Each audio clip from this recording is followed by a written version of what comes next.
TSN. Back at Pebble Beach, David Duval for birdie at the par 4 second. Moves pretty good to the right off that hill. A little quick, but not bad. Good drive, good second. Looks like a par. Hard to believe Duval is on an 0 for 26 drought after just electrifying the golf world with that run of 11 wins and 34 events. He just needs to gain about 15 pounds to be right on the money. Got real svelte looking and lost all that weight. And I'm not saying that's not a good thing to do, but I sort of liked his old build. I agree with you, Johnny. At the very least, it changes the way you feel when you swing the club. So I'm not, like you, I'm not saying it isn't healthy. It's probably, he's probably very healthy, but I think a little extra weight would help him. Yeah, he's very healthy. He's just about the strongest guy on the PGA Tour. Yeah, but you don't have to be real strong to put 3 on your scorecard. Well, Faldo's trying to put a good number on his scorecard. That was a great second shot in there, Ed. This doesn't do a lot till the end of the putt, does it? Moves just a little right? Should move to the right, John, just as you said, right at the end. And he did hit a beautiful looking second shot. Beautifully struck. Great flight on the ball. He was really grinding on the putting green, working on his putts before we teed off. Well, 24 putt average going on here. This should be a gimme for him. Right in the heart.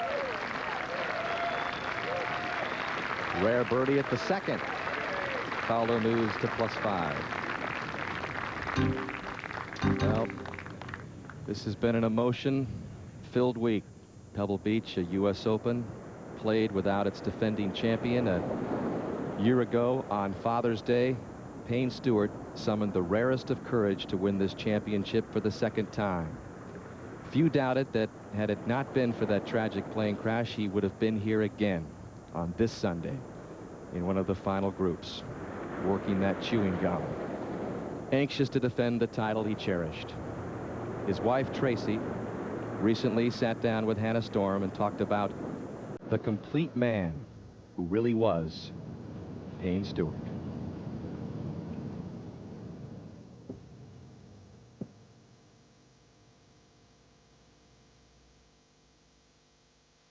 I see him as a wonderful husband and father and a devoted son and a loyal friend, and he was all sorts of things rolled up in one person. I feel like he's here with me all the time.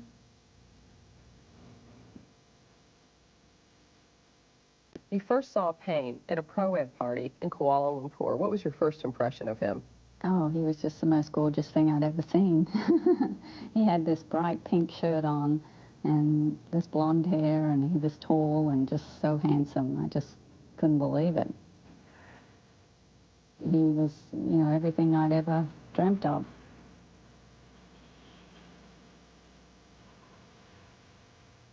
How much did you push him as far as his golf career went in the early days? I was a pretty strong influence on him. You know, he wasn't one to really enjoy practicing and stuff like that, and I would encourage him to get out there. You know, I wanted Payne to be the best that he could be, and so we worked together to get to that goal. I remember one time after the TPC, he had another top 10 finish, and he got in the car and we were driving home, and he said, well, that's another top 10, and I looked at him and said, you know, you're just so pleased with yourself that you're finishing in the top 10 every week, and you can do better. You're out here to win.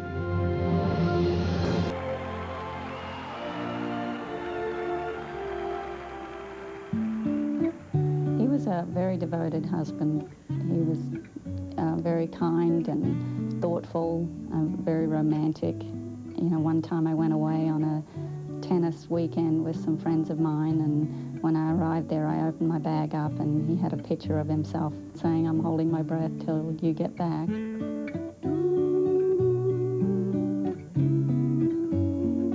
He just loved being a father. He loved his children so much. He always had time for them. You know, he was a very patient father. Oh, look at him, Joe. You're trying to jump on the boat. he'd be out on the road and I'd be home with the kids, and it was kind of, you know, let's do the things that we need to do and get ready because Daddy will be home on Sunday night and then we can have fun. He would just kind of light up the house. As Payne watched Chelsea and Aaron grow up, the joys of fatherhood helped mask his disappointment on the golf course. Just one win in 7 years in the mid-90s, but that changed in 1999. After the third round of the Open at Pinehurst, you had been watching on television and you noticed something about his game. I watched the whole round on TV, and I'd noticed the last few holes that he was moving his head. He was just real anxious to see the ball go in the hole, and so he went and hit balls, and then we went over to the putting green, and he stood there for probably an hour and putted with his head down and just made a real effort to keep his head down the whole time, and looked at me and said, "Is that better?" And I said, "Yeah, you're doing great."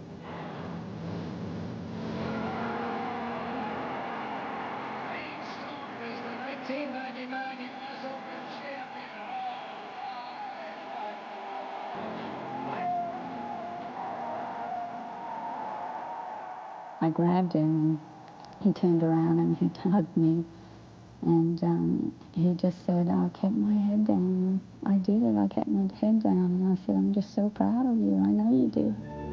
It was just a real emotional moment.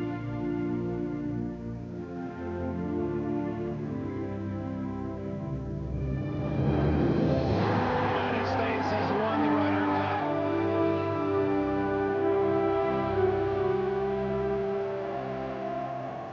What did he say that night after all the celebration was over and just the two of you were together?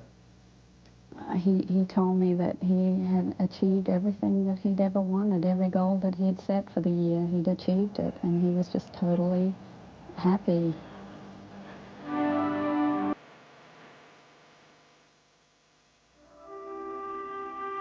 There's an out-of-control Learjet over the nation right now. It took off from Orlando earlier this morning. I had come back to the house. I'd been gone, and my secretary was in the office, and as I walked into the office, she was on the telephone, and she had this strange look on her face. And I said, "What's wrong?" And she said, "Oh, I just got the strangest phone call." And I said, "What about?" And she said something about F-16s following Payne's plane. And I said, "Well, that can't be right, because Payne would have been in Dallas an hour ago." So I walked over to the phone and picked it up and called a cell phone. And he didn't answer. And then the phone rang again, and it was another friend, and he said the same sort of thing. And I said, "Barry, where are you hearing this?" And he said, "It's on the TV." So we turned the TV on and you know, just listened and And you knew?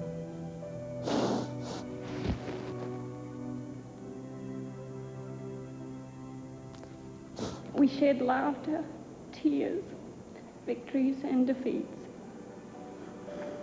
You will always be my soulmate and my best friend. And what about you? What helps you get through? I have to be here for my children, and I think faith helps you a lot. I really believe that he's in heaven, you know, Robert and him and Van and the others on the plane. You know, I know that they were all Christians, and that, you know, they took off and they just kept going up, and they went all the way to heaven. And I know that I'm going to see him again. I think he will always be remembered as a great golfer, but I think the most important thing is that he was a good human being. My biggest hope is that they don't forget him.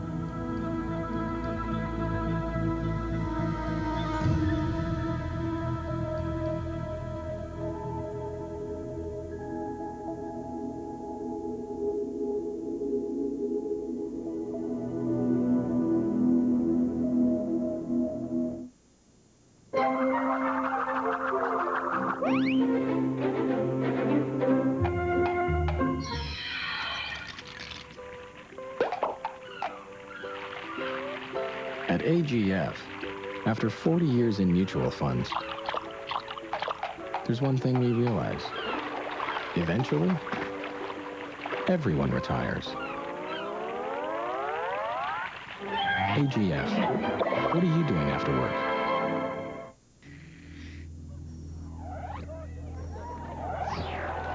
Go ahead, Vancouver. We're going St. John's. We've uplink in Ottawa. Check your levels in Edmonton. Ready to go in Toronto. In 3. Molson Canadian Rock Simulbash. 5 live bands, 5 cities, 1 simultaneous cross-country bash. Find a black bottle and specially marked cases for your chance to win. This Canada Day. No purchase necessary. Must be legal drinking age.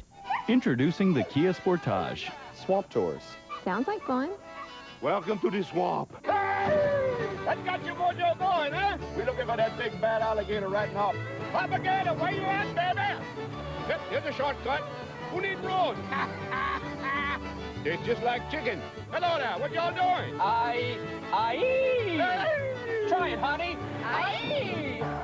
The Kia Sportage. It'll get your mojo going. Hi, I'm Mike. Watch my buttons in action.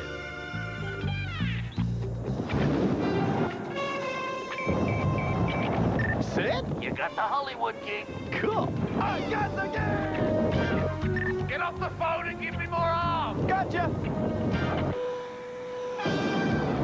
Barb? Yeah? I got the gig. We're buying the car. Great! The one with the airbag? Definitely.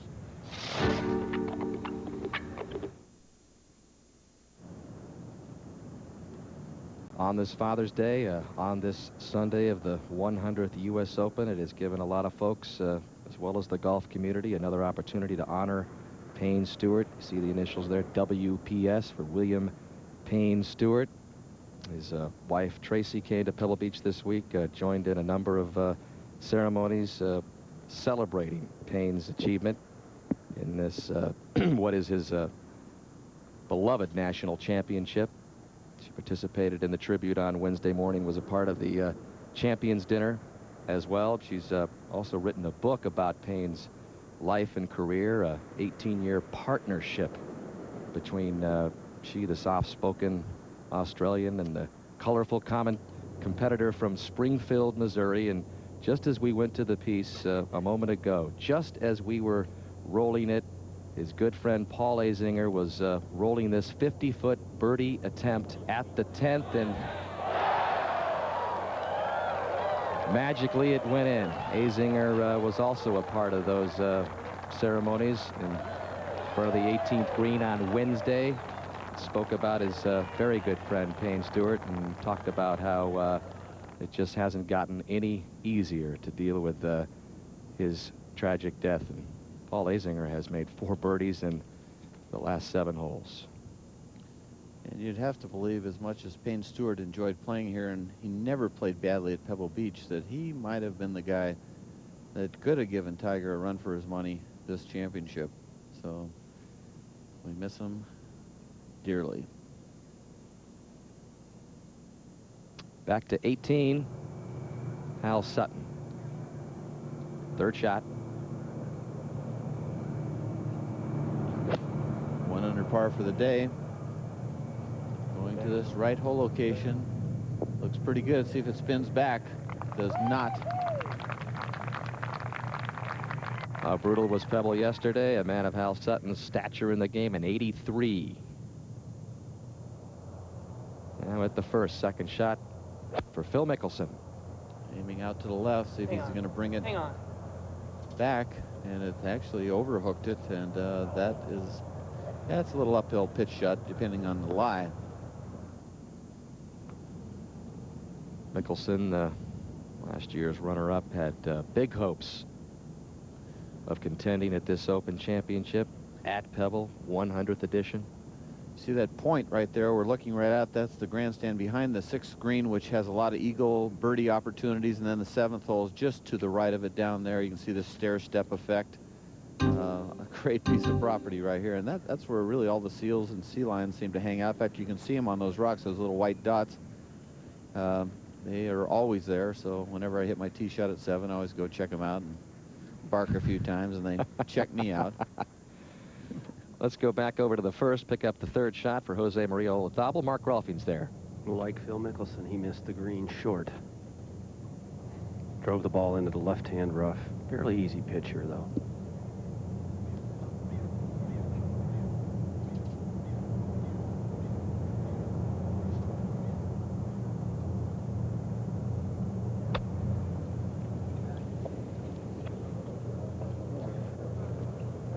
Mark, not too many people have better hands than this man.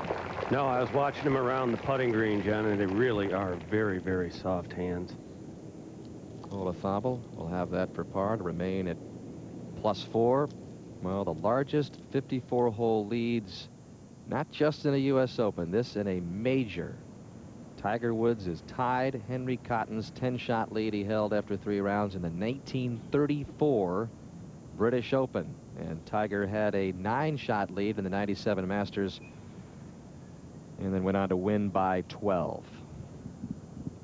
Largest 54-hole leads, lost in a major. Well, everybody remembers Greg Norman losing the 6-shot lead back in the Masters in '96. Nick Faldo went on to win that one, and then on down the list.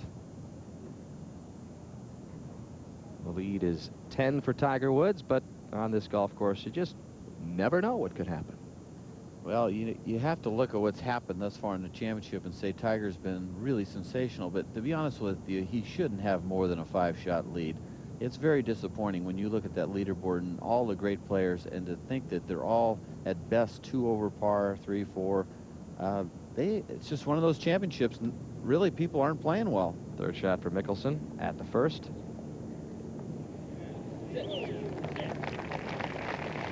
So he and Olazabal will have a couple of par putts about the same distance. Over at 18 is Sutton for birdie. Well, we've seen this putt a few times, Dan, and everybody leaves it short. It's supposed to be super fast, and I guess they know it.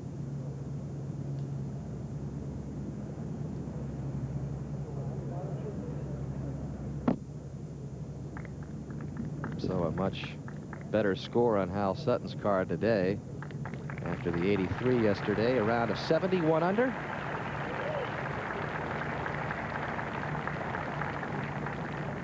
Back to the tee at the first.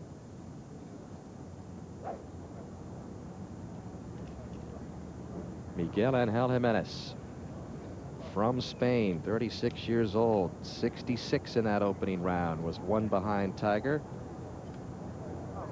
76 yesterday, begins this Sunday at +3. Second to last group. Good.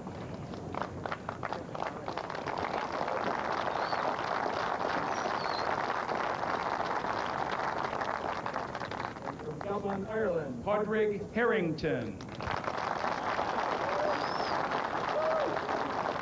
28 years old from Ireland.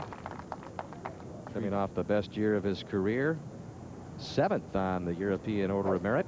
3 consistent rounds, 73, 71, 72.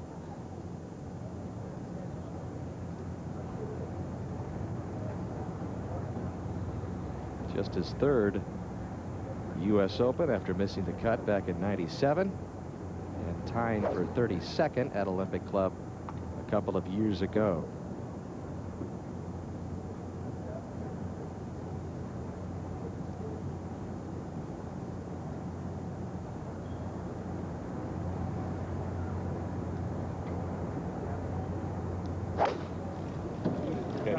Thank you.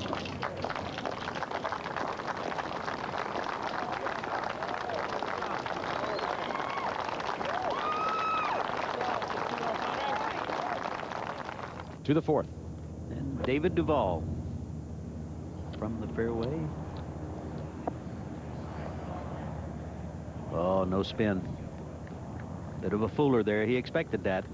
Back to 1. And Mickelson for par. Olazabal has already made his par. And Mickelson matches it. He and Olazabal remain at +4. 12 behind the leader, Tiger Woods. At 18, Nick Price. Well, going for it. It's 543-yard par 5. It's running fast, a lot different than it does at AT&T early in the year when it's all wet. So the guys, if they hit a good drive and it chases out there, they now are tempted to give this a go, and it's a dangerous shot. Ocean left, wall left. A lot of people, whoa, what a shot that was. Beautiful, carried onto the middle front of the green. That's a big hit there, Nick. 2 big hits. Price birdied 4 straight holes from 3 through 6, and then got out there near the ocean and bogeyed the 7th and doubled the 8th. To the tee at the 2nd. Gives us a chance to look at our shot tracker involving Phil.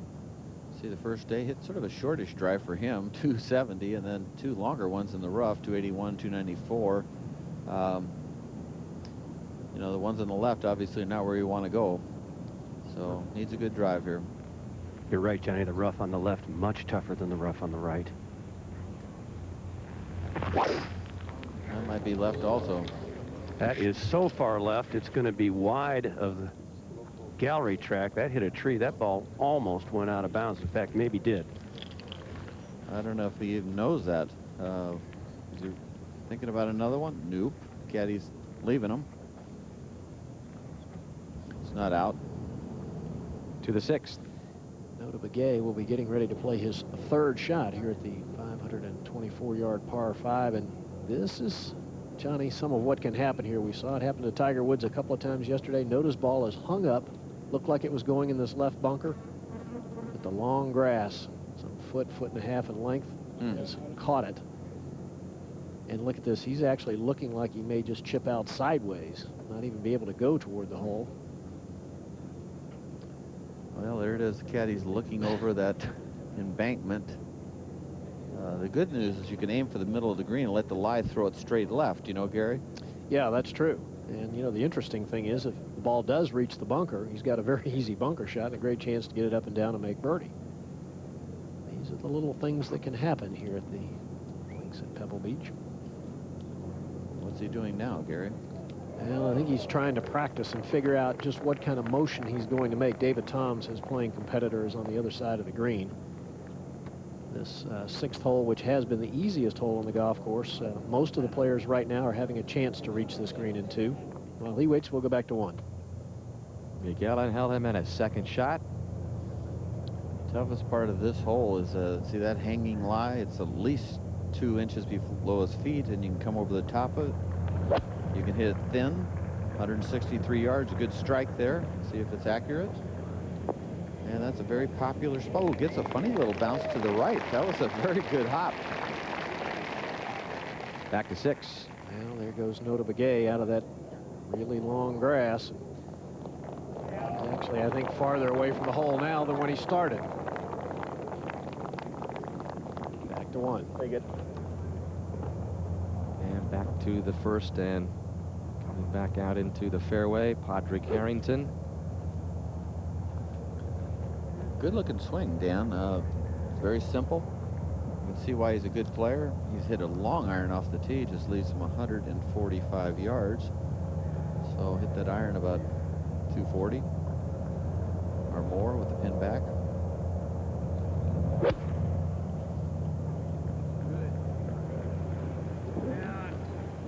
Going right at it. Beautiful shot. Maybe Padraig Harrington will be the one that gets it going at Pebble today. Off to a good start, over to the 4th. David Duval from the back of the green. You remember his wedge shot did not spin back as he anticipated. A little rapid, huh? Speedy little putt here. Careful, careful. He likes it. It was that extra, just a little extra push to go in the hole.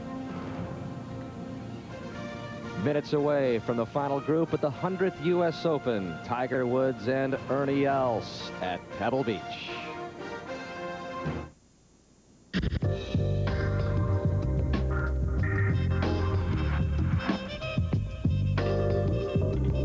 You thought driving a great-looking car would be a better way to pick up guys.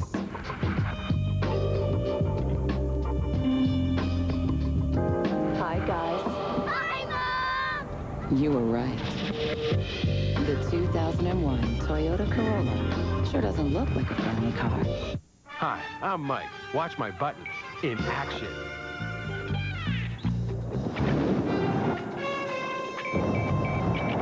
Sid? You got the Hollywood gig. Cool. I got the gig! Get off the phone and give me more arms. Gotcha. Barb? Yeah? I got the gig. We're buying the car. Great! The one with the airbag? Definitely.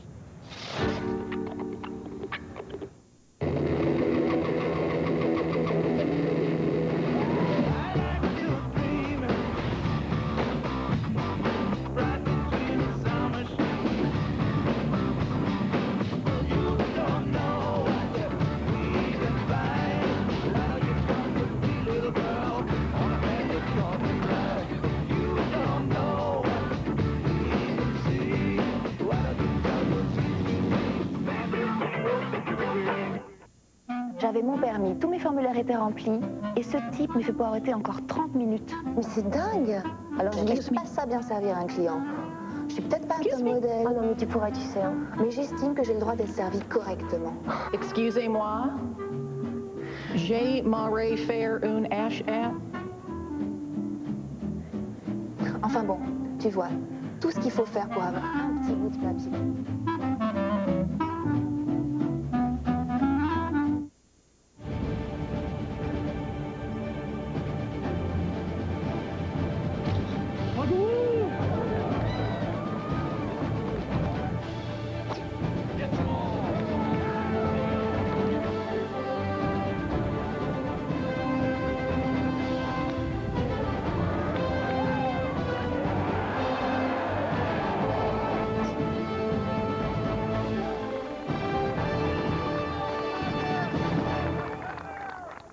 Well, it has indeed been an awesome display of golf at this golf course, and as we sit between this treasure trophy, which Tiger Woods is trying to get his name etched on to the very first time, you look at the names Rollins, Palmer, Nicklaus, Sarazen.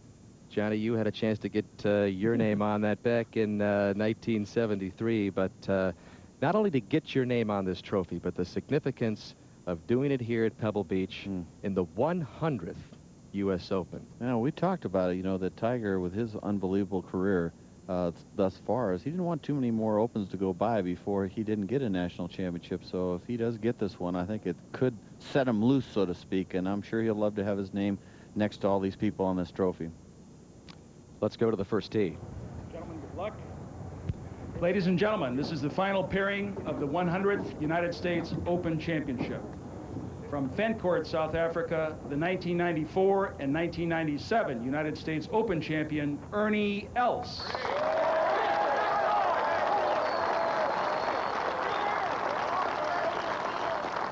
That round of 68 yesterday, the only round under par, and it's gotten Ernie Els into the final group at a U.S. Open.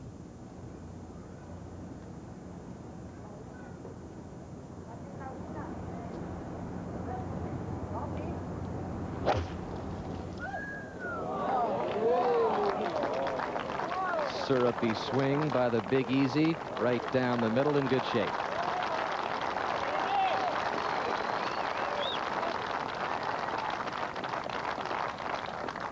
And from Windermere, Florida, Tiger Woods.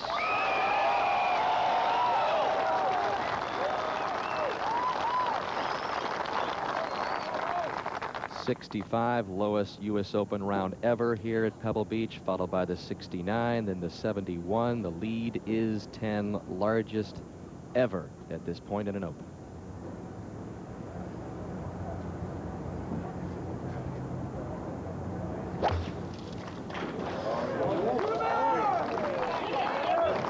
Beautiful swing. Main thing he's working on today is focus, concentration, stay in the present, and keep the ball underneath the hole. He says, if I play my game, if I take care of the business at hand, somebody's going to have to go really low. Up ahead at the green at the first for birdie, Jimenez. This a moment ago. And he rolls it in.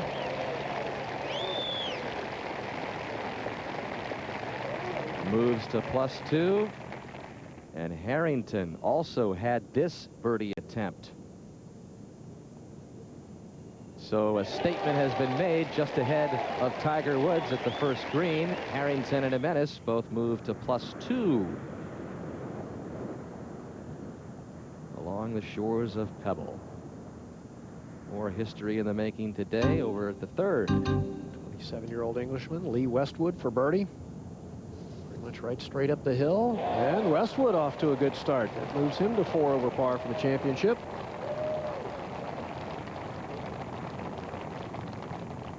And with 10 wins on the European Tour, we go to 5.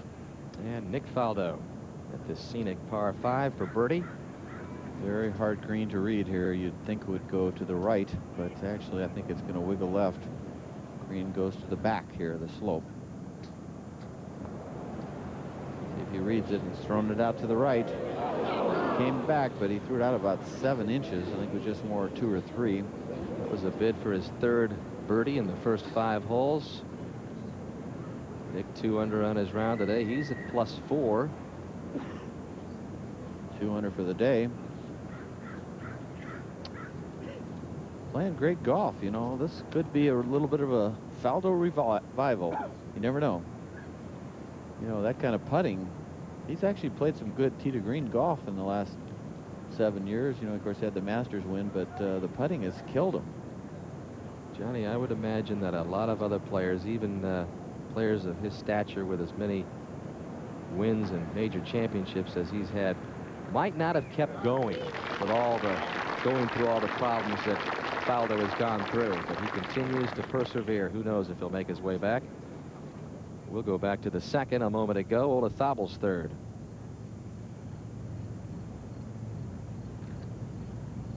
What touch.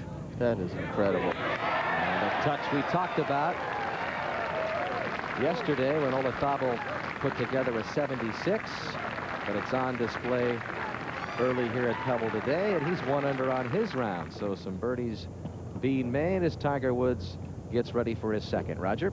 Hold those cameras, folks, please. Thank you. Back right hole location. I'm sure Tiger today with this kind of lead, 10 shots, got to be playing for the middle of the greens. Underneath and middle.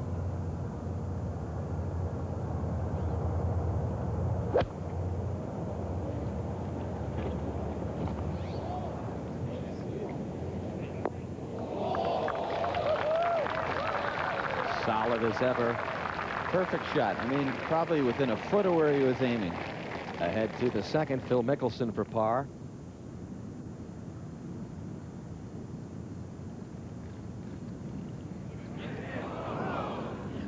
Continues to struggle on the front 9, where he's now +8 this week. Phil, one of the few to play the back 9 much better. He's 3 under.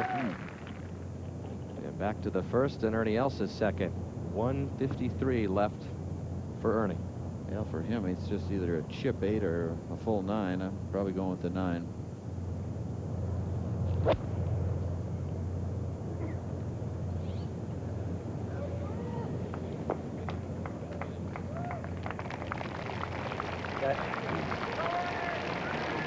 So Ernie Els, Tiger Woods on the green at the first in the final round of the 100th U.S. Open.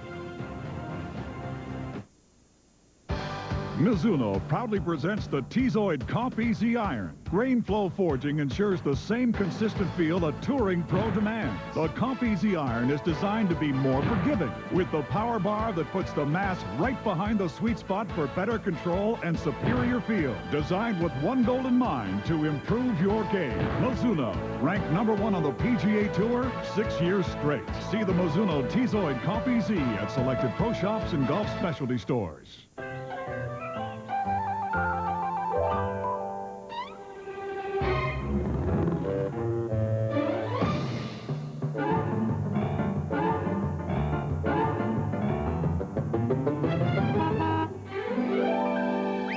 The 2000 Ford Windstar. The only minivan to earn all U.S. government 5-star safety ratings. Because everyone loves a happy ending. I had a group that had checked in for a tee time, and they had gone to the driving range to hit some golf balls. And the gentleman that had the reservation, his name was spelled G-A-Y-E, and when they were late coming to the tee, I called over the announcement system. I said, would the gay foursome please report to the first tee? So the gentleman came over to me and he said, partner, he says, I know we're late to the first tee, but next time I would appreciate you calling another name in the group. And I said, maybe next time you won't be late coming to the first tee.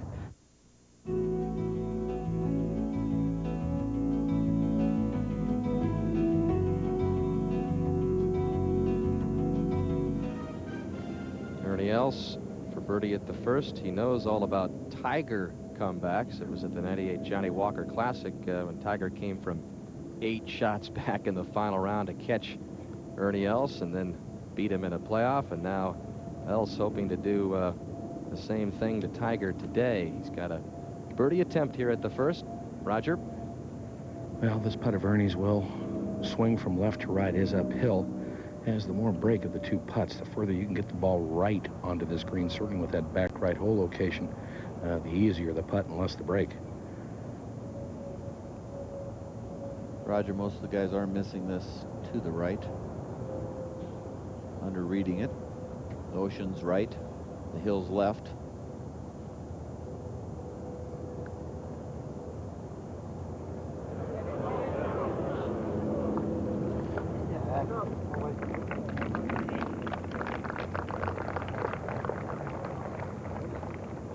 Pretty nice opening second shot and drive by Tiger. Roger didn't act like he was exactly nervous. No, I would not say he was nervous at all. No, 2 perfect shots, beautifully placed, beautifully controlled. If you were guessing, do you think he's figuring if I just keep my head on straight, I'm going to win? I don't have to worry about that. Now do I want to, you know, go after these records, or is this basically like a surgeon? He's just clinically going to take this course apart safely. Well, Johnny, I think one of Tiger's great strengths, maybe greatest strength, is that he stays in the present and stays focused so well. He does not dwell on what's happened in the past, and he doesn't seem to let his thoughts drift to what's ahead. So I think he will absolutely not change the way he's going to play this golf course today or any other day. I think he'll take the chances when they present themselves, and otherwise I think you're going to see a lot of this in the center of the green underneath the hole. What's he, just 3 or 4 inches outside left here? Yes, not as much break here, but it is a slow putt. He's been making almost every one of these this week.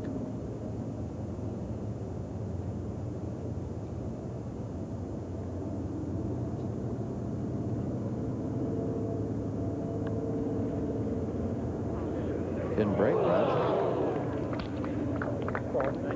It was a good stroke, John. I'm surprised that ball didn't turn right. By all rights, it should have. Mentioned the records that Tiger's looking for, going for the largest winning margin, most strokes ever under par after 72 holes in the U.S. Open. And Johnny, you alluded to it a while ago about how the putting has improved, and the putting has improved in these championships. Well, you look at the fact that he's #1 in greens hit, which is really an important stat when you win the U.S. Open. 4 out of the last 10 champions led or tied for #1 in that stat. Irwin, Els, and Jansen. Els twice, actually, in 94, 97, and Jansen. While they go over to the second, we go to the third. Second shot for Phil Mickelson on the way. Yeah, hook, go. From 112 yards. Go. And from that distance, that's a fairly loose shot. 30, 35 feet left of the hole. Good little hole location here today at 3, kind of front right. Certainly brings the bunkers and the rough on the right side into play. Jose Maria Olazabal took a big chunk out of this dogleg, Gary. He's just got 87 yards. It's on the left-hand side of the fairway, so a good angle at the flagstick. Surprisingly, Mark, we have seen some players able to spin the ball and actually stop it close to this hole. Just a hint of a breeze into him now, Gary, which helps. This is the part of the course where these guys at 2, 3, 4 over par really have to make some birdies.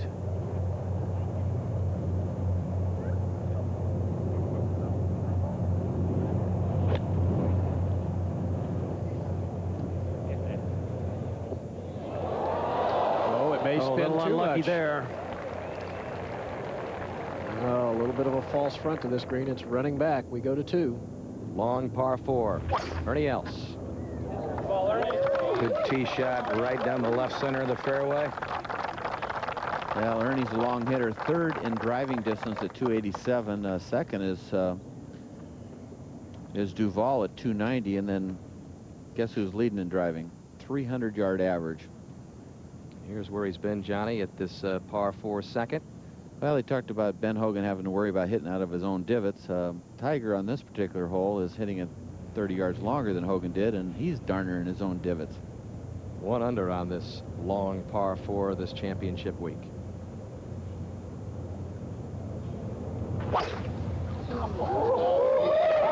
This going right down the center of the fairway and long. Flying the ball of Ernie Els by a significant margin. Number 2, the 4th toughest hole this week as a par 4. Tiger Woods has made it look easy, and also a lot of other holes here at Pebble Beach. His lead remains intact by 10 after he and Els exchanged a couple of pars at the opening hole.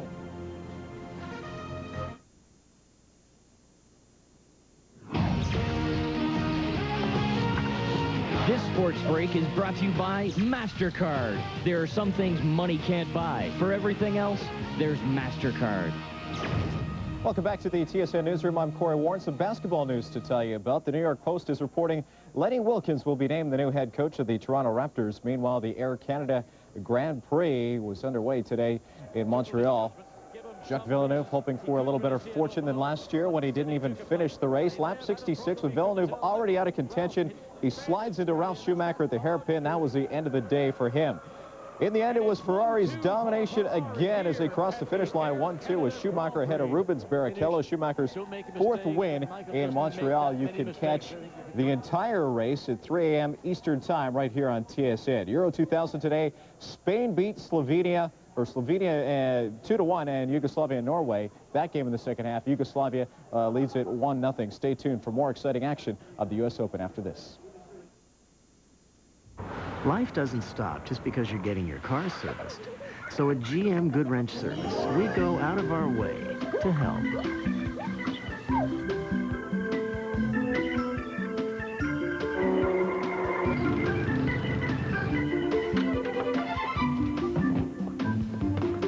Oh, I see the van's in for service. Mostly, that means fixing your car right. And on time. GM Good Wrench Service. Right on time. In 1996, e-commerce transactions totaled $2.8 billion. By 2003, it will be $1.3 trillion. Can your network cope?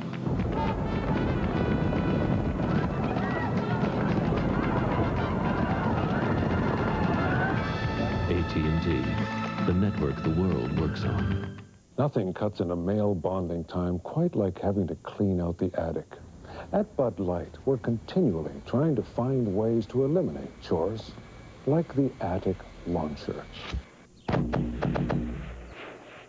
Simply load the unwanted articles into the chamber and voila, you've got the rest of the weekend off. Now, where were those ball game tickets? This calls for Bud Light.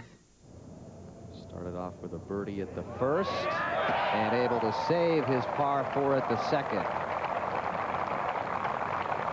Man that was 3rd in putting on the European PGA Tour last year. Over to 3. Birdie putt up the hill for Olazabal, his partner in the Ryder Cup matches. Wow. Olazabal, nice start. Birdie at 2, birdie at 3. Back to 2. And Ernie Els will play first, as you saw Tiger Woods outdrive him by a pretty good distance, Roger. Yeah, got him by 9 yards. Ernie has 199 yards to the hole in the rear left portion of the green. And Johnny, just like the first hole, I think this is one of the easier locations to get the ball underneath the hole on this particular hole. I agree with that. See this lay of of the land, just a little bit below his feet. What breeze there is at his back and from the right. Don't want to short-side it left. This is a 5-iron. Going at the left side of the green. That might chase a little right there, Raj. Leaves himself a good birdie opportunity. Well, this hole really has changed since you can see these trees on the right side of your screen, left to the player's shot. Got pitch canker, those Monterey pines. There was 3 or 4 of them, and they're gone. They put one little one there, but it's not even an issue. And so that was one of the reasons, main reasons, the USGA decided to push this up to a 4-par. This now a 7-iron from 190 yards. And a very high 7-iron. Wants it to right go. At the center of the green. A pretty good shot there, John. It is. I don't know why he wanted it to go. It landed pin high, but he must be pumped. Guess he wouldn't be normal if he wasn't. Let's go to the tee at 7. Freddie Couples is pulling up his sleeve and getting his final instructions from his caddy and coming off a birdie at 6. It just all makes for a good shot. The whole location far back right.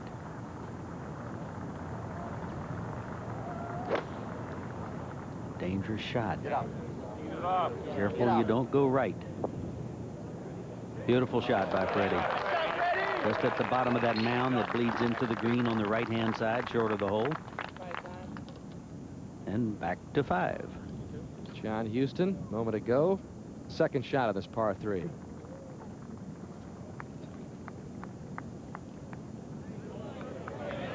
And down it goes. And that is 3 straight birdies for John Houston. He's at +4 to 6. David Duval going for the green in 2. Second shot, 264 yards up the hill. And Johnny with an iron. I'm assuming he's trying to chase this ball up on the green, land it short. Looks pretty good. Yeah, it's a little bit softly. It'll just come up short of the putting surface. To 7. And back to Rocco Mediate on the tee. Also 1 under today. Rocco in the practice round, I was talking with him. Oops, a mistake. Rocco just couldn't wait to start. He said this golf course is so ready and so difficult. And playing well. Well, join NBC Saturday, July 1st as coverage begins of the championships. Wimbledon. Heavy hitter Venus Williams has shown some great potential in some recent tournaments, but has yet to capture a Grand Slam singles win. Now she sets her sights on Wimbledon for her first prestigious title. That is Wimbledon, Saturday, July 1st, right here on NBC. And back out to the action at the 2nd. Roger? Well, this putt from just inside 18 feet will move left to right.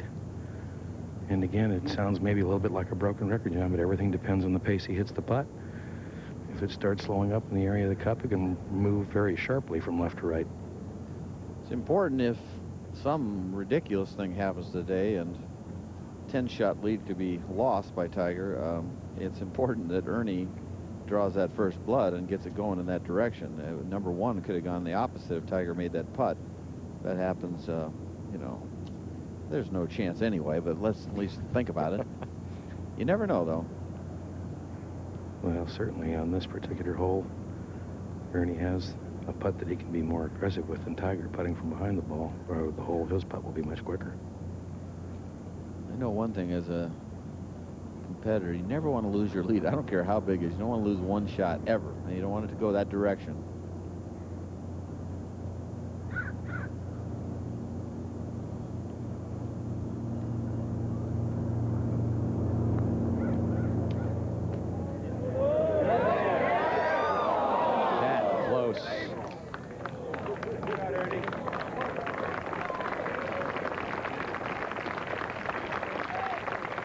Two putts in a row that Ernie's left short, 1 and 2. So now Tiger can up the lead to 11.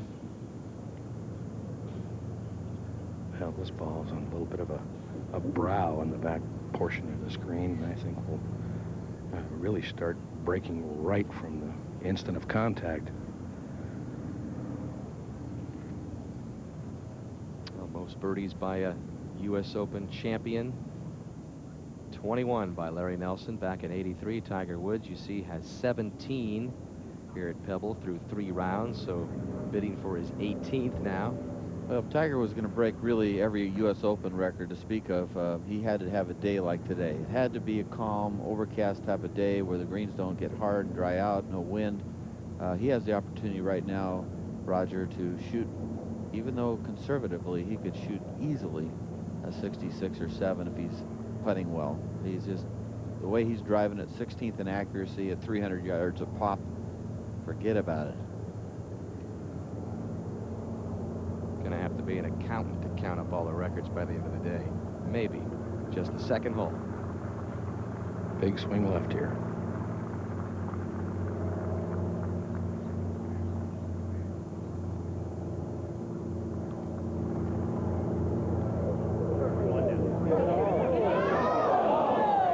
How good was that putt, John? Yeah, it looked great. At halfway, it looked like a typical right in the middle Tiger putt.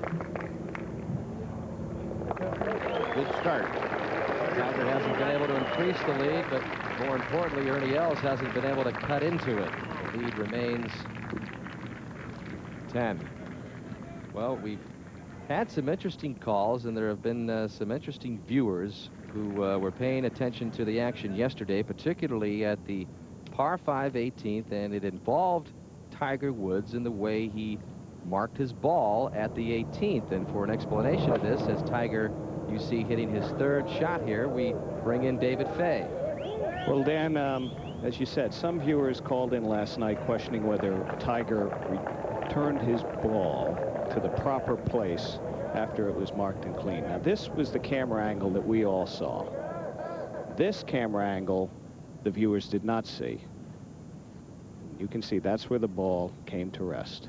After he marked it and replaced it, that was the location of the ball. No issue at all. But I must say one thing. Note today, viewers, when players are replacing the ball on the putting green, how precise they are, how careful they are. They have a great respect for the rules. They want to get that ball back to the correct spot. And it's a lesson that I think all of us should learn.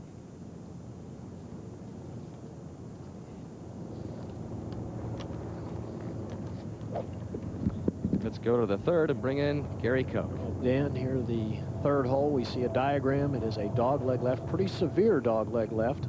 Short hole, just 390 yards. Ideally, you want to take the ball from right to left.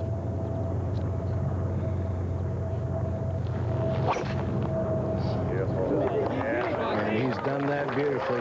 Actually not turning as much quite as he'd like, but I think we'll be okay. It will just catch the extreme right-hand edge of the fairway, Roger. Awkward tee shot in that the players are actually hitting diagonally across the fairway, which is only some 26 yards in width.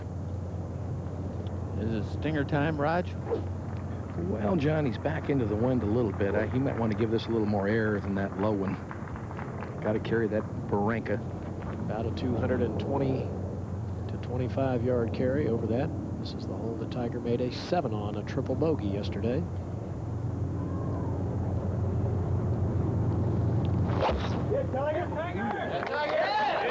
Hit this ball very high. Little right of Ernie Els line.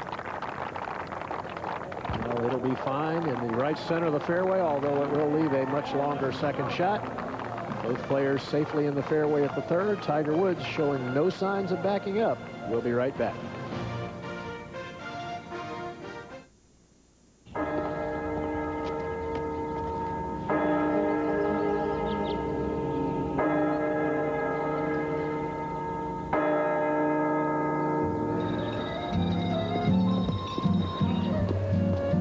AGF, with over 40 years in mutual funds, there's one thing we realize.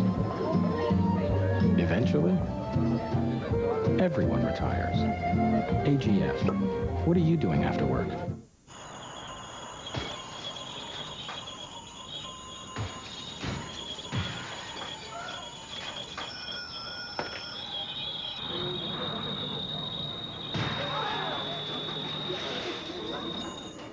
Been putting off fixing your brakes?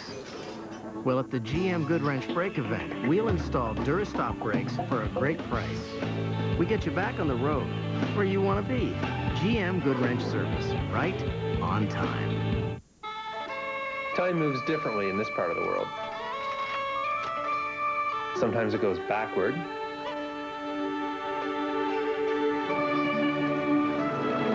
Sometimes it goes really, really fast. Sometimes it doesn't move at all. And you can step into history and see what things are like, and it's pretty exciting. You take a few minutes once in a while and you just think, wow, I'm actually doing this. It's made for rust, and it's made to last. It's bright and new because it dries so fast. So what's going on? It's Trim-Clad. It keeps walls and walkways attractive and neat. It's the perfect paint to cover concrete. So what's going on? It's Trim-Clad. To completely revive a great old door, spray on hammered or brilliant silver decor. So what's going on? It's Trim-Clad. Fast dry concrete, hammered and metallic. New paints from a trusted old friend. Trim-Clad. It's what's going on.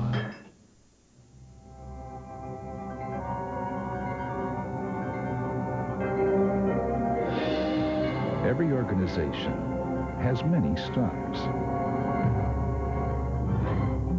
But Anderson Consulting can help you integrate all your diverse talents. So when you reach for the moon, you might actually get it.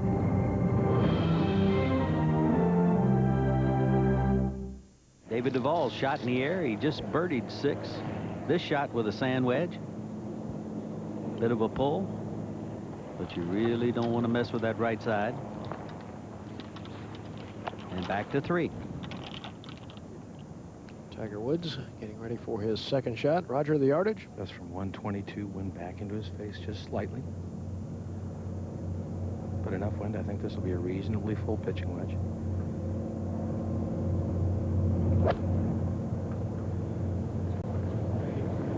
This ball going left of the hole. And pretty deep, spins back.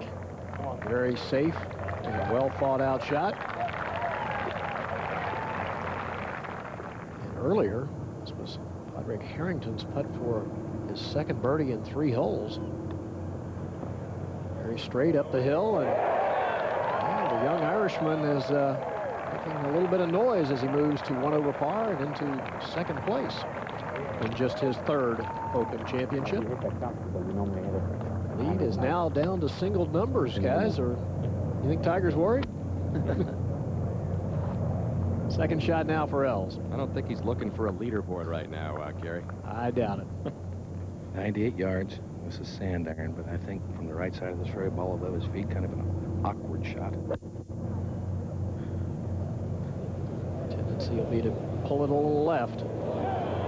Needs to be careful with how much it spins. That's a good shot.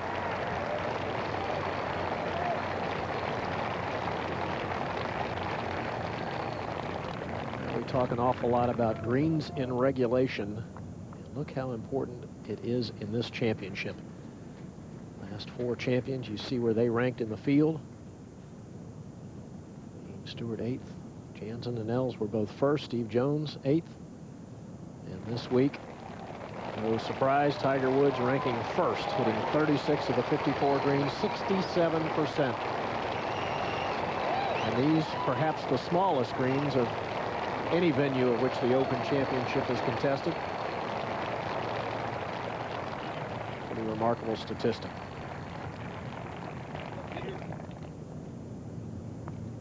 Beautiful look down from above at the 3rd green. First time the players really have a full view of the Pacific.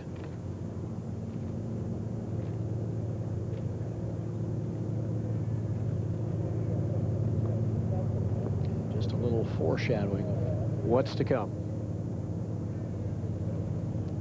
Roger, Tiger will be first to putt. He will, putting downhill slightly from a little better than 20 feet. Putt, I don't think does a whole lot until maybe it loses speed at the very end of the putt, then may try to drift a little right. Not a putt that's overly downhill, though, so I don't think speed is a real critical issue here, Gary. Roger, I would agree. We've seen a number of players putt from this position on the green today, and really no one has raced the ball well by the hole.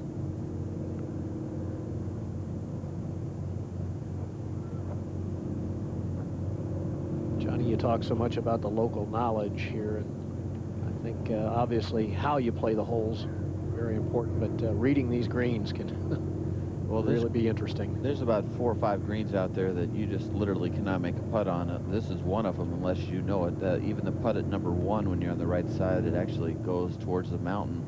Tiger's putt was way straighter than all of us even thought.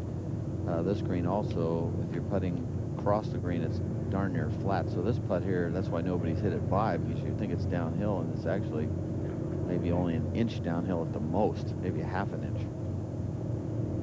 So you have a tendency to leave it short, if anything. It takes a long time to learn the greens, unless you got a local caddy on your bag.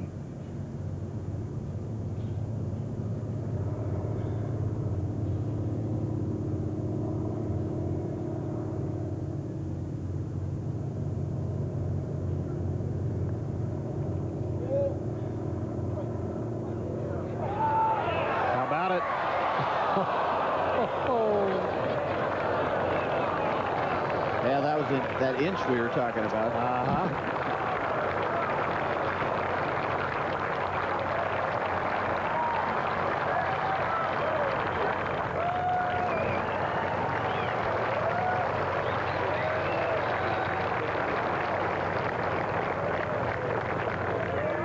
Head to 3. Excuse me, to 4. And Patrick Harrington, Mark Rolfe. Second shot, Murph, of just under 100 yards. Leave himself a good chance for his 3rd birdie of the round. And over at 7, David Duval now for birdie. It would appear we're seeing some guys a little bit more relaxed here, Ed Snead, today. They're so far behind.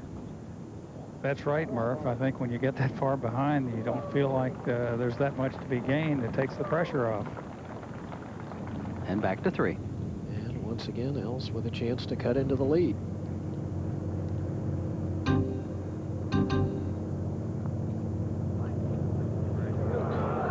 That's a tough putt to read there, guys. That one almost goes left, and I don't think he knew that.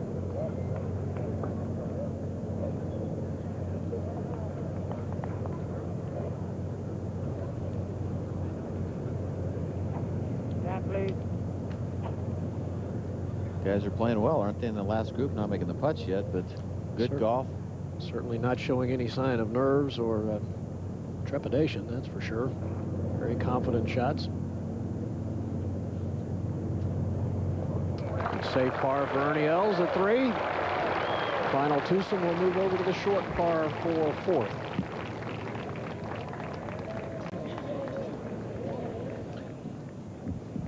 When you got this big of a lead, 9-shot lead, you just keep making pars and the holes run out. On the tee at 8, David Duval. 3 birdies. With a long iron here. Johnny, you know, I think if guys have misplayed this hole at all this week, it's what you alluded to earlier. They're not driving it far enough, and they're leaving a very long shot. Well, you're so worried about the cliff, but what they don't realize, you lay it back 30 yards from the cliff, and you're going to make possibly 5, 6s, and 7s. If you hit it over the cliff, you just drop it right there, and you got 7-iron. You're probably going to make a 5. Saw that stretch of 3 birdies and 4 holes for Duval. And at the 15th, Tom Watson, birdie putt. What has been the easiest par 4 on the back 9. Big swing to the left with a lot of speed. Oh, there's a man who knows the greens. Good putt for the 82 champion.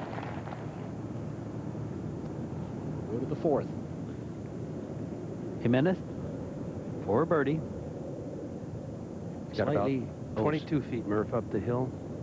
Just a little break to the right, maybe. Normally a fabulous putter. You need some of your help reading these greens, Mark Rolfing, all the rounds you played here. Well, we've heard Johnny say a couple of times this week, you just have to have the experience here because they are so tough to see. And back on the tee at 4. Tiger, who said earlier in the week, I may just wing a driver at this golf hole. It's 331 yards. If the hole location is back right, it is today, but with a big lead, this is a play. 225 to 240 right in the center of the fairway. That appears to be left. This ball is headed left, Murph. Gets a very favorable bounce, though, back into the intermediate rough. Wonderful bounce. And on the green, Patrick Harrington. Also a slight misread.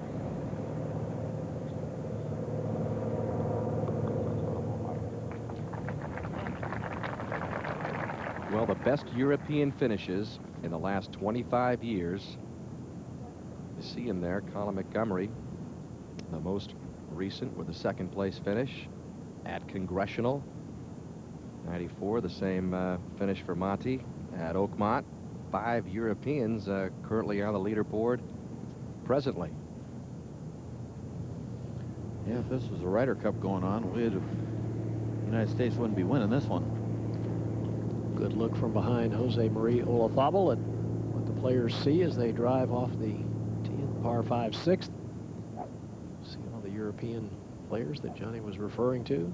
Harrington, Olazabal, Inez, Faldo, Westwood.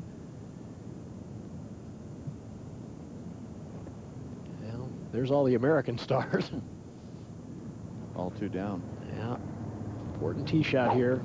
Easiest hole on the golf course. A very real birdie possibility, but you must drive the ball in the fairway.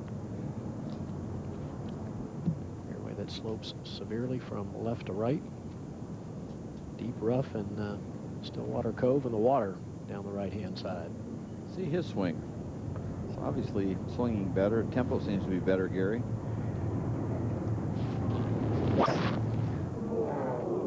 Well, he yanked that one, and that has been his downfall or his nemesis the last couple of years. Well, watch this, though. Driving it could turn out just fine. There's a curb there that will stop it and keep it rolling down for a long way. Oh, look at this. Look at this. It hops over the curb. I'll tell you. And a pretty good lie. That is a great break. It's got a really downhill, side hill lie, though. I've been there before. It's not quite as good as it looks. Johnny, you talk about him swinging better. He's actually 3rd in the field in greens hit in regulation this week. He has a tendency to get quick at the top, loaded at the top too much, which he did there. Back to 4. And Ernie Els in the fairway taking a look at his yardage. Roger? 113 yards to the hole. Being toward the right center of the fairway, not the best angle. Tiger certainly has a better angle from just in the intermediate cut on the left-hand side. Ernie appears to be very relaxed, as does Tiger today. I would imagine that Ernie may go at a few pins that ordinarily on Sunday of an Open he may not. Well, certainly this is one of those occasions, I think, as far behind as he is, you have to go at this one. You have to try to get the ball close here.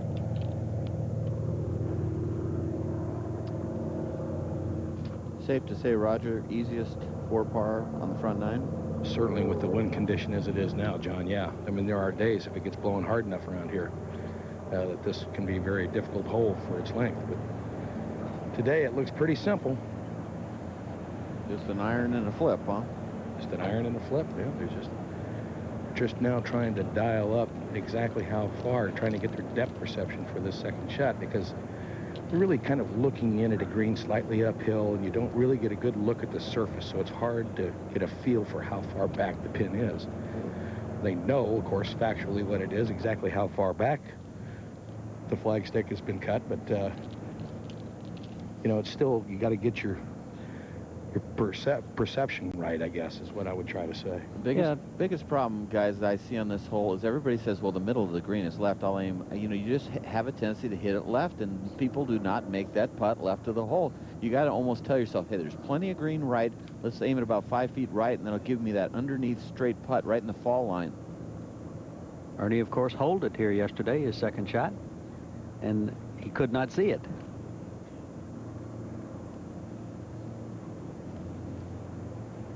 If you want to be brave, you can go to the right of the hole and have it kick right in. But you don't want to be long or right.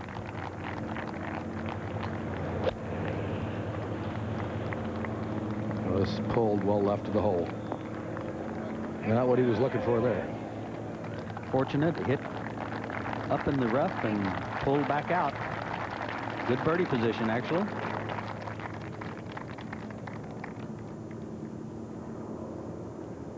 This now is sand iron from 100 yards. Perfect angle.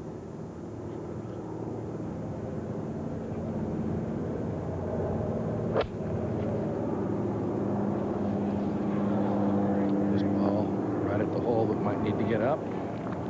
Yep, but still, John, safely underneath the hole. Well, we have seen some spectacular eagles in this championship, and it didn't take long for Hal Sutton to record the first one on the very first hole. His second shot to the par 4, 8-iron, 136 yards, takes a few hops, spins right, and falls in for the eagle. Sutton got off to a great start, birdie the next hole, but as we've talked about, faded in this championship, and on the same hole that Ernie Els is playing right now. This was his second yesterday. 99 yards with a sand wedge. 2 hops in for the eagle. Yes, it went in, Ernie. And not only the big name stars getting into the act, but a qualifier, Todd Fisher, playing that scenic par 3-7. Sand wedge from 98 yards in the second round. Gets a friendly forward bounce there and a lot of spin back into the hole. When you talk about memorable aces, how about in an open at Pebble Beach? The 6th ace at Pebble in an open championship. He's walking around in a daze. Back to the big name stars. Phil Mickelson, his second at the 15th. This with a lob wedge from 94 yards. And you want to see some spin from his old college wedge? Watch this. Zip. Go in. It had no other idea in mind. And then in the early morning hours, because of the weather delays, Lee Westwood was finishing up his second round just below the green at the par 5 18th after a 2-iron from 225 yards. What a putt. Look at this. First down the flag. Eagle at 18 in open history. Nice handful of eagles we've just shown you there as we get back to the action at the 6th for Eagle Westwood. Could it be a replay? Wow. It's almost the same break, guys. Yeah, should be moving a little bit to his left as it comes over this ridge. Starts moving right now. Is it hard enough? Look at this. Okay, it'll be an easy birdie, though, for Westwood. Saw Westwood the other night at the local tap room. He said, maybe I should get a plaque made over there in front of the 18th green. Then I could use it to bounce it on. There you go. Back to 4. And Tiger Woods has had a good look now. Ready to go, Roger. Yeah, this is one of the few putts at Pebble Beach, Murph, that will break away from the ocean. It was influenced by the slope off the bunker on the right-hand side. Not a lot of break. We'll go left a little. Very slow.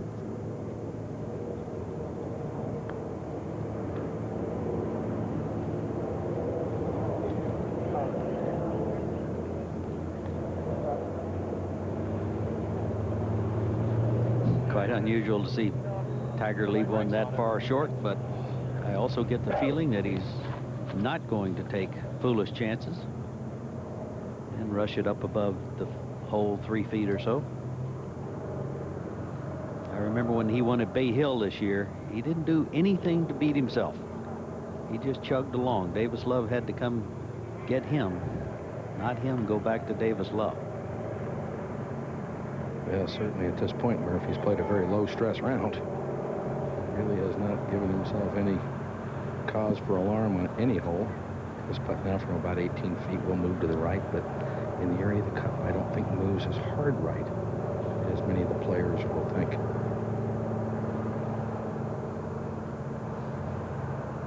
Any odds, truthfully, on Ernie Els and these boys who haven't played here as much, reading these putts as well as they should? Just not as good.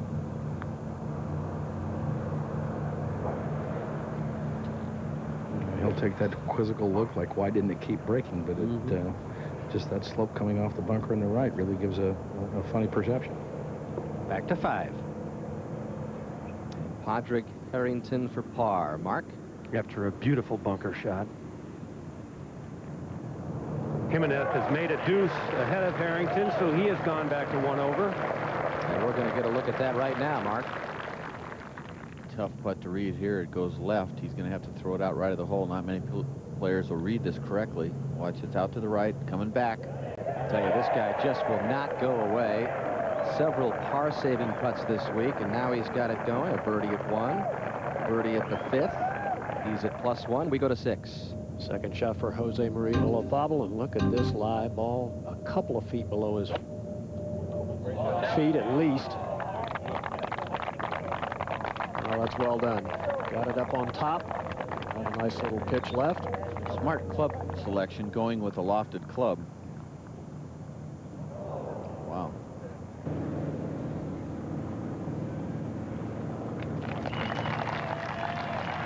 Well, and a bit of misfortune there for Ernie Els.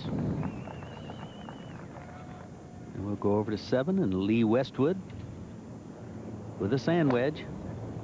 The whole location, top right. No wind to speak of today. A little wisp of a breeze in Pebble Beach terms.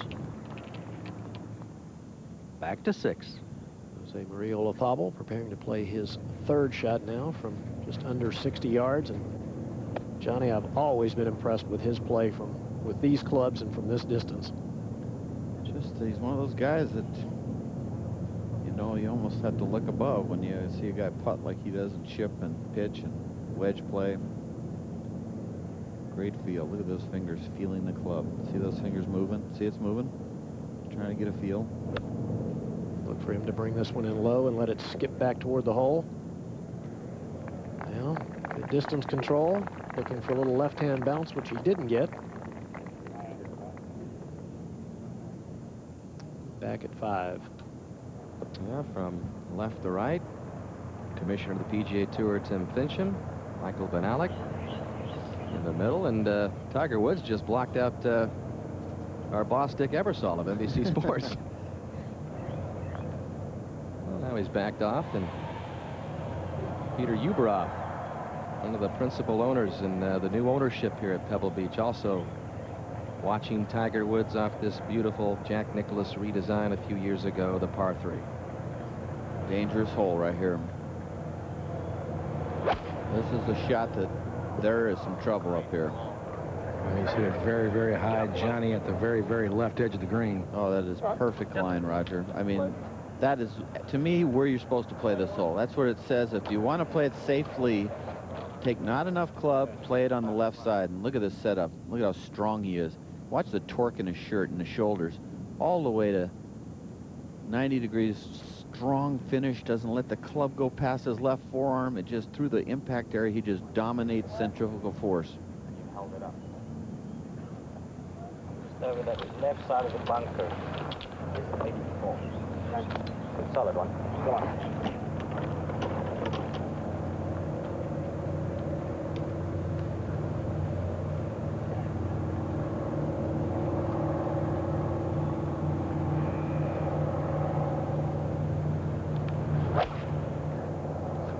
Different follow through, Roger. Well, this one starts well left. He was trying to saw it right, but it's not coming. And that is not good. If he's standing in the bunker. Take a look at this. I don't know if he was fully committed to the shot, but watch when he comes down. Good setup there. Ball pretty far forward, maybe too far forward. Makes a good turn. Head is nice and still. Drives up into it, and then turns that left hip out of the way, I think, too soon. Made him come right over the top. His left hip pulled dead left, and then his shoulders followed over the top with it. Ahead to 6. Phil Mickelson's 4th shot from the back fringe. Poor tee shot. 2nd shot was in the fairway bunker. 3rd to there, and now Mickelson. A fairly lengthy putt for a par on the easiest hole on the golf course, and his struggles on the front 9 continue.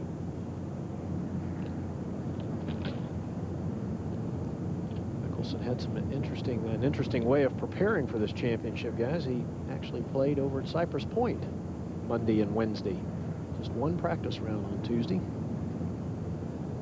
That's the value of privacy, right? Yeah, I think that was exactly what he told me on the practice tee on Wednesday, was that I wanted to get away, not be interrupted, do what I needed to do. Go to 17. Well, great history by Tom Watson 18 years ago in the '82 U.S. Open. Well, the whole location is pretty darn close to where he pitched it in. Tied with Jack Nicklaus as he came to this hole, and look where he's put it. And he's got a good lie like he did 18 years ago. The only difference was he hit another 3 feet, and he was on the upslope slightly, and now he's on the downslope, so it's way different. And he said, And hey, Bruce Tom, is like, are we going to do this again 18 years later? That was the same club, by the way, a 2-iron that he hit in '82 as well. Well, I wonder if he'll tell Bruce Edwards he'll chip that one in. But that's a tougher stance than he was in '82. He had rolled over that bank a little and had a nice little upslope. Paul Azinger now, who's got a fine round going, 3 under. 3-iron, and that's a long carry over there. I'm not saying there wasn't enough club. If he kept it to the right, there's a runway there that'll run it right down the green to the left, and that's really the best shot, is to keep it about 15 feet right of the hole, maybe with a draw, and just hit just on that this little area right here, and then it'll funnel right down in by the hole. Best round going of the day for Paul Azinger, 3 under. We've seen some 69 so far today, but look at this hole, this hourglass green, Johnny. Yeah, it's a great design. It really is, because you get 2 different looks on one hole. If the pin is on the right, totally different hole. Hole on the left, it's a forced carry, and look at that huge bunker in the front there. This one right here it gets a lot of action. Surrounded by 7 bunkers. Over at the 5th stance for Ernie Els. Roger? Well, it's not a very good lie, and certainly a very awkward stance. And when he gets this ball to the green, it is straight downhill to the ocean.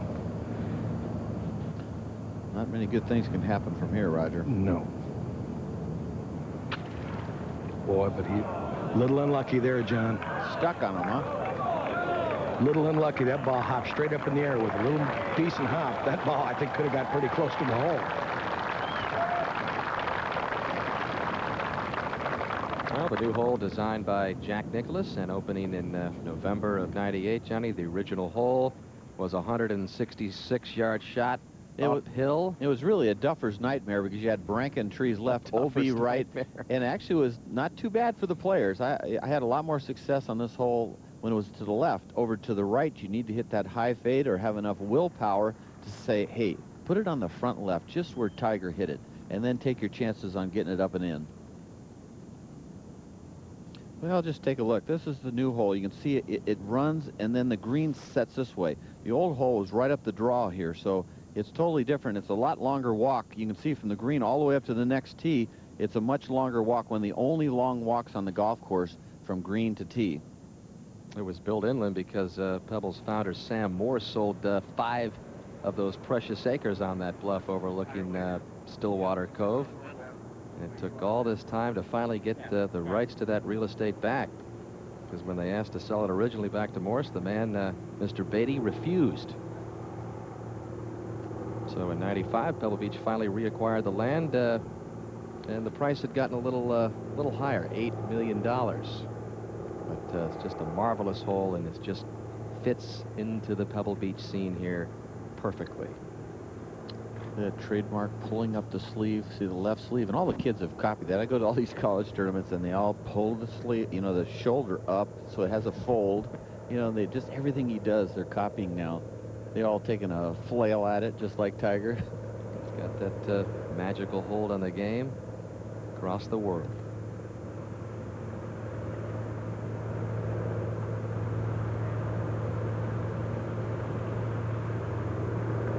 It's pretty speedy, Roger.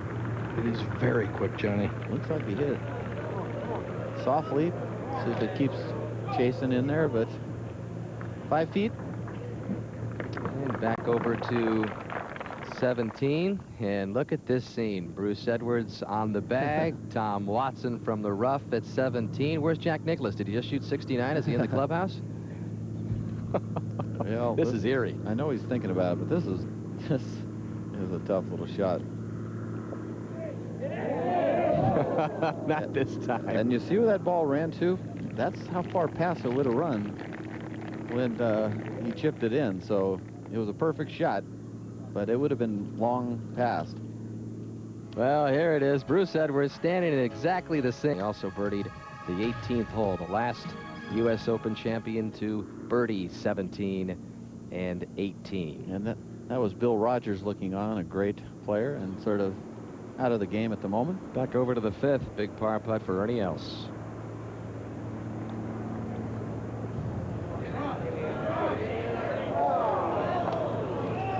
Well, disappointing last 2 holes for Ernie. For an unforced error on number 4, 3-putt bogey with a wedge, and then came out of that shot here at the tough 5th. So he's not putting any pressure on Tiger. Tiger's just having his own time right now. Singer for par at the 17th after lasting out to that point, and now Tiger Woods at the 5th, one of just 2 holes that he has played over par this week, just +1, but the other is the 3rd, which he of course tripled yesterday, and he now has this for par to remain at 8 under. Roger? Well, that's from about 4 feet, maybe just a little bit more than that. I don't think he'll do a whole lot. I think you got to try to keep it inside the hole on the left. You ever seen any better scoring conditions than today? This is perfect, Johnny. It doesn't get any easier than this. Scoring.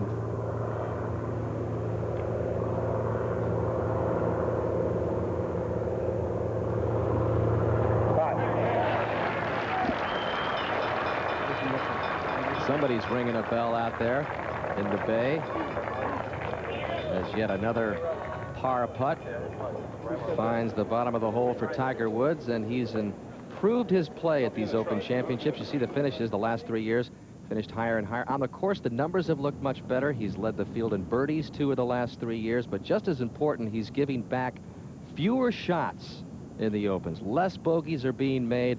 Fewer doubles have been recorded by Tiger Woods as well, but perhaps the most important part of these improving trends, the pars have taken big swings for the better, and there's no doubt about it. Tiger Woods has learned to appreciate the value of a U.S. Open par. There comes a point in time in a round when you need to make that big par putt to keep the momentum going or build on something you've already had. You don't want to lose anything. And I've been able to make those big par putts this week. And it's hard to explain why. It's a simple fact. I've concentrated just like I normally do. It's just the putts are going in. But those putts generally keep the momentum going or build on what you already have. And for some reason, you make a big par putt in a major championship from about 8 or 10 feet, you feel even better than you do making a birdie. And it's the weirdest feeling, but you really do. And I've had that feeling, well, fortunately and unfortunately, a lot this week. Well, most times he has been able to come through. Well, it's a sort of a clinic he's putting on this week of how to play a U.S. Open. You young people out there, young guns that are trying to be pro golfers someday or great amateur players. The concentration, notice. The demeanor, notice. I even made a little hiccup, really, on the 18th hole where he wasn't real proud of what happened there. But all in all, this is an Open to remember. And you notice the card there, 5 straight pars as he heads over to the tee at 6. Gary? And we head up to the green, and Padraig Harrington with this eagle effort from just off the front of the putting surface. Got 100 feet up the hill, Gary, on the same line as Jimenez putt. Hit it just a little too firm, but a good effort.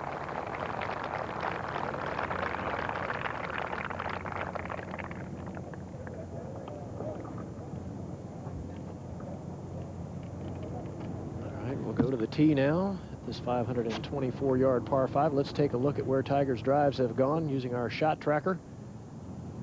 Yesterday's tee shot, 287 yards in the right rough. From there, he put it into a very gnarly lie right on the edge of the bunker, and was able to play a fantastic shot within 15 feet of the hole and make the putt for birdie.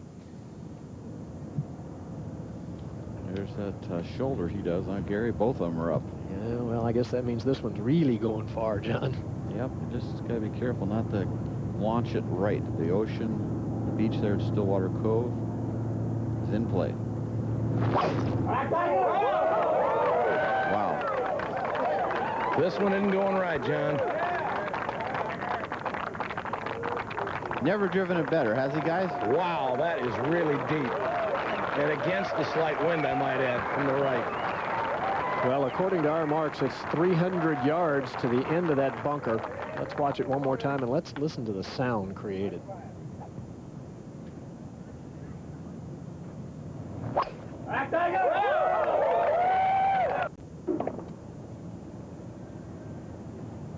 Now, Ernie Els.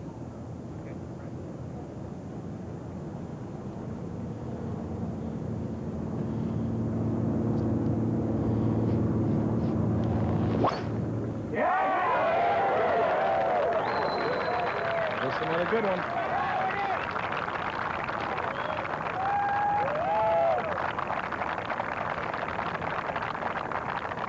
Ernie's not short, guys, but that one wasn't a contest. Moved ahead to 17. This a moment ago, Watson trying to save his par.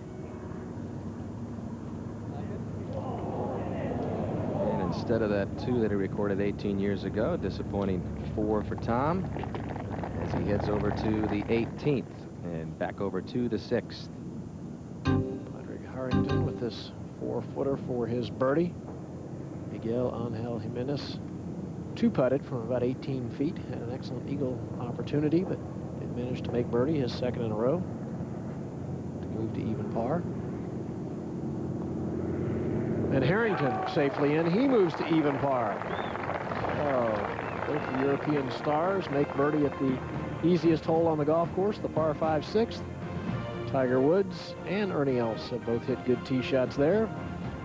Let's see what Tiger can do today. Can he dismantle another par 5?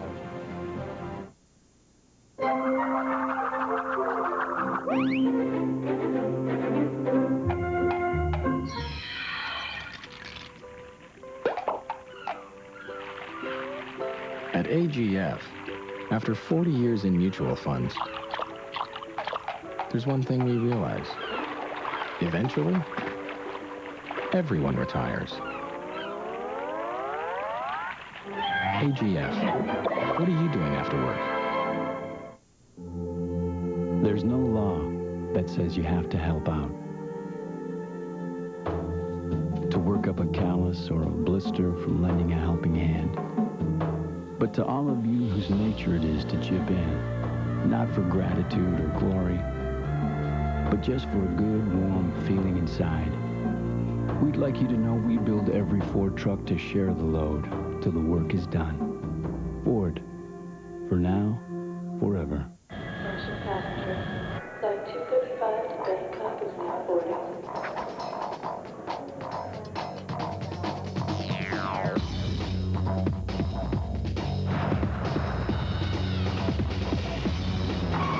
Fly with the Star Alliance Network and you fly like a star. If only the rest of your trip could be so easy.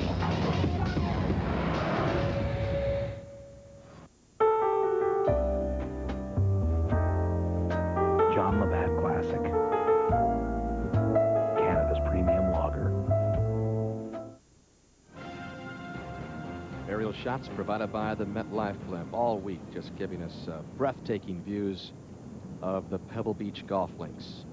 A little bit of sun trying to sneak through on an overcast day in the Monterey Peninsula. And a pretty nice place to spend your week over at the 7th, huh, Murph? Indeed it is. And Jimenez now coming off a birdie at 6. Mark? Well, both Harrington and Jimenez have birdied half the holes they've played today. As you said, tough hole location over on the right-hand side. This one needs to get down. Should spin back. He hit a lob wedge from up there. The wind actually helping the players a little bit today, right to left. We maybe possibly could see some other players in red figures if these boys continue. Back to Ernie Els. Second shot here at the par 5, Roger Maltby. 239 to the hole, 218 front edge. This is a utility fairway wood, kind of like a 5-wood. Totally blind shot. Players have to just pick out a tree behind the green, and this is left, and this is not Good. Up to 7.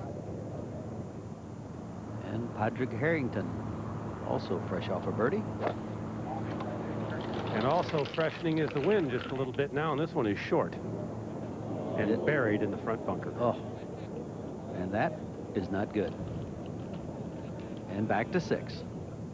Tiger Woods, second shot. Roger? 211 to the hole, only 190 to the front edge. Tough line. Roger got to hit it right over the edge of the cliff right here.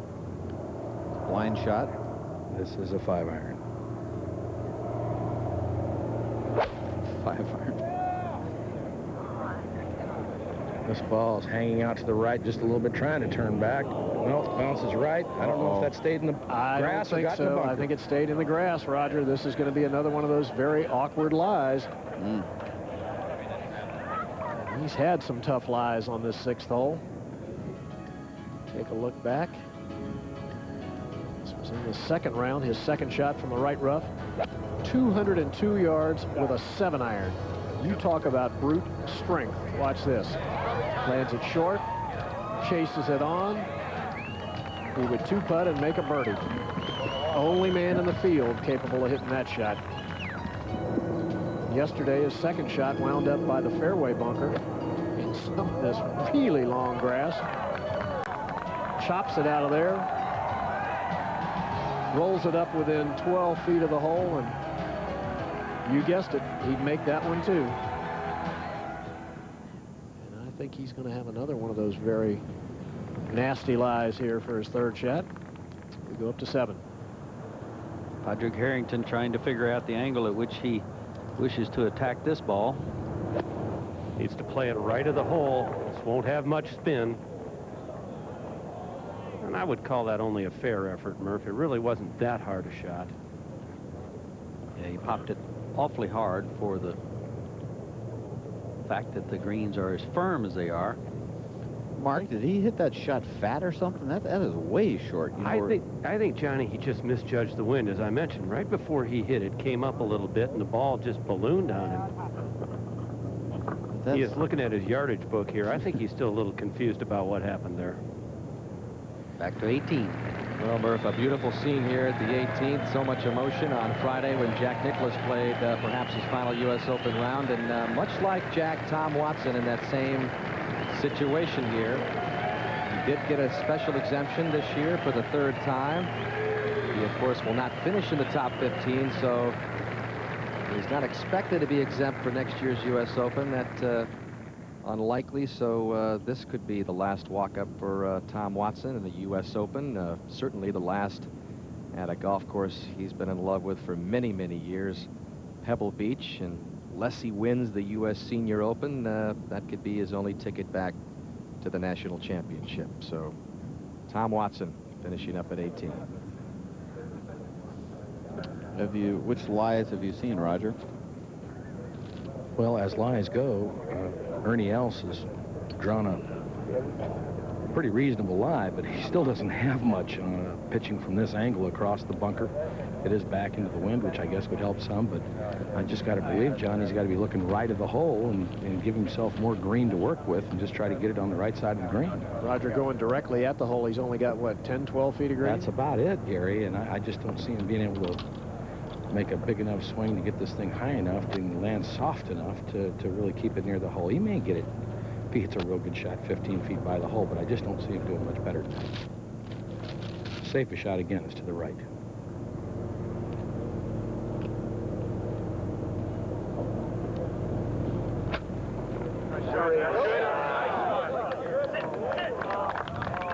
Just really about all he could do. What about Tiger? Tiger has drawn a horrible lie. It's not too dissimilar from the lie he had yesterday, but from much further back by the fairway bunker. But this is sitting very, very deep. The grain of the grass is against him, ball well above his feet. Just trying to chop it somewhere on the green, I would think. Notice how he's literally on his left knee to keep his hips as level as he can, don't you think, Roger? No, I don't think he's got his knee all the way down, but it's very close to that, Jim. That's what he is trying to do, keep his hips level.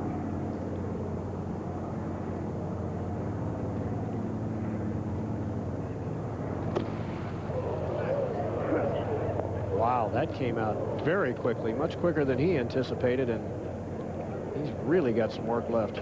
Certainly much quicker than I thought it could come out of a lie that deep. Well, his 8-shot lead that was once 10 could go down to, who knows, 6. Let's take another look. Short swing, pop. And I think just surprised the ball came out as quickly as it did, and it looked as though it really settled down, Roger. Well, Gary, I'm on the other side of the green. I haven't been able to get over and get a good look at this, but the grass over there is very, very dense. Very delicate shot. Only about 12 feet of green to work with. And correct me if I'm wrong, but it is running away from him too, right, Roger? Yes, it is. Shot this short, but wind there is not going to be much of a factor, although it is into his face. He's been able to control these beautifully all week.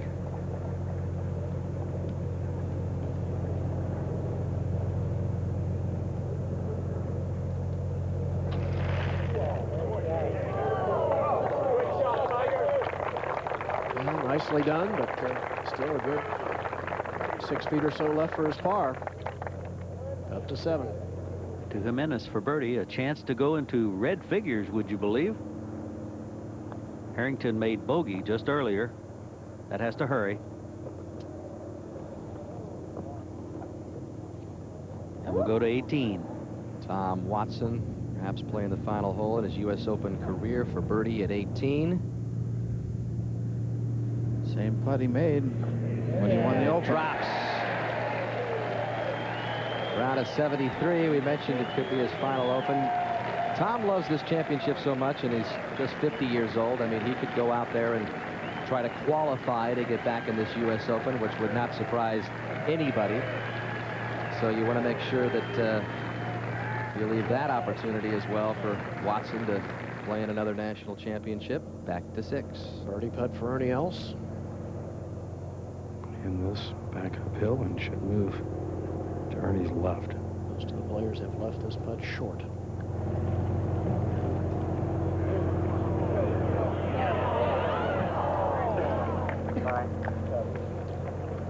Just not quite enough speed. Disappointing par at the 6th. Ernie Els. The hole has been the easiest on the golf course.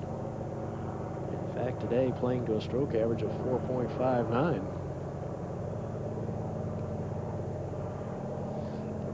Not a lot of break here, huh, guys? Just inside right or something? Yeah, I think you have to keep it inside the hole and have some pace on it, John. Uphill slightly. Mr. Els might have been disappointed with par, but I think Tiger's going to be pretty happy if he holds this.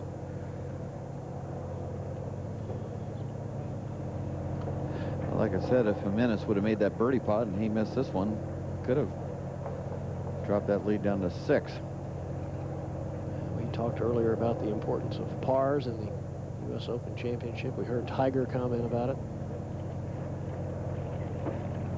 Obviously, some are better than others, but this would be a very good one for him. Hold it, Eldrick.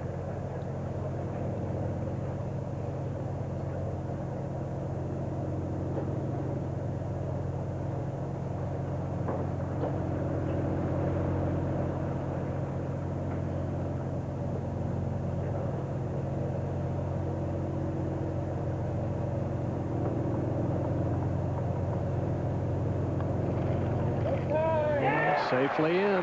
Great up and down. Great save. And the lead remains at 8. Through 6 holes. Very impressive. Well, I like the way he accepted the bad break, Johnny. Yeah. When he got up there and found the ball in the bad lie, we didn't see any kind of reaction from him. He just went about his business. That speaks volumes. That was a great up and in on his, 4th shot.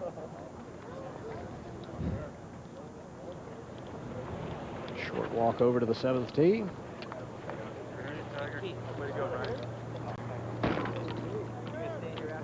I think, importantly, that Tiger did not rush that par putt either, Johnny. I think that's very important. And well, let's take a look at this hole and all the the hill and the way the elevation changed and how the topography runs, you can see it drops down big time into this green. They got a cliff on the right and behind and even left, 37 feet below the teeing ground. The green lies, and then you can just see that all the trouble around it, bunkers everywhere. You got a small target, but with the wind not blowing, the only thing that makes this hole pretty tough really is that right hole location, which you have today. And I'd be very surprised if Tiger even thinks a lot about that hole location. He'll just end up hitting it about 12 feet left of the target. Well, Tiger's had his day on this hole already. He birdied it every day. Mm-hmm. So, choice of club here, Roger? Sand iron. Wind from the right and hurting some. Feels back up here on the hill. Flagstick's not showing that. This one's pulled at the left side of the green. Nothing wrong with that, guys. Safety first. Over to 8. And a second shot for Jimenez. Even par. He's well back from the cliff, has 201 yards. This is the most dangerous shot of the day so far. Oh, boy, a little unlucky there, Johnny. Could have pitched forward, but stopped right in its tracks. It was heading right for the hole. And back to 7. And Ernie Els. Ernie should, in my opinion, start making a little go at some of these pins. Oh, this one pulled well left, too. This one might need to come down. Roger, that's an awful lot of iron shots left so far. Sure is. He's pulled a lot of balls, John. Yep. Almost every shot's been left.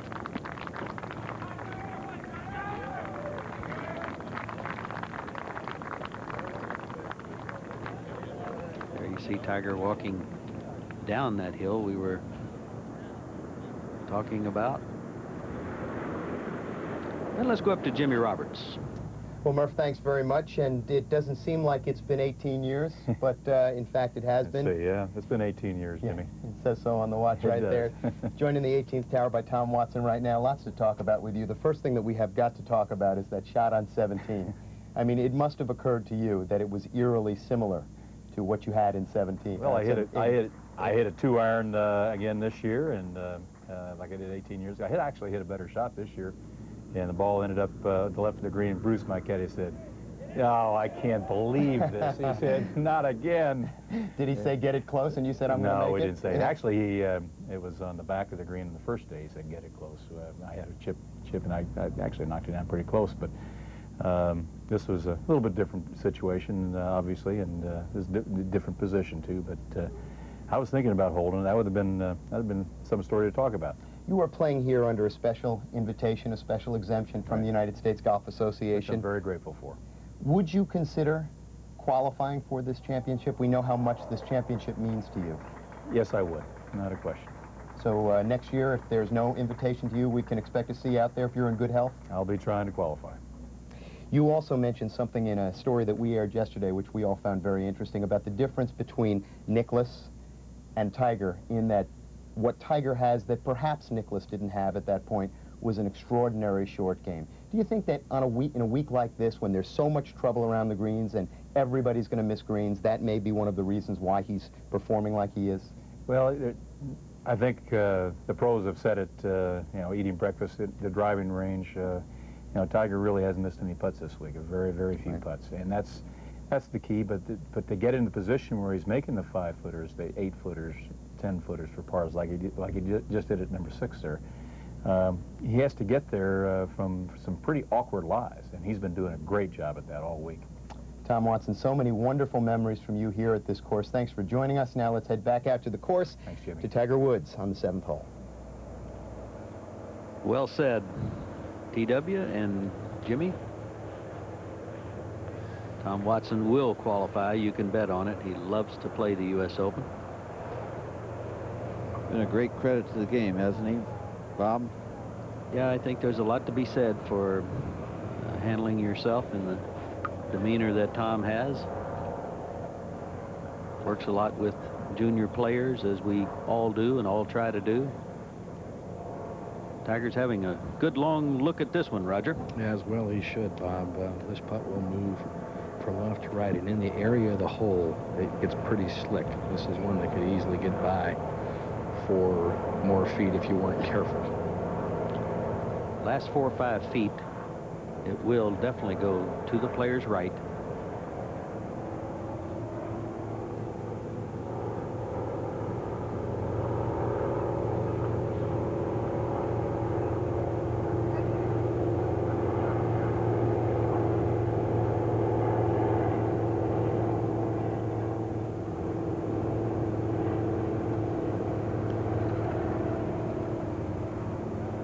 This is hit pretty firm, it seems.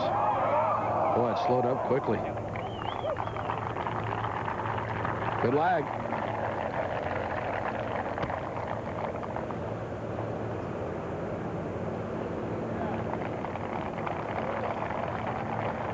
And another solid par in our way of thinking. That's what we would be trying to do. We have no idea of knowing what Tiger's thinking about. I would certainly be trying to make a few pars when I have an 8-shot lead. The sun is shining. Well, he's checking out the wind for the next hole already. Gives you an idea. He's gone right on from par at 7 to the tee at 8. And we'll go forward to Jimenez on number 8. Just short of the green here, Murph. Mark? Well, he's going to putt this ball from off the putting surface, and this is a part of his game where he is absolutely brilliant, Dan. They call him the mechanic, his fellow peers in Europe, but I'll tell you, he's got the hands of a surgeon. Very soft touch. He holds a lot of long putts. Shoots off that hill a little bit to the left, the first half. Yeah, it's almost a double breaker, Johnny. The wind is right at his back. It's up the hill. Going to be fairly speedy.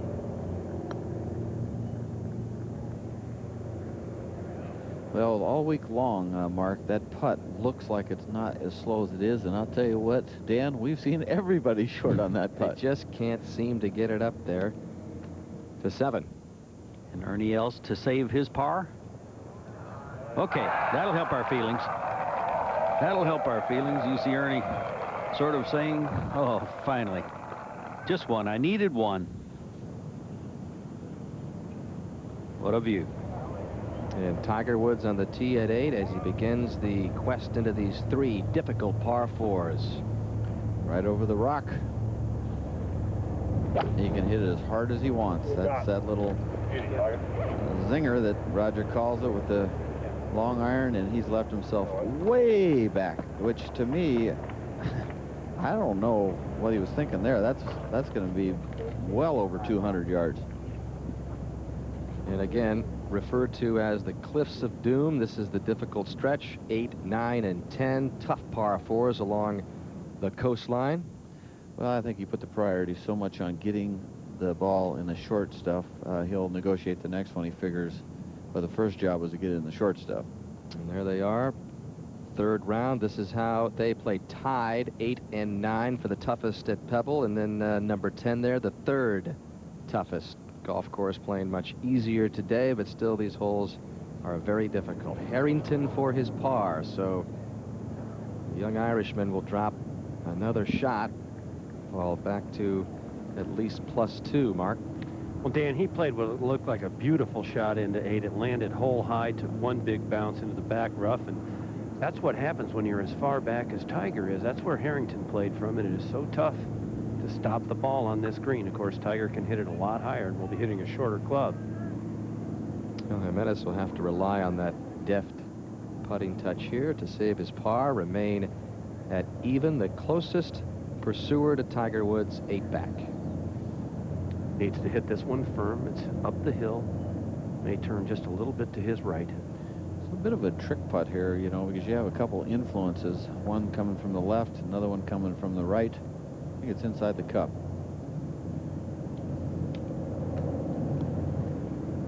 Solid. And the member of the 99 European Ryder Cup team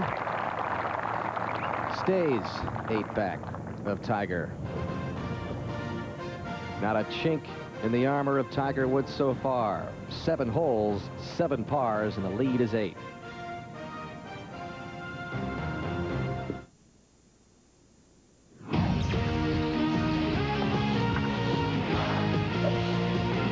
Sports Break is brought to you by Kraft Delissio Pizza. It's not delivery, it's Delissio.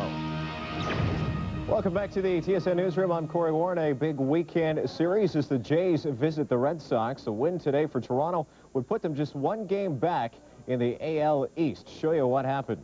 Top of one, 2 on for Raul Mondesi, and he takes it way deep to left, up and over the wall. It's a 3-run bomb, and it's 3-0 Jays. Frank Castillo with a solid performance. Jason Varitek, his 3rd strikeout victim. Castillo pitched 7 scoreless innings.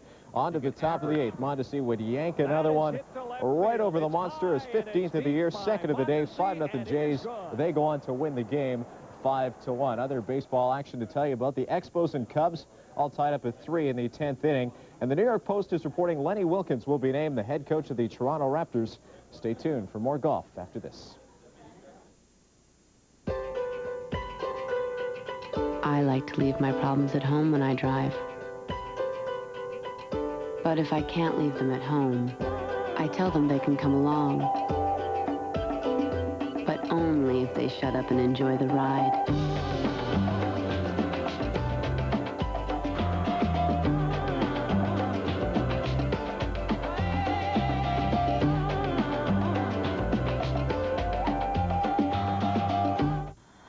It's half science, half artistry. It is the first golf ball core that thinks. Strike it hard. Crushing distance. Strike it softer. Exceptional feel. Introducing Smart Core. Pioneered by Wilson, powered by Goodyear. Smart Core reacts on demand to your game. How smart is that? One of the more gut-wrenching shots in the world. Not much wind, though. There is, what it is, John, is helping him, though, and it does play downhill slightly. This is a 6-iron. I'm sure just trying to land it somewhere near the front edge.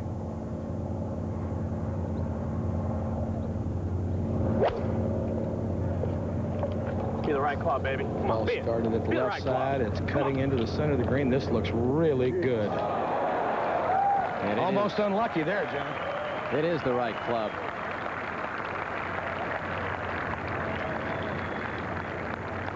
There's not much about this man that's unlucky when you look at his speed and physique and talents, and it's pretty amazing. That shot just hit and just stayed right where it landed. This ball is just Be the right club, baby. Come on, perfect shot. Be the right club. Come on. Good. Every time he does something that you don't think is particularly Tiger-esque, like leaving the tee shot a little bit back, comes right back and says, don't forget, this is Tiger Woods you're dealing with here. What club, Roger? It's now for 196, a 7-iron, John. Ernie hasn't done anything real exciting thus far. Couple over par for the day, putting no pressure on Tiger. This is a good-looking shot if it's the right distance. No. Well, a day when Ernie Els needed his A game just hasn't been there. Beginning the day 10 shots back and ahead to the 11th. Nick Faldo ready. Ed? Well, Nick has struggled a bit. He double bogeyed the 8th hole, so he dropped a couple of birdies that he had made early, but nevertheless continues to hang in there. Has that par to remain at +6 to 15. Long birdie putt for Tom Lehman up the hill. Big swing to the left. Oh, how about that? Just the 5th birdie of the day at the short 15.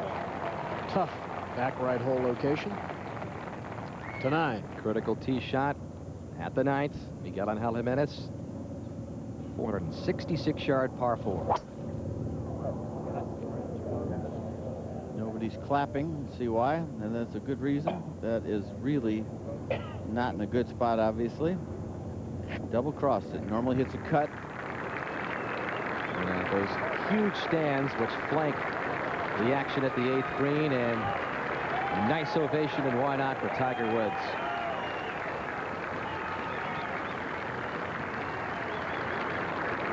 On land and sea, he's got his fans. he makes that putt and he stands up, go Tiger, they're going to be swimming.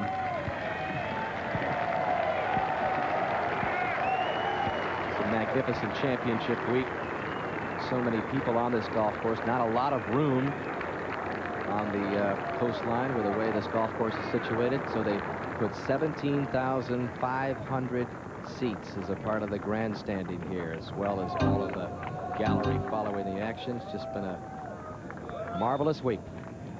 Very reminiscent of gallery stands you see at the British Open, to be honest with you. And it's very exciting to have that many people waiting for a guy like Tiger. When they finally get here, it's, you know, that's what they're here for. Finally got their seat in the right spot. Tiger, 24 years old. As we take a look at some of the past Open winners by age, last 25 years, 5 in their 20s, 15 have been in their 30s in the last 25 years as Open champions, and 5 in their 40s. And at age 24 years, 5 months, and 19 days old, Tiger Woods would be the youngest champion since 22-year-old Jerry Pate won at Atlanta Athletic Club back in '76, and 24 years ago, that was when Tiger was 5 months old. Well, obviously a bright future for Tiger. If he wins at 24, maybe his Open prime will be the 30s, so who knows how many he might win. Ernie Els, Roger? Chip from about 45 feet uphill.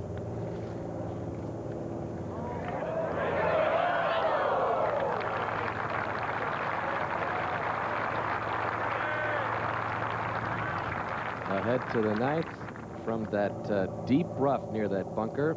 Second for Jimenez. Looks like a layup, just trying to get it in the fairway, which is not that easy to do, and he's wisely just bumped it out there to leave himself a nice wedge shot. Back to the 8th. This putt now from just about 18 feet. John, this hole almost on a crown. It is uphill from where Tiger's putting, but just almost immediately as you get to the hole, it starts to run away some.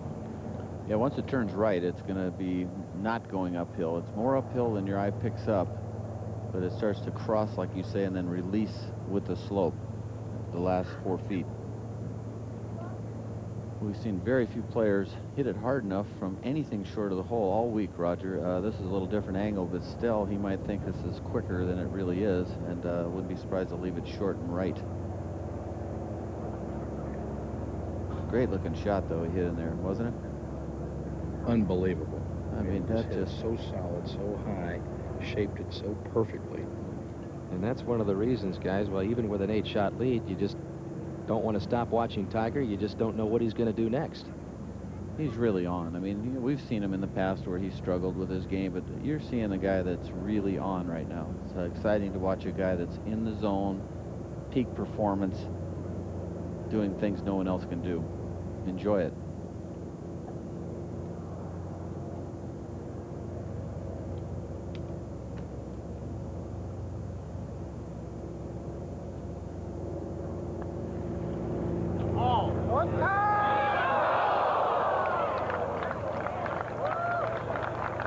Hit a lot of good putts today, Roger. He really hasn't made much. Ahead to the 9th. Third shot for Jimenez. Right at about 100 yards, and he has got it going just right of the flagstick. Still a chance to save par. Well, just when this guy hits a couple of loose shots, he never gives up and usually ends up saving his par. He couldn't have an easier putt from that distance, and with his putting stroke, dead-end putt uphill, it's probably going to go in. Grade 4. And Ernie Els looking for a 4 at the 8th. It's a tough little putt. Will move to his left. If you try to keep this putt inside the cup, if you don't hit it firmly enough, it can dodge away left. If you get it just a shade too high and hit it too firm, you'll miss it right.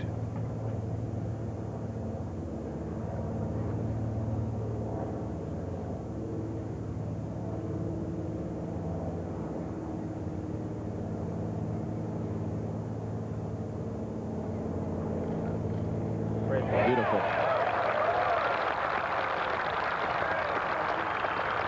Beautiful speed he put on that putt.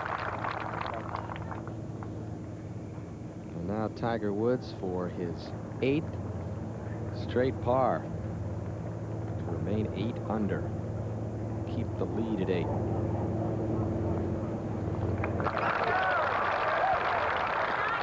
fact, that is the 12th straight par recorded by Tiger Woods. Picking up from the action of yesterday.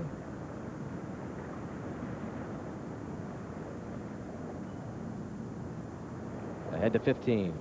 Birdie putt for Justin Leonard. Just to go 2 under par for the day. Yes, sir. Leonard has now gone 21 straight holes without a bogey. Moves to 6 over for the championship.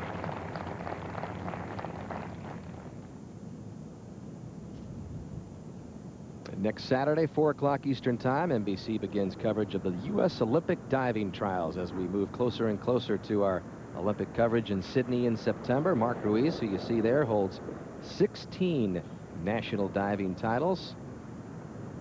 He'll be there trying to earn his spot, one of those 2 coveted spots on the U.S. team for the games in Sydney next Saturday, 4 o'clock Eastern Time on NBC. Hold those cameras, folks, please. And wherever Tiger competes, the entourage follows, the security, the media, the people, the microscope. Well, always the hardest hole on the golf course, whether you're playing regular play or the AT&T or whatever. This hole always seems to be the hardest.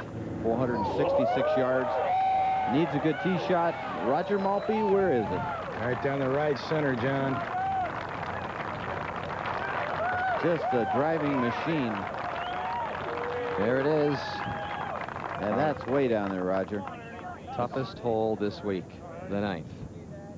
Well, let's take a look at number 9, the toughest hole out here. You drive, most people drive it to the top of the hill, which is like 260 to the very end, and then it crowns and goes over and slants dead left to right. In fact, Tiger, to put it in the fairway there is very hard. Usually rolls over in the semi-rough, and then now you got a downhill side hill lie if you're down the hill, and you got to negotiate that bunker and the ocean right and behind. Well, live at the 9th now, see if Jimenez can save yet another par, keep within 8 of Tiger's lead. Padraig Harrington has just holed it for a birdie 3 right ahead of him. This is about 6 feet. May turn a little left.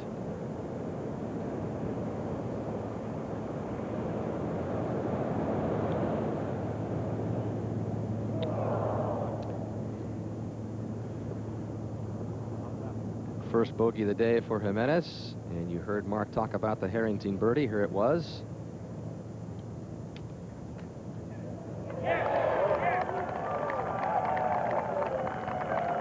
First birdie of the day at the 9th, as it had been the only hole without a birdie made on it before Harrington dropped it in. 16.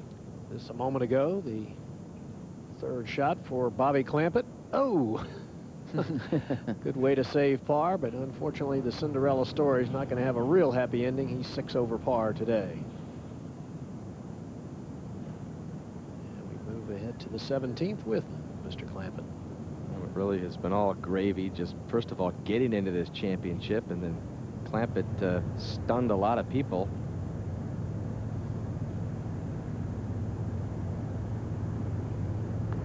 Gives you a lot of credibility as an announcer when you can contend for a while and then go back to the booth. Well, he did it back in '94 out here at Pebble Beach.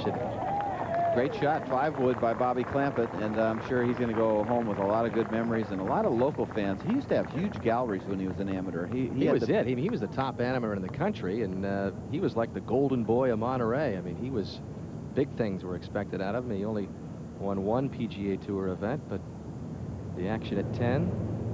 That's a birdie putt for Phil Mickelson. And you see the speed from up above the hole at 10. Catches a piece and still goes 5 feet by. To 13. Freddie Couples for par. Freddie hit his 2nd shot over to the right in the rough, short of the green. Chip to here. Oh, okay. Freddie, as you can see, overjoyed with that. Back to the tee at 10. Now 446-yard par 4 new tee. Added some 20 yards of length to the hole. It's nothing like that. Got the marshal in the way, I think. He's about to take. Careful, careful. It's like they do that right when you're ready to take the club back. Quiet, please. This hole playing considerably easier today with lack of wind. Yesterday, for a while, it was one very difficult golf hole. Really good looking young player here, Harrington, Gary, don't you think? Oh, I agree, Mark. Nice swing. Seems to be in control. I think we're going to see him on a lot of Ryder Cup teams in the next decade. Good shot there. Nicely placed. Fairway slopes severely from left to right toward the water. Widest fairway on the golf course, or one of the widest, about 35 yards in width. And next to play will be Jimenez. What's it blowing out there? Just under 5 miles an hour? I'd call it about 3. Coming from the right here at 10 right now. Actually sort of helps to hold the ball in the fairway on a sloped fairway like this. Drove it left off the last tee, but not this one. Right down the pipe. That's a pretty long drive, so both players safely in the fairway at 10. We go back to 9. 131. Ernie Els. This now from 140 yards. Very steep downhill slope. And a look at the shots. Second shots at the 9th. Don't want to hit it left. 13 guys have hit it there. Keep it out to the right, Ernie. Let it come back. He's trying to hold it. Last time he did that, he hit it left, but this one's better. How about that, Raj? Beautifully played right there. Really on a downhill slope, Johnny. He really made great contact. Maybe that'll be the spark that gets Els going. 211. And the second shot of John Houston. 1 under par today, 4 over for the championship, so good day for him. Made some comments that he didn't love these kind of greens. He's won every time on Bermuda, so that's probably where it's coming from. Shot a 67 in the opening round. 2 behind that man's 65 in the first round. Now Tiger's second at the 9th. That's from 137, but a level lie in the fairway on a little shelf at the very bottom. Much better lie than that of Ernie Els. That's just a little right of the hole. Tiger Woods began the day with the largest 54-hole lead in U.S. Open history. It was at 10. Right now it is at 9 over a couple of international players, Jimenez and Harrington. Back to the shores of Pebble Beach in the 100th Open in a moment. With Fido's unlimited evenings and weekends option, I can now play with my Fido anytime at all. Because unlimited means I can talk as much as I want, every evening and every weekend. So it looks like Fido and I are going to be spending a whole lot of time together. Come on, Fido. Fetch! Fido? Fido? Fido? Unlimited evenings and weekends, and Nokia handset at just $50. Make the move to Fido. We had a guy not too long ago that was relieving himself behind a tree, and the lady must have been 200 yards away running on the outside of the golf course, and she turned him in. And the guy was arrested for, what do they call that? Public exposure. You mean she saw it from 200 yards away? Well, she claimed she did. Some of us got short drivers, others got long drivers. What can I tell you?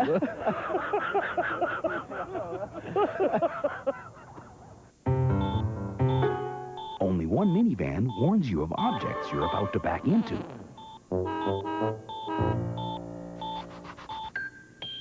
The 2000 Ford Windstar.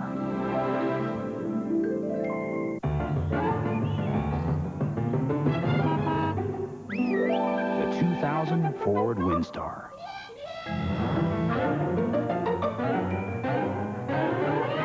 With 2 power sliding doors. Lunch. Oh, a chicken salad sandwich, please. Chicken salad sandwich?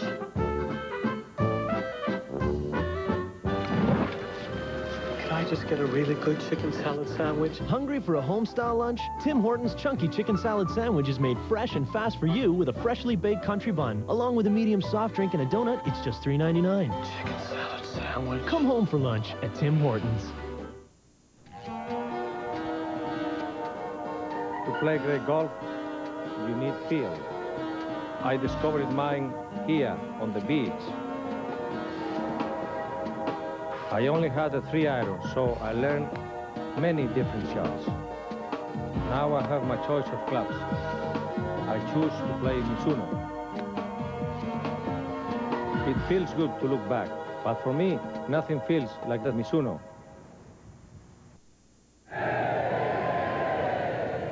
Well, this week at Pebble Beach, the wave's not just reserved for Carmel Bay. This is the scene at the 18th, where the fans got it going from behind the green and all the way down the fairway.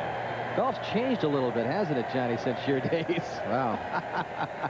Well, the group that finished ahead, there's a big gap, so the fans are getting restless here. A couple of hours till Tiger time, the par 5 18th.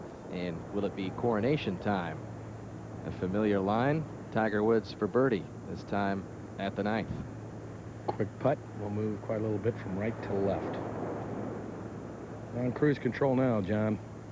Well, it's pretty clinical, the first 9, I tell you that. Just sitting there on the magical 8s.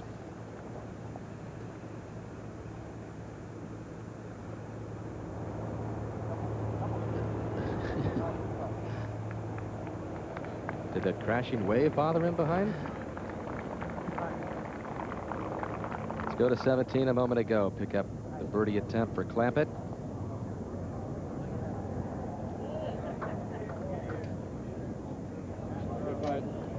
It was a good putt. He'll remain at plus 14 and head to the 18th, the hole he's played hundreds of times growing up here in the area. Now, Ernie Els has faded back down that leaderboard. Beginning the day at plus 2, has dropped a couple of shots. Plus 4.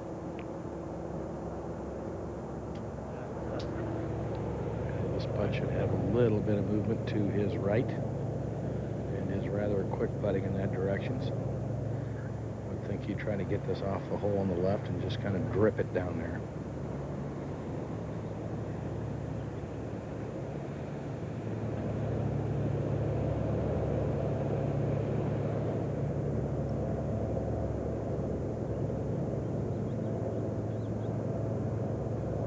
Right in. First birdie of the day for Els, who came out knowing he would need a lot of them, but it doesn't come until the 9th, and it moves into plus 3. Out in 36 for the easygoing South African. In the meantime, if Tiger Woods pars 9, it'll be 17 consecutive holes without a bogey. John Houston at 11 for birdie. His 4th of the day, and he moves to plus 3. And that is a tie for 4th, along with Olazabal and Westwood. Gorgeous shots from the water surrounding this golf course. Well, the cloud cover is just lifted. Morning sort of patchy fog. I didn't think it would clear today, but it's possible that the wind could kick up a little before Tiger gets done. Never know what Pebble Beach will serve up. No, it's a potpourri of weather. Toughest job in the country as far as weather forecasters goes has to be right here in this area, doesn't it? It's one reason why I like Shinnecock Hill so much, is it seems like it gives you a lot of different weather looks, and it could be hot and balmy, it can be cold and cloudy, and it just got a lot of different looks, which I think is really neat in a championship to have to deal with all that. 8s are wild for Tiger Woods. Yeah, you know, it's sort of like putting a potato in a hot rod. You know, he's sort of having to do that today. You know, he's got such a big lead, he's sort of babying it around, and part of him hates it. You know, you can see he just doesn't like, why am I hitting it over there and leaving it short and not getting it in? You know, part of him wants to just turn it loose, you know. I remember before this championship began, he made this statement. He said, you know, 72 great pars is looking pretty good right now. Yeah, it is, but it's tough for him to think that way. Yeah.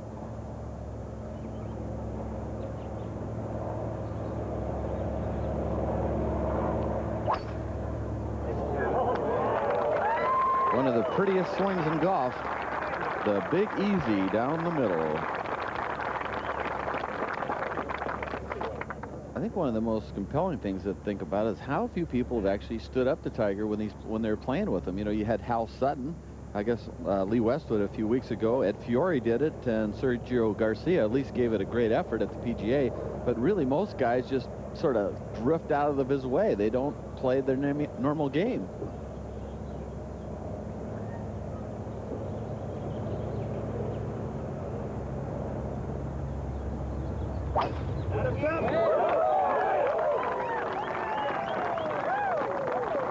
This is a great driving exhibition, John.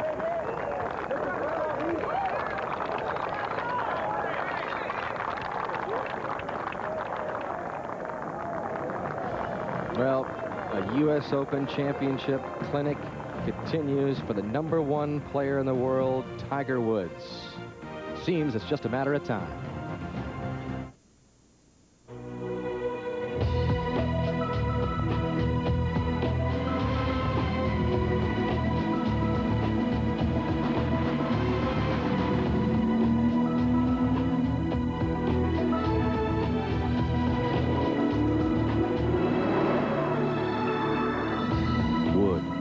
Leather, adrenaline.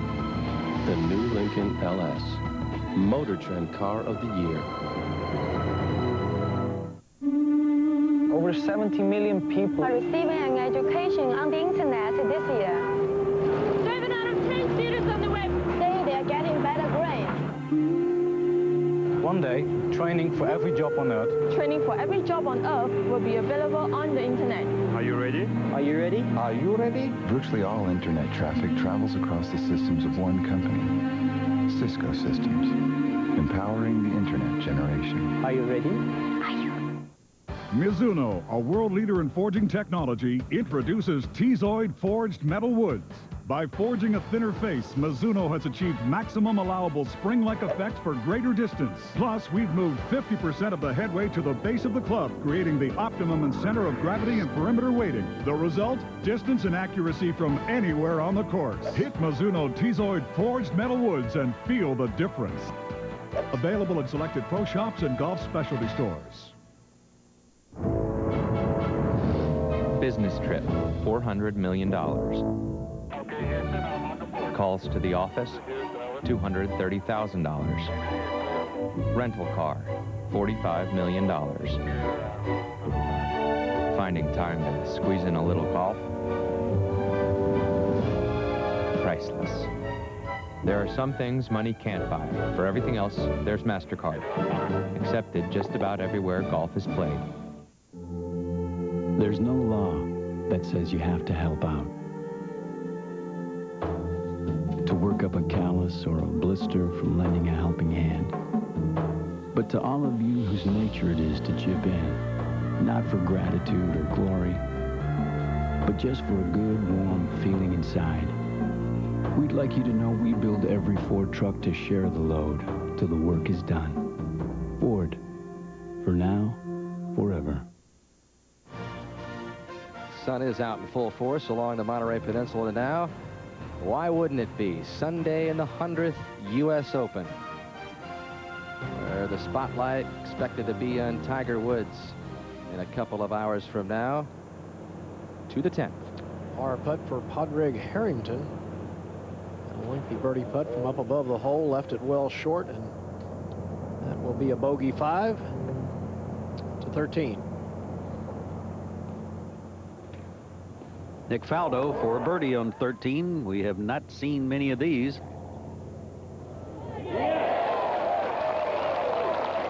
Nick on the last hole missed a putt and banged his head with his putter and then made like he had knocked himself out. He's trying to have some fun.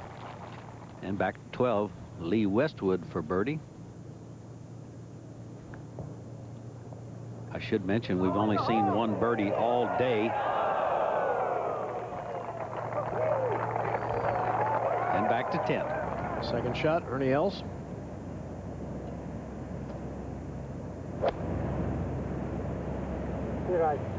This from 153, cutting right at the flagstick. Oh, what a beautiful shot. That is easily the best shot we've seen today. Great shot. Front right hole location. A lot of history at this hole. It was here in 72 that Nicklaus hit it in the hazard twice in the final round. Survived a double bogey 6 on the way to his win. And of course in 82, Watson hit it down in the hazard, hacked it out on the green, and made a 25-footer for par. Tiger's second. That's from 125, just 115 to the front edge. Just kind of a flick of a wedge for him. This is well left of the hole toward the center of the green. What an advantage, though, to be able to play a wedge second shot to a 446-yard par 4. And not much of one at that. Thank you, Robert.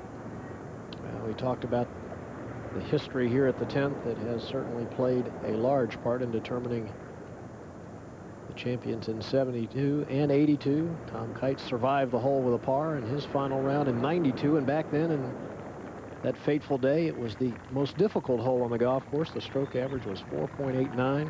And a nice message from those out on the beach. Happy Father's Day.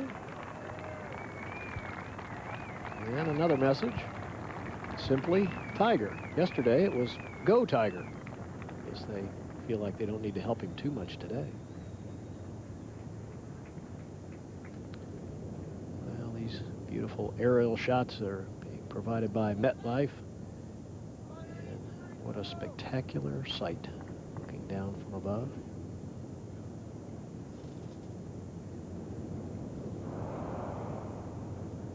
And let's take a look at all the scores in the field.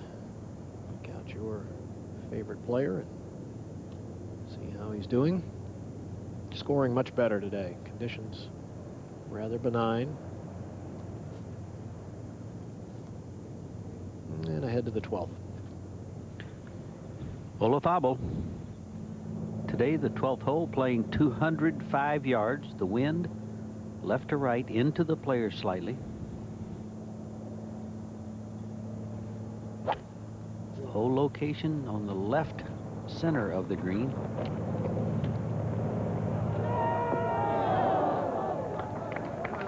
Ball just will not stay on the green when it lands just on the backside of the bunker. You can appreciate how good a shot that is. To 18. And a nice walk up for the local boy, Bobby Clampett.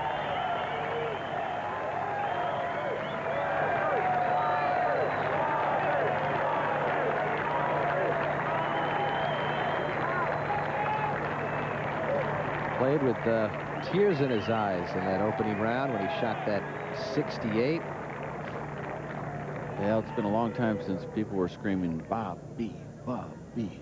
But they must have had some problems out there because they're half an hour behind the group ahead of them. Back out to the 10th. Tiger Woods taking a look at this putt for birdie. Roger, tell us about it. Well, downhill from about 18 feet. It'll be a quick putt. May try to move a little right. I don't think there's a lot of break in this putt from this angle. Pretty much down the fall line of the green.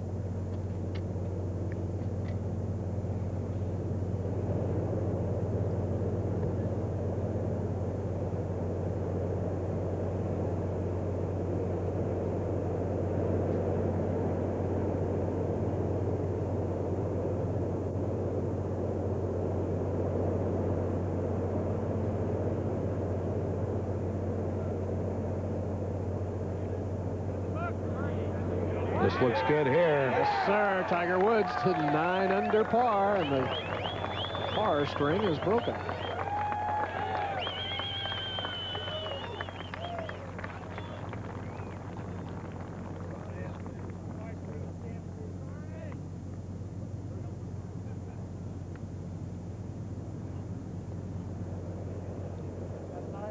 Well, he's now at 9 under as we look at the lowest winning scores to par in a U.S. Open. No one's been lower. In fact, only Gil Morgan has reached double digits under par, and it came in the 92 championship staged here at Pebble Beach. He got it to high as 12 under before fading in that championship. So will Tiger Woods become just the second man in an Open to reach double digits under par? Els now with his putt for a birdie. This putt can move quickly to the left. Not hit firmly enough.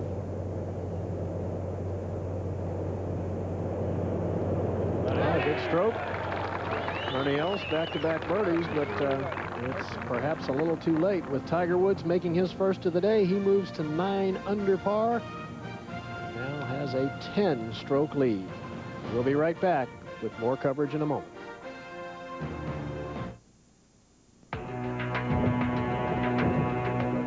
The outlook may seem very bleak for a company.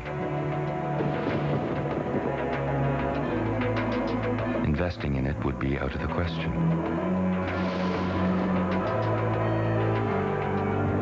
Trimark looks beyond current conditions. That's how they find opportunities others miss. Trimark, the way there. Soft spiked shoes, $120. Ball marker, $2. Putter, $280.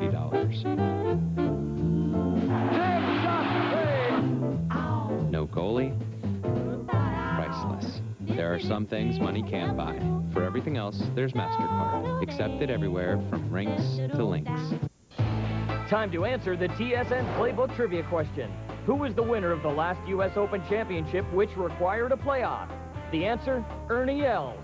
Hit tsn.ca/playbook for contest details and play. Outwit weeds with a 1-2 punch. Lawn Weed outcontrols broadleaf weeds in lawns. Total Wipeout gets weeds everywhere else. Weeds can't hide. And the tag team wins. Lawn Weed Out and Total Wipeout.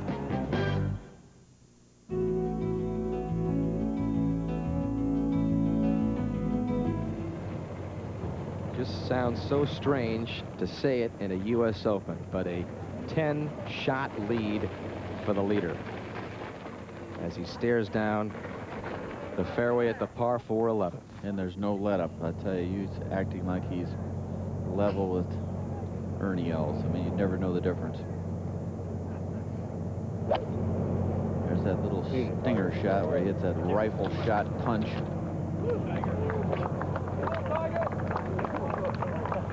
And again in good shape. Well, if you just joined us, wondering what happened on the front nine of this final Sunday in the 100th U.S. Open, Padraig Harrington got up to a good start. The young man from Ireland. This was his second shot at the opening hole. Beautiful iron shot. You can see here, going right at it. Beautiful shot. He would birdie that to go to +2, so they were scoring some birdies ahead of Tiger Woods. Birdie Jimenez. Just a moment ago. Jimenez birdie to go to +2 also at the opening hole, so it looked like there would be a pair of international golfers putting a charge on Tiger Woods. Olazabal, his third shot at the second. Blading a sand wedge out of that rough. The touch we talked about goes to +3, and then Tiger Woods, very sharp in the early going, drove it down the fairway. Second shot to this point on the opening hole. Hit a good putt, a wiggle left. Missed the birdie. Tiger had a lot of birdie opportunities early. At the second, the long par 4 for birdie. Beautiful stroke here. It looks like it's going to turn right into the center of the hole, and it just flattened out. Also had a birdie opportunity at the third, a hole where he tripled yesterday. A little slower than it looks, this putt, and he just right on line. That one he thought he had. Then at the par 5 6th, we've seen just a variety of different shots played by Tiger Woods this week. After a nuclear drive, watch what happens here. Carefully watch this ball. He's pushed it to the right. Watch by the bunker, and now it's in stuff that's 12 inches deep. Which prompted him to see if he could do something Tiger-esque. His fourth shot, though, now. Calmly got it there. He would make par, so 5 was a very good score with the condition that Tiger was in at the 6th. Then he laid it back in the fairway at the par 4/8, a little bit farther back there from the cliffs that he would have liked. And this second shot, Johnny, was 225 yards. It's a 6-iron downhill. He just kills it. It's going right at the pin, and it takes a very soft top that looked like it was going to be stiff. But he two-putts that for a par. He pars 9, and then here on 10, he hits a good wedge in there, left of the hole safely, and makes that putt for birdie, finally to break the par string and get to 9 under. And it's not premature at all to start the coronation for Tiger Woods with his huge lead, Johnny, on the back 9. If he wins today, of course, he will need only the British Open victory to complete a career Grand Slam. Jack Nicklaus was 26 years old when he accomplished that feat, but at just 24 years old, Tiger Woods has continued to go into uncharted territory. By the time this Open's finished, you're going to see a lot of records, and we're going to compile them for you. But it's just amazing stuff. There's winning the 4 majors, Jack, at age 22, and when he won the Open, and then he won his second at age 23, the third also the same age, in the same year, the PGA, and then when he amassed the Grand Slam was 26 years old, and there is the comparative list for Tiger Woods, and it's no secret that as a youngster, Tiger Woods would put things in his room, clippings and numbers that Jack Nicklaus had achieved, and when he talked about it as a young teenager, a lot of people thought he was crazy. Yeah, well, and now he's out there proving it. Yeah, well, it shows what you can do if you really work at it and you got the ability. But in St. Andrews, to be honest with you, might be the easiest course for his game of them all, and so he could very well get all 4 legs of the Grand Slam by 24. Okay, back out to the 11th and the second shot. Roger.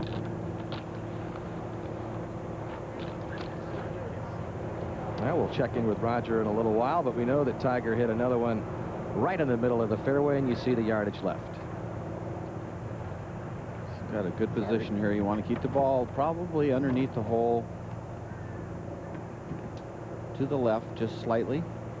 Hole location is just 10 on and 5 from the right, so left is definitely good.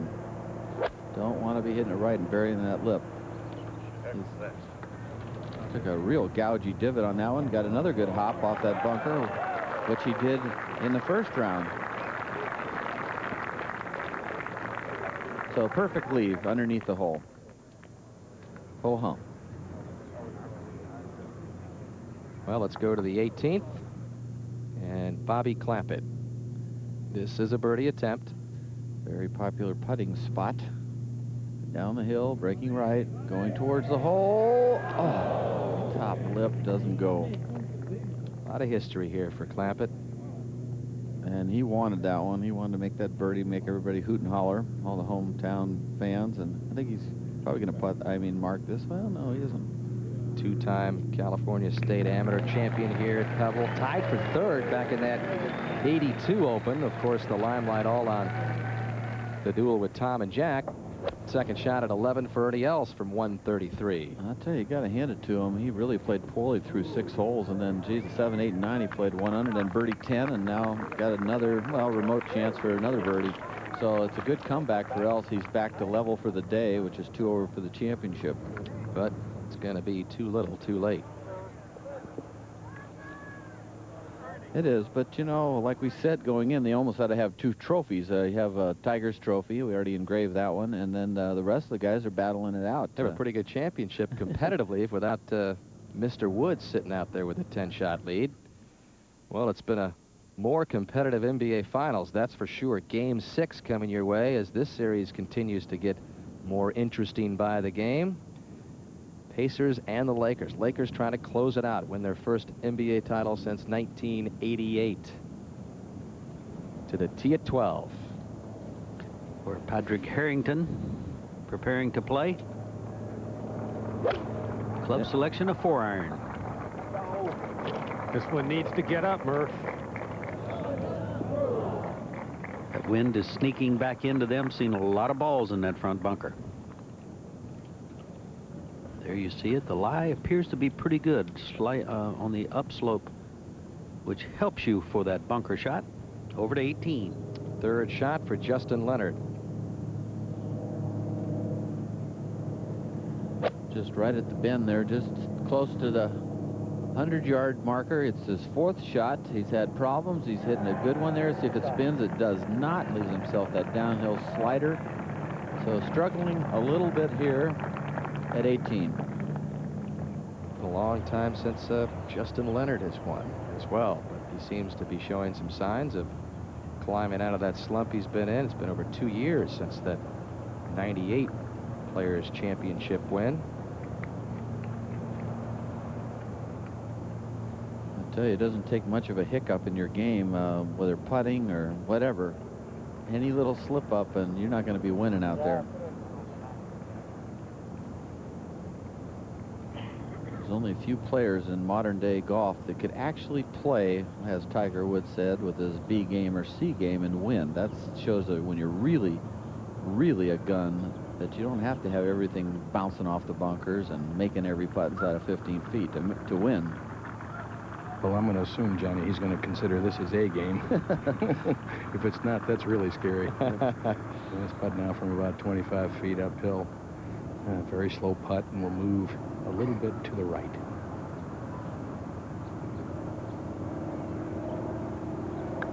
Hard to get it there. That's another putt we've seen all week, Roger. Number 8 in this green that guys just are not getting it there. You just can't hit it hard enough on the way up, and you can't hit it easy enough on the way down. Yep. Well, is this a makeable birdie, Roger? Because he would become only the 2nd man in the history of the Open Championship to reach double digits under par. Well, I think he's going to make it, Dan. Very much on the same line as Ernie Els. He saw the putt. I mean, there's no guesswork here. He knows how it breaks. But how long is this putt, Roger? I mean, you really feel he's going to make it. I mean, you've been feeling the powers of Tiger all week, haven't you? Absolutely, and I truly believe he's going to hold this putt. It's about 12-footer, a little over 12 feet. A putt he can be aggressive with. Look at how much he is into this putt, Roger. I think now I've got to believe, you said it was present tense, but I think right now he's trying to show that I'm going to blow every record out of the books. Thinking record book now. Maybe, John. Because obviously the other part is a done deal. Well, all the great ones look for that edge. I mean, we saw it from Michael Jordan. I mean, it's not just enough to win, but to take on a challenge and to conquer it and to turn it into something that no one else has done.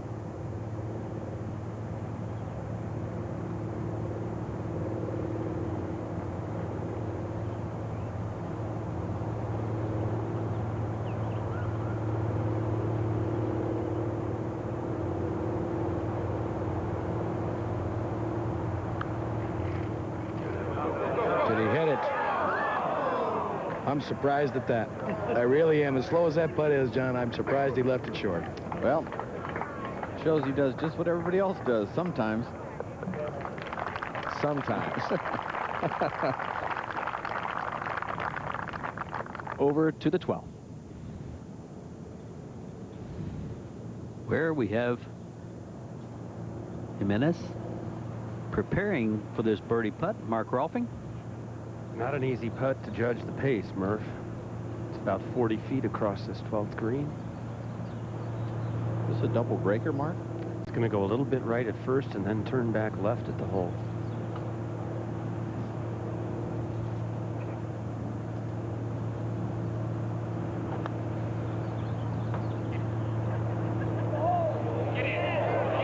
And a chance.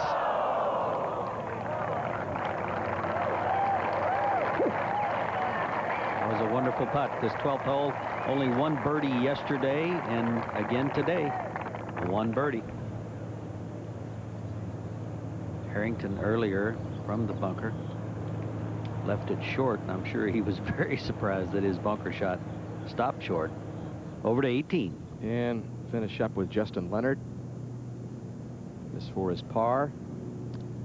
Dan, we haven't seen anybody make this putt yet from any distance, whether it's 10 feet, 15 feet, 20 feet. Most of them have been short. Bobby Clampett hit a good putt. He's the only one that kept it high. Well, he's played the golf course more than anyone out here in the field. See if this stays up. I don't think it is. And that's sort of like, well, short and right. So an unfortunate finish for Leonard. Bogey, bogey, bogey after a birdie at 15. 72 for the former British Open champion. 12 for Padraig Harrington's putt for par now.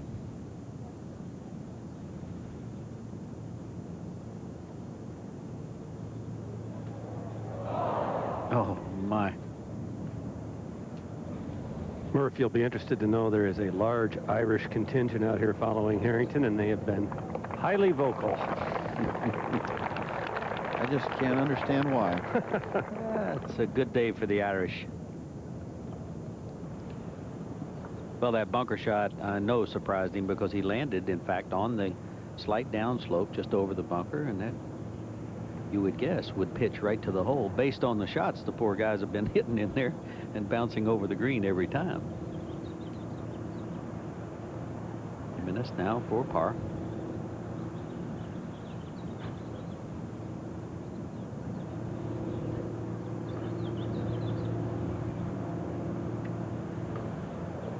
Maintains his hold on second place. And in this case, runner-up is not bad. And back up to the tee. It's 205 yards. The wind is left to right into the players, and I think in watching this hole, as I have been, Roger Maltby, the best place to get your direction on the wind is back in the 11th fairway. Well, that's true, Bob. Back in this corner, a little secluded where the tee box sits, protected also by spectators to the left, so you don't really feel the wind quite as accurately as you probably would down in the 11th fairway. And I think Johnny said it best yesterday. To play this hole really effectively, this is a very common wind here. A high draw into the wind, fighting the wind, will land the softest on the green. This is a 4-iron.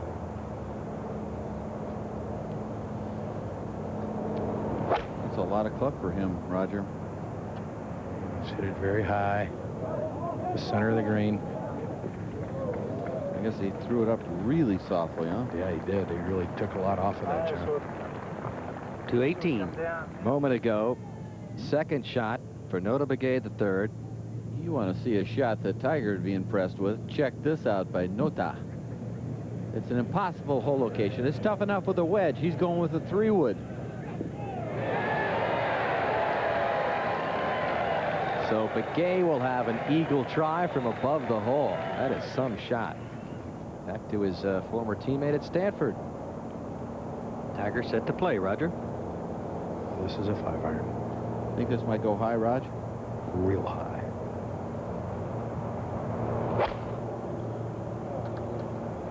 Just a towering shot, Johnny, at the center of the green. What a beautiful looking golf shot. Advantage Tiger. Boy, is it wonderful when you can hit it that high and land it on that green that softly. And I think it's very obvious that's why Mr. Woods is where he is. This sports break is brought to you by Steel, makers of the #1 selling chainsaw worldwide and a complete line of outdoor power products. Welcome back to the TSN Newsroom. I'm Corey Warren. 2 Group C matches at Euro 2000 today. One game had Norway facing Yugoslavia. TSN will air this game tonight at 12:30 Eastern time, so if you don't want to see these highlights, it's a safe time to make a run for the fridge. Show you what happened. Early in the first half, Vladimir Jugovic with the free kick, and Savo Milosevic gets a heel on it to guide it home, and it's 1-0 Yugoslavia. Then late in the second half, Norway a chance to tie. John Carew sent in, but he puts it just wide, and Carew knows that that was Norway's last chance. Yugoslavia wins it 1-0. Other Group C action at Euro 2000 had Spain beating Slovenia 2-1. Stay tuned for more golf, but first, Minnesota Wild news conference for tomorrow. They're expected to name Jacques Lemaire their first head coach.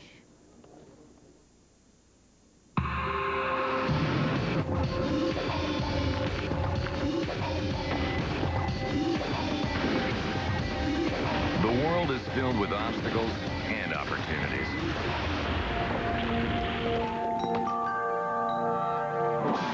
You decide which are which. The 2001 Explorer Sport. part of the Ford family of SUVs.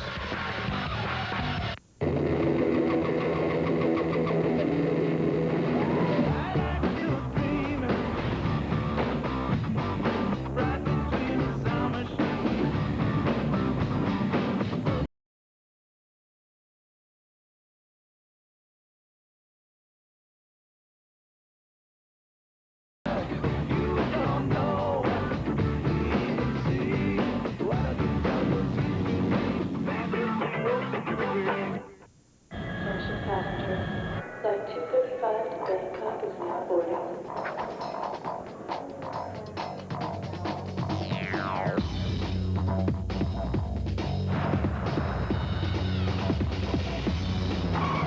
Fly with the Star Alliance network and you fly like a star. If only the rest of your trip could be so easy.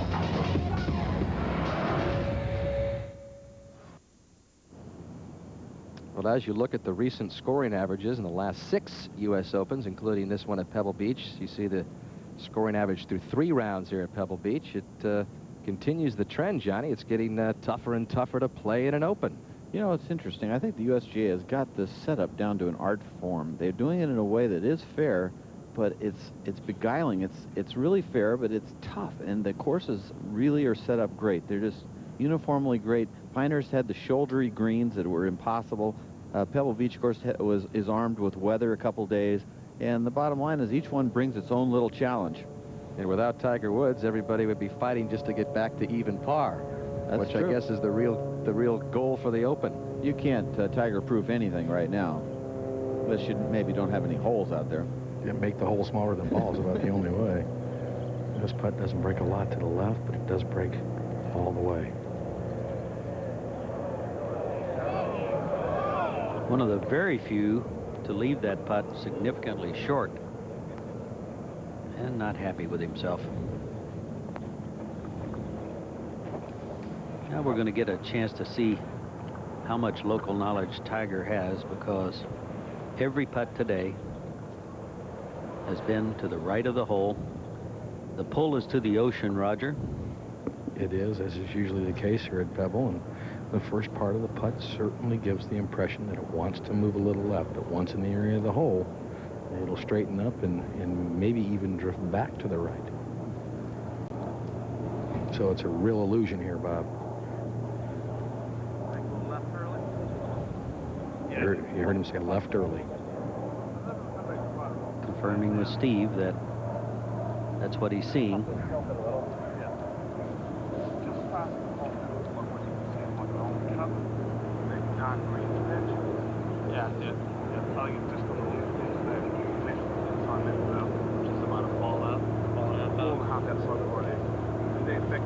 Always interesting how a caddy like Steve can help a player of Tiger's caliber. Usually it's on the order of confirmation of what the player is thinking, what his first idea is.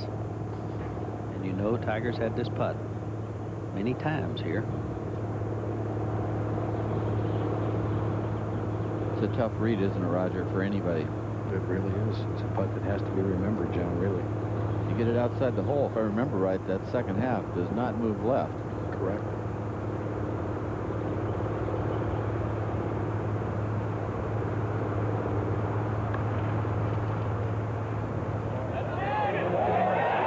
Oh, my goodness. Double digits. Are there any questions that Tiger knew exactly what that putt did? The second birdie today to the man on his way to win it all. Double figures, gentlemen. There we see the most strokes under par at any point in the U.S. Open.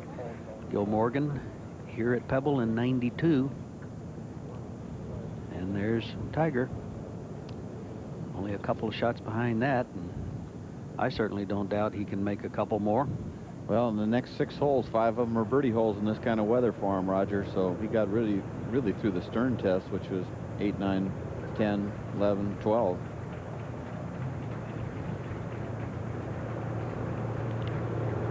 Ernie now for his par.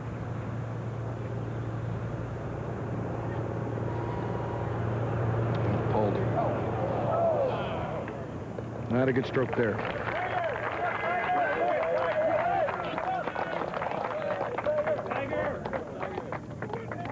Let's have another look at Tiger's putt here.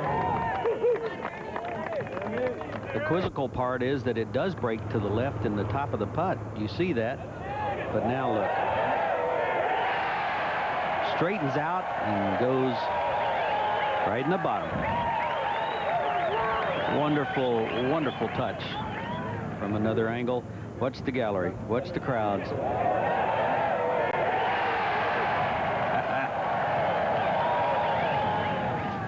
They love it. Largest winning margin in a U.S. Open.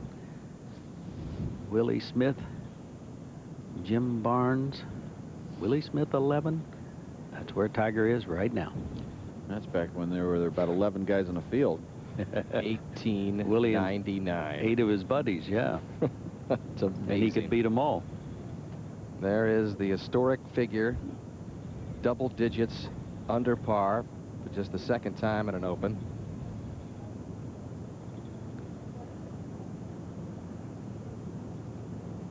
As we pick up the action again at the 13th. I think it's time to start letting the big gun go. Want to avoid the bunkers on the right. You can play out of the bunker on the left. That looks like it's left.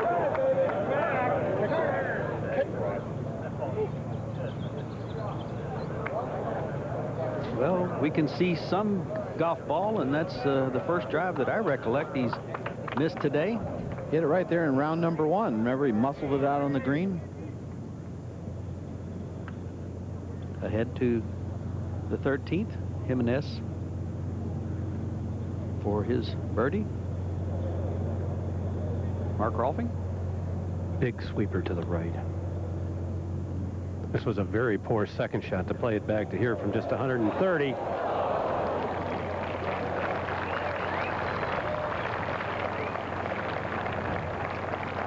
Forward to 18.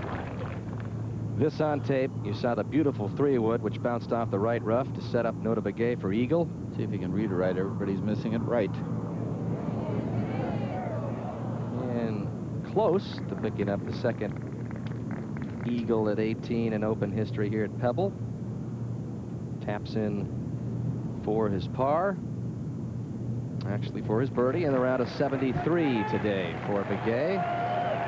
Pretty consistent player right there.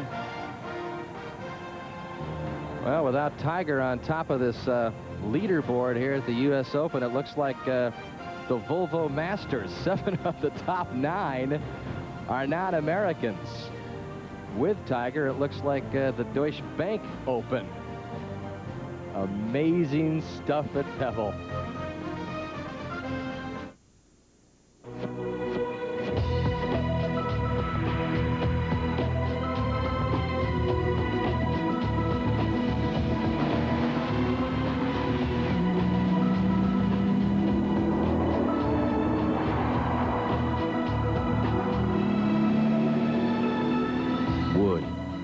Leather, adrenaline. The new Lincoln LS, Motor Trend Car of the Year.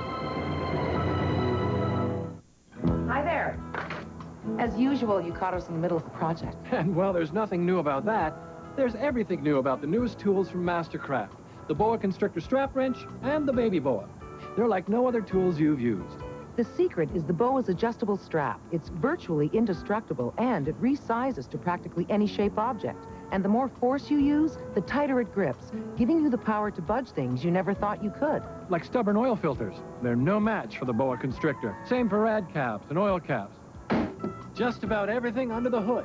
The BOA's great for getting a hold of all sorts of things, but as powerful as the BOA may be, it'll never harm delicate surfaces like chrome or wood. And stubborn jars don't stand a chance either, from your tiniest jam to your biggest pickle. Clever. It sure is. It's the boa constrictor strap wrench, sold in sets or individually, starting at just $14.99. All covered by the Mastercraft lifetime guarantee. It's a new idea in tools, and available only at Canadian Tire.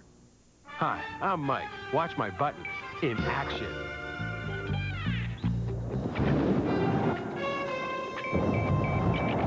Sit. You got the Hollywood gig. Cool. I got the gig. Get off the phone and give me more off. Gotcha. Barb? Yeah? I got the gig. We're buying the car. Great. The one with the airbag?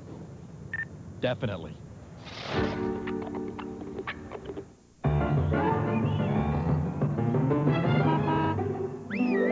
The 2000 Ford Windstar.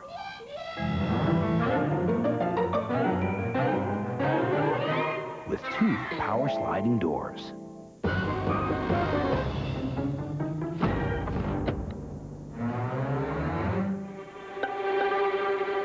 The 2000 Ford Windstar. Now available with a rear seat entertainment system. Well, this a moment ago. Third shot for Retief Hussain at the par 5 18th. We talked about Eagle history at 18. Just watched it again in an open. Just the second Eagle at 18 at Pebble Beach in the National Championship. Caps off a nice day for Retief Hussain. Finishes at +8 round of 71 because he birdied the 17th as well. 3 under in the last 2 here, Johnny. Not bad. That's great stuff. He was 3 over for the day going into 17. Back over to 13. And Ernie Els, a wonderful drive, Roger. Split the center of the fairway now from 117 yards, 111 front. I would imagine you haven't seen a lot of balls on the front of this green short of the hole. Either you're short of the green or long, probably, huh? Actually, if the ball lands 2 or 3 yards short of the surface, Roger, it does not get on the green.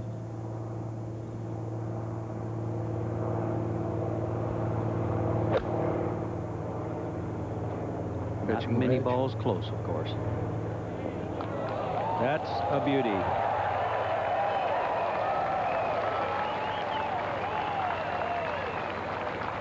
That's a beauty. Tiger missed it left, but he has the correct angle, Roger. He sure has, and he's drawn a very good lie in this left rough. The rough supporting the ball, so not bad at all. 102 to the hole.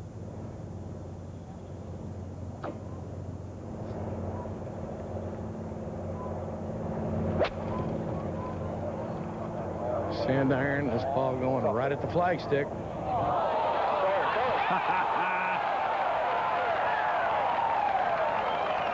Wow.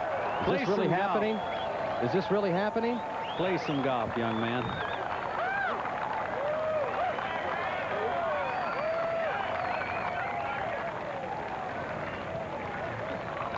This is fun to watch.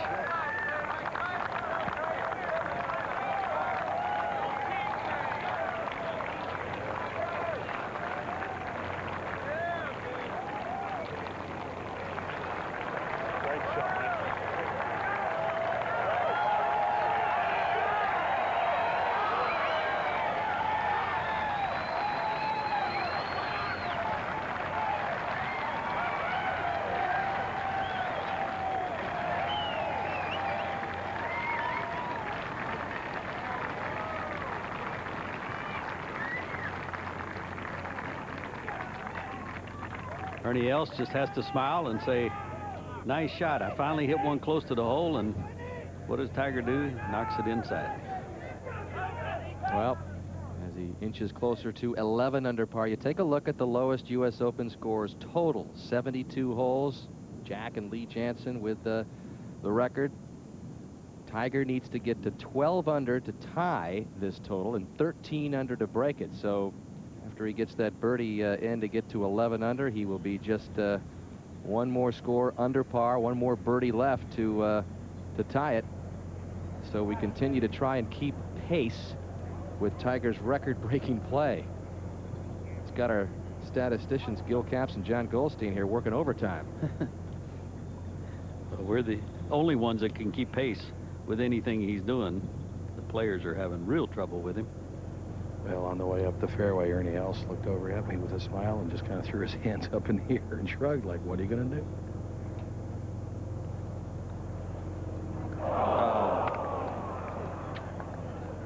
It's not hard to believe that Ernie's not distracted either with the fact that he must know that open history is being made. He's won a couple of these championships himself.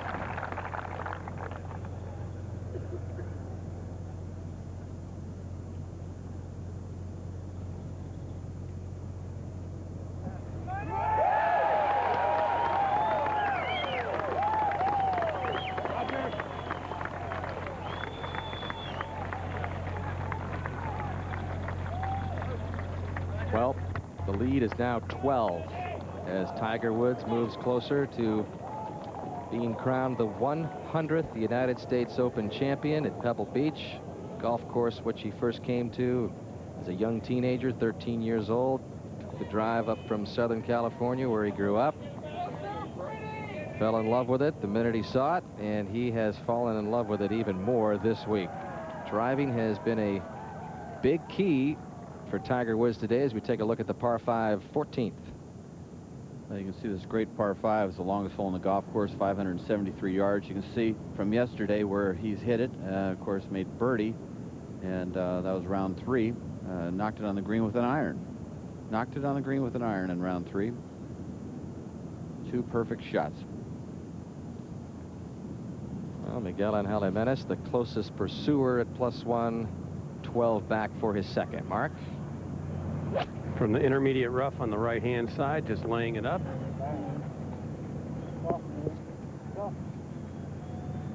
These two players were on the 14th tee when Tiger hit that shot, and they knew exactly what had happened. They didn't know he had played it from the left-hand rough, but they obviously could tell he hit it close.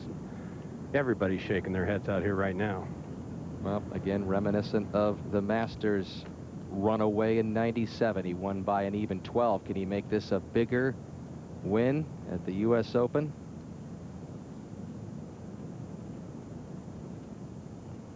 As we shift over to the 18th and pick up Freddie Couples, his third shot to this par 5.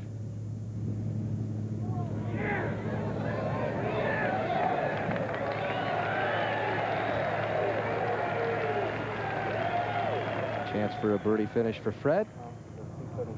Back over to the par 5 14th. Padraig Harrington going over the yardage.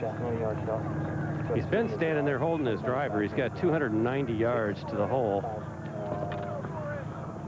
I'm not sure what he was thinking. I didn't see any chance of him getting the ball on the green. And anything just 20 or 30 yards short of this green is pretty much dead, isn't it, Johnny? It is, if especially if you're not prepared to risk the chance of dumping it in the bunker. You know, if you want to try that, it's not impossible to hit that shot, but it's easier to hit a full wedge. That's the point. It's tempting, though.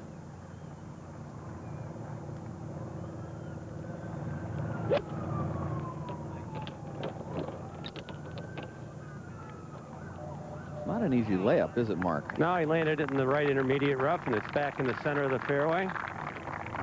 The ground is sloping so strongly from right to left that if you play a draw, you almost have to land it in the edge of the rough to keep it in the fairway. And back over to 18. See if Couples can make it a birdie finish. Pretty nice up and down for Couples.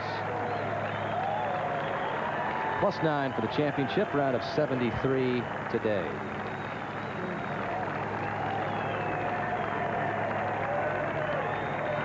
Always a fan favorite, but today in the game of golf, this is the favorite every time he tees it up. Well, Tiger's got a couple of good places he can line up here. He could hit it at that crane and hit a towering fade. If he's going to play it straight, he could sneak it by the tree limbs, but the spot he wants to end up is over here, so the big fade is good. If not, you got to go right over this limb right there, and I'll tell you, that's pretty scary. Well, he's teed up on the extreme left-hand portion of the tee, John. Usually when a guy tries to cut it, he's on the right side, but here it's such a dog leg, as you say, and that tree is such a factor. He's all the way on the left. But yesterday he elected to play the big slider to the right, and I would assume that's what he'll do today. Give it a little room left of that tree and not flirt with it so much. The wind, as little as it is, going left to right? Yes.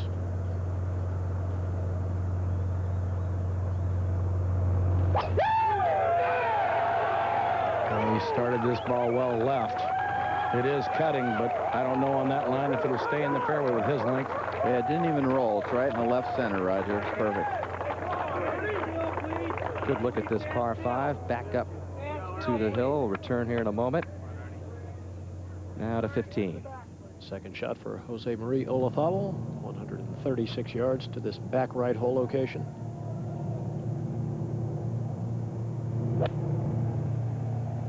We have seen very few shots close to this hole. That should drift back and filter down.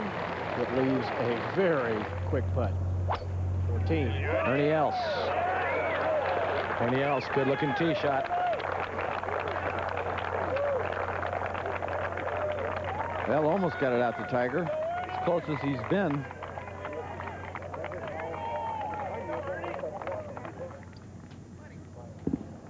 Now third shot for Jimenez. Back out into the fairway. Mark? One of the toughest third shots, I believe, in golf on a par 5, Johnny. 114 yards in the fairway, but hole location right behind that bunker. Well, you can't hit it here. Oops, a little late there, John. Can't hit it 12 feet left, and you can't really hit it more than about 14 feet right. It's like sort of a Pinehurst shot, isn't it? It really is. I'll tell you, it's a lot easier calling shots for Harrington and Jimenez than it is for Woods, because back there you have to worry about saying it's a tough shot. It'll make you look bad. This is short. Well, that was the third option you don't want to do, and that bunker can bury, and it is so deep. I mean, the bunker must be, what, Mark, 8, 9, 10 feet deep? It is, and of course the USGA has softened up the sand just a little bit in these bunkers. That's their theory now. They want to make it a little more of a penalty, and his ball is sitting just slightly down. That's a good one if they could have.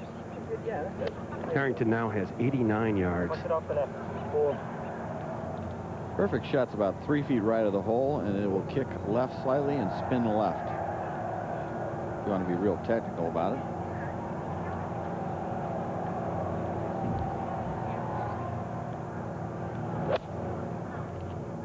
This one a lot higher than the one Jimenez shot. But again, a huge bounce. Uh-oh. And that ball will not even stay on the green.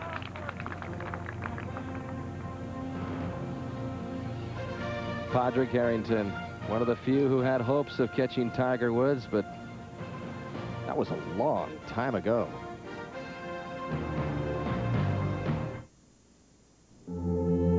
There's no law that says you have to help out.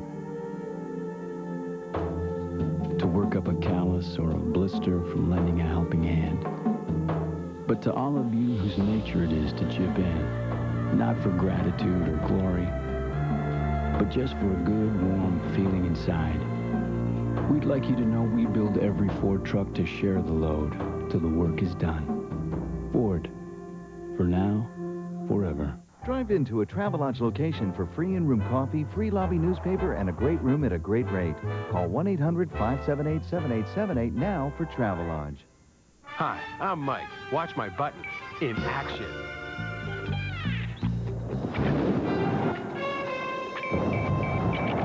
Sit. You got the Hollywood gig. Cool. I got the gig. Get off the phone and give me more off. Gotcha. Barb? Yeah? I got the gig. We're buying the car. Great. The one with the airbag? Definitely.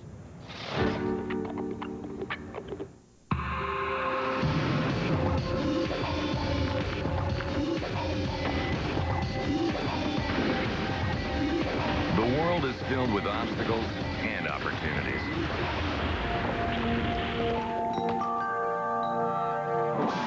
You decide which are which. The 2001 Explorer Sport. Part of the Ford family of SUVs.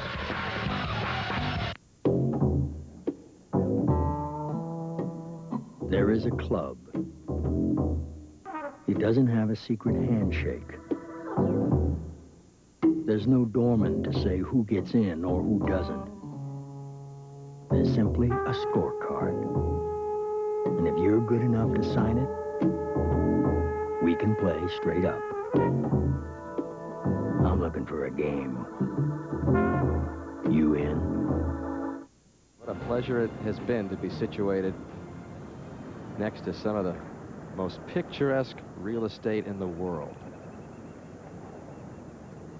Yep, that'll put you in a good mood of appreciation for a lot of things. Back over to the par 5 14th. This is Harrington coming up. Mark. He's got the putter. Shot we saw a lot last year at Pinehurst. That's his 4th shot rolling by, so a lot of work left for Harrington to remain at +4. Earlier also at this par 5 from that big bunker. Jimenez is 4th. Very good bunker player. His whole short game is just, I tell you, it's as good as anybody's almost. He can putt, and he's good around the greens, and he seems to be fairly fearless. He's got the mentality to win a major someday. Yeah, U.S. Open, it could happen. You know, maybe not when Tiger's on this game, but 15. That's the birdie putt for Phil Mickelson, and yes, finally, first one of the day. +6 now for the championship. Back to 14. And this little green, the co-designers of Pebble Beach are Jack Neville and Douglas Grant. But the man that designed this green at 14 with that 2-tiered green, as you take a look at it, was a well-known artist by the name of Francis McComas. He made some other changes along the Pebble Beach golf links, but this was really the most notable, that huge slope going back down toward the front of the green. Only an artist could come up with that version. I tell you, Dan, the sun is really starting to bake this 14th green out too. It's got a different tint than the other ones. Very firm up here on top. You see that strong left-hand grip with that palm up. Now this was a little left. Nice par save by Harrington. +1 on his round today. As you take a look at some of the other scores in this 100th U.S. Open.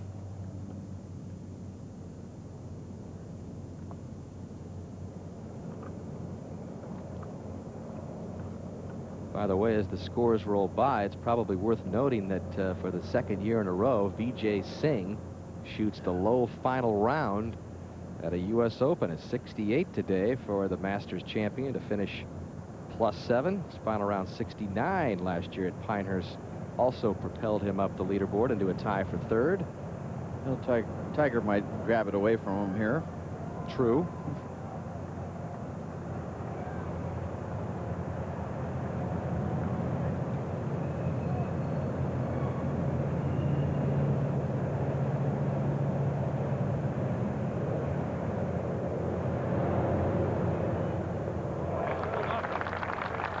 Nice Sandy, good par. And the 14th green cleared for the final group of the day. Ernie Els now 286 yards to the hole, 268 yards to the front edge. Got a driver out off the deck. Yeah, that missed birdie on the last hole did not help his cause. He's 2 behind Menace. Siegel out there in front of Ernie. Playing a cut shot, Roger? That's not cutting, though, John. It is headed at that bunker front left. He hopes it gets in. Now he's... I tell you, I don't know if he can hit the green from there, Roger. Well, Tiger now, 281 to the hole, 263 to the front edge. He's got an iron, but I can't believe he's trying to knock it down the green from here with an iron. I believe this is got to be somewhat of a layup. It is. Just putting the ball down the fairway on the left-hand side. It'll be validated when he hits the shot and then walks up and sees what else has left himself with. Another part of Tiger Woods' game, which just seems to get better, the mental side, more specifically the managing of the golf course. I mean, there was a time in his career where he'd just get out and rip it as high and as far and as long as he possibly could. But Johnny, as he matures, and again, he's only 24 years old, he just seems to work on and get better at just every single phase of the game. Well, let's update our Tiger record board. Golfers to win 3 different USGA championships.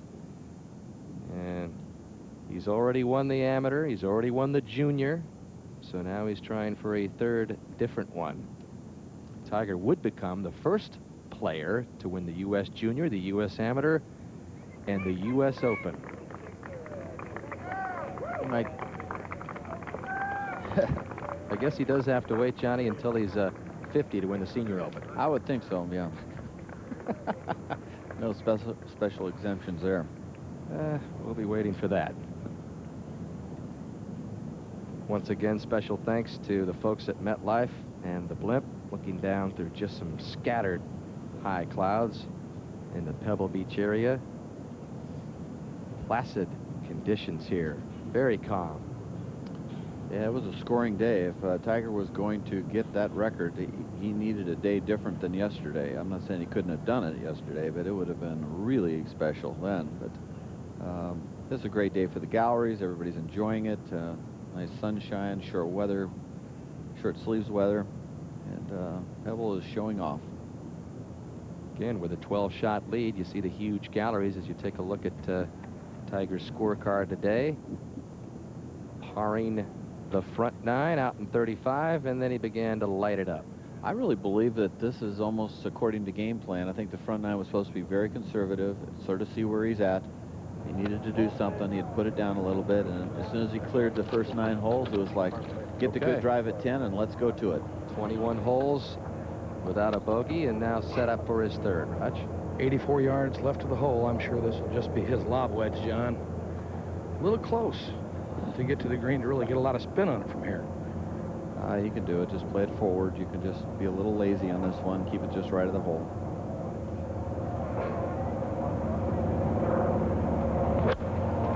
Did he get it all? No! Needs to get up maybe just a shade. No, this is real good. Perfect leave, right underneath the hole. So, chance for his fourth birdie on this front 9, on this back 9. Check in at 16. Second shot for Jose Maria Olazabal, left-hand rough. We can see a little bit of the ball, which is not always the case there. It's 167 yards down the hill.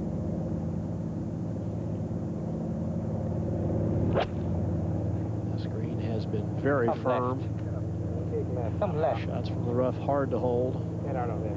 That finds the deep rough on the right-hand side.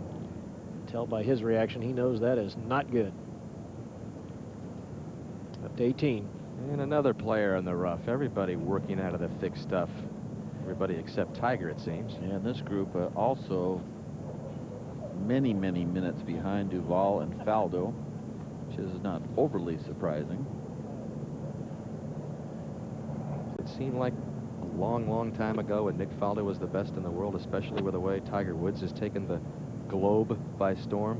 Faldo was literally his game was groomed to win majors, and he did just that. Didn't win a lot of other tournaments. At 136 yards, I'm not positive he wasn't in the hazard, but I think he might have been all right. Flyer as well. He said He's played pretty well today, Johnny. Not like he has through the first 3 rounds. He's hit a lot of greens. Really hasn't made many putts. Said he got a flyer there. Yes, he did. At the 17th, that beautiful par 3, back right out into the bay. Lee Westwood. Going with a big 2-iron, a lot of right shoulder in that. See if it comes back. Might be right the way he finished, but we'll see. Oop. Trying to get a little more oomph into it. 15. Jimenez's second shot on the way. 126 yards. He's pulled it just left of the flag. Good distance. Back to 14. And Ernie Els is third. Let's see how he does out of this with no spin. See if you can keep it on the green. I said no. Yeah, pretty. We'll call it a tie. Tiger Woods, so accurate. Not only long, but so accurate with his driver. This earlier today, his tee shot at the par 4 second, a hole that you just have to get into the fairway on. It's a 484-yard converted par 5 to 4. Notice on these swings how he synchronizes his fast body move with a fast arm move, all synchronized so it works. That torque at the par 5 6th. And that's where he gets his speed, by the way, is that fast torso move. Just notice how much quicker he is with his body. Boom! And at the 9th, it's just amazing that that much leverage, that much torque, that much club head speed remains controlled. Didn't always used to be as controlled as it is today, but well, it's This is just a good amazing. shot. This is a 10. Hit 75% of the fairways this week, and as we said at the top of the show, averaging #1 off the tee in length, 300-yard average, and today might even be more yards. Lethal combination. Par 5 14th now. All the swings look identical, and they all produce the same result. Long, deep, in the middle. Well, a chance for some more history here. Birdie attempt, Roger, at 14 here. Chance to match Gil Morgan as the only man to get 12 under in a U.S. Open. And this certainly very makeable, as Johnny said, on the proper side of the hole. Putting uphill slightly, shouldn't have moved his right. Ernie Els has already two-putted and made his par 5 here. Nice putt, let me say, inside the cup on the left. Should try to sneak a little bit to the right, maybe left edge. I think it's a good read. I'd play it inside the hole. It's a putt that he hits it flush. It's not going to do a lot till the last 6 inches. I would imagine this is going down also, Raj. You'd have to think.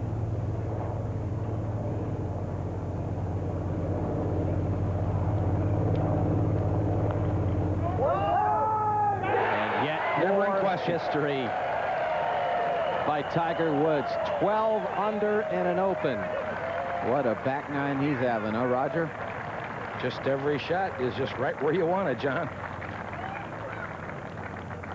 4 birdies in 5 holes on this back nine at Pebble Beach in the U.S. Open. Let's check in with our record tote board.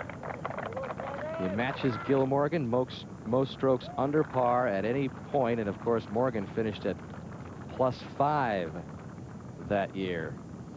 Well, let's take a look at that firm stroke that he hit. Keep it from breaking. This ball really didn't do hardly anything. Look at how it comes off rolling. He said early in the week he didn't like the way the ball was coming off the club face, and he hit that so solidly. He played it inside left like Roger read it, and that thing just went in right inside left. It just dominated the break. And this really, I think, is the easiest hole in the back nine.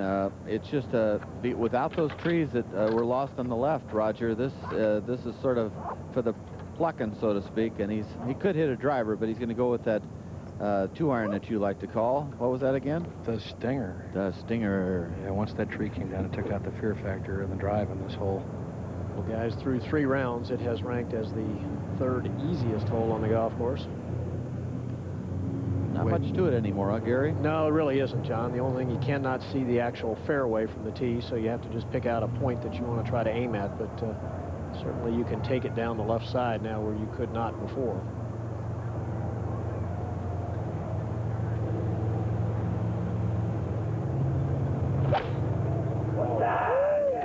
It's going right. The shot is going a little to the right. Give me a lot. Well, he thinks it's going to be in the rough. It is, and it is sitting up.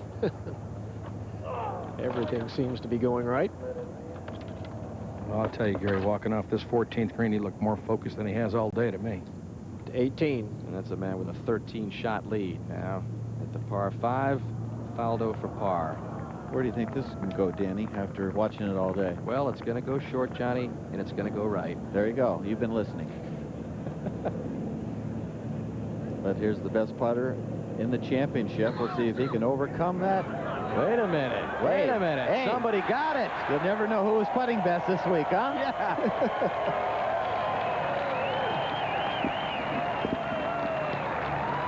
Has not had a top 10 in a major in 4 years since the British Open in '96. But he'll finish in the top 15 in this Open, ensuring a return next year at Southern Hills. So the grind continues for Nick Faldo to get it all the way back. He's tied for 8th.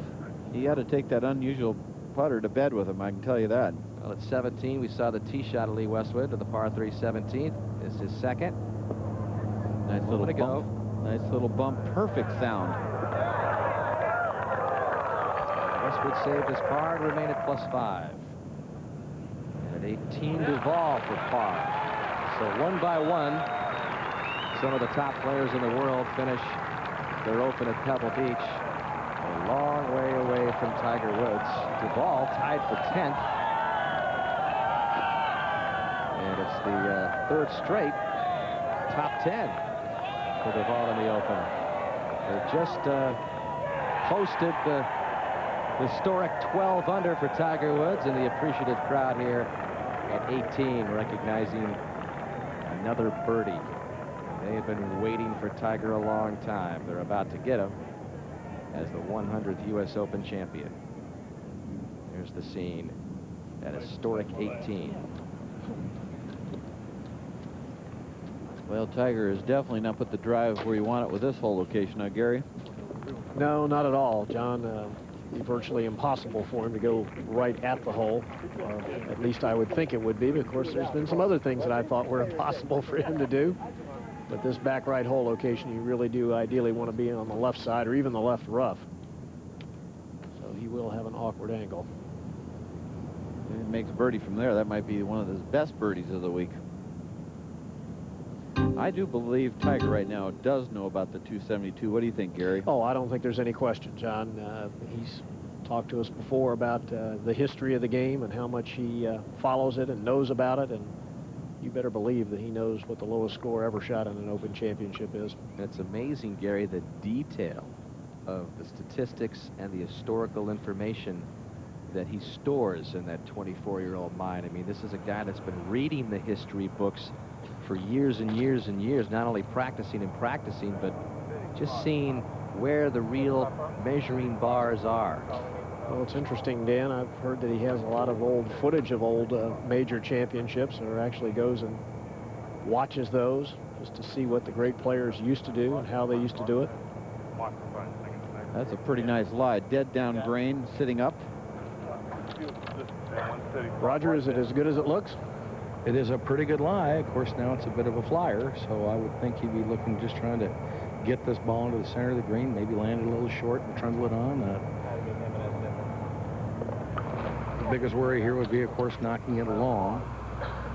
But I agree with you fellas. I think, you know, he's gotten business done. He's handled himself, and right now, he's playing against himself. I think there's a different look on his face since he birdied 13, and now it's like the game is on. And I really think that he's got his eyes firmly set on the all-time records. They are just waiting as the players clear the 16th tee and walk directly behind 15.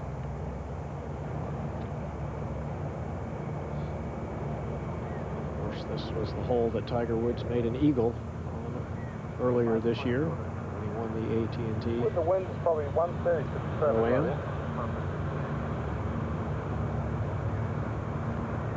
This down from 150 yards. It's a pitching wedge. Hey, mate, put that camera down. You're not allowed to use those things.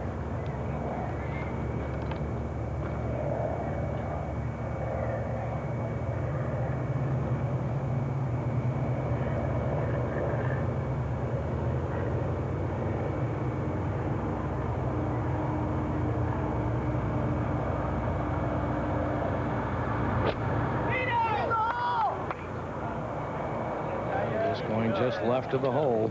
And into the center of the green, if it'll hold. Well, it should come back a little bit. That's really a very good shot, Gary. That's right where he had to try to put the ball. On the correct level of the green. A lengthy putt, but in that position, very acceptable. Yeah. Ernie Els will be next to play. 115 yards. Pretty good angle. He can try to get this close, but is that green taking one hop and stopping, or is it spinning back in that back right corner? Well, it just depends where exactly the ball lands. Roger, if it lands just short, it'll catch that ridge and come back. Most that have carried up on top have had a hard time holding it there.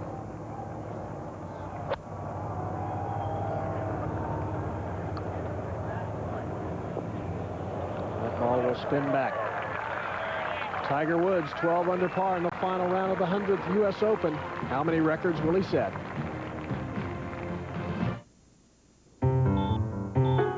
Only one minivan warns you of objects you're about to back into.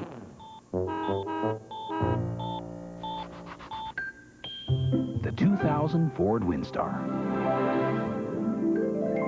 Someone's been sleeping in my bed. Someone's been sitting in my seat. Oh, well. Power adjustable pedals. Now available on the 2000 Ford Windstar. The new Schick FX Diamond Razor with diamond-coated blades starts sharper and stays sharper. And now, Schick is giving you a chance to sharpen your golf swing. Enter the Schick FX Diamond Contest on tsn.ca. Your foursome could be golfing the 4 gems of the Adirondacks: Craig Wood, Lake Placid, Saranac, and Whiteface.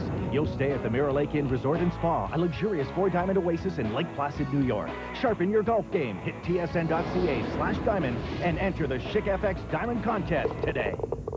Hi, I'm Mike. Watch my buttons in action.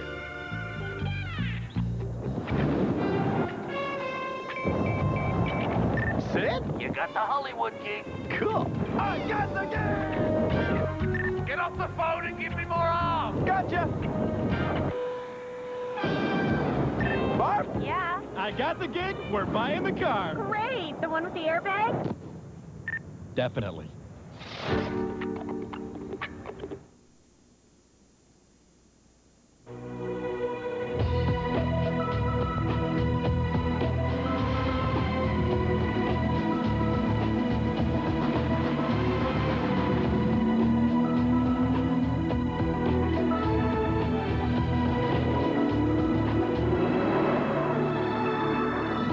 Wood, leather, adrenaline. The new Lincoln LS. Motor Trend Car of the Year. Often we feel guilty about leaving a loved one to play poker with the buddies. I won't be late. Well, what am I supposed to do when you're gone? That's why Bud Light's developing a 24-hour-a-day figure skating channel. Well, I think there's some figure skating on. Yeah. Okay. See you later.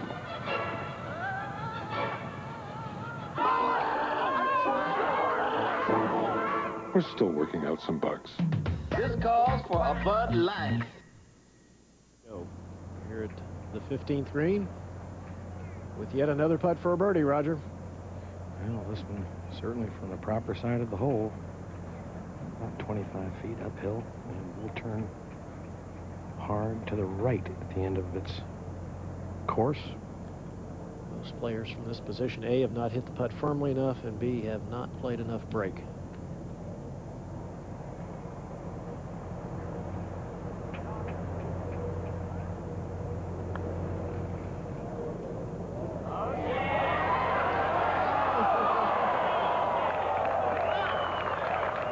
It was tracking. I tell you, he knows exactly what that score is he needs to break, because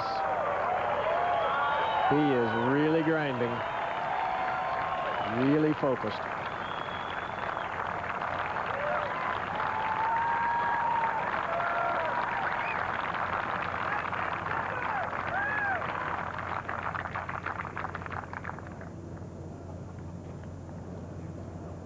Head to 18.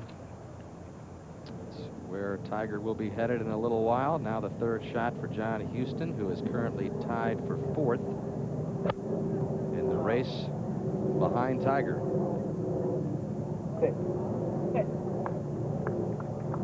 That was a moment ago, and now live to Lee Westwood. Not the lie you want to this front right hole location if you want to stop it quickly. I think it almost can't stop hole high unless it just barely clears the bunker.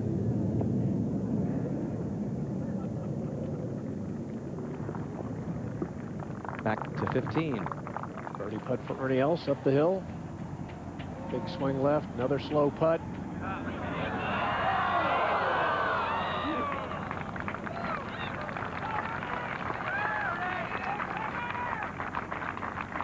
Just has not been his day.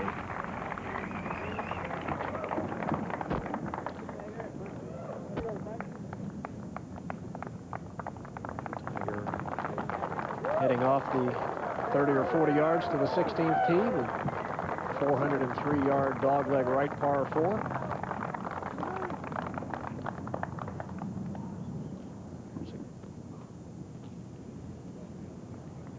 And up at the green at 16.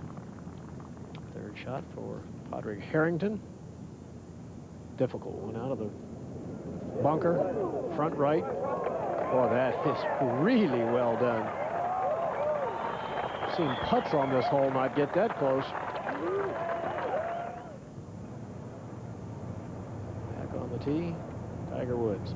Roger, ideally, you just want to hit the ball down there about 230 yards, keep it up on top of the plateau. Absolutely right. This now a 3-iron for Tiger.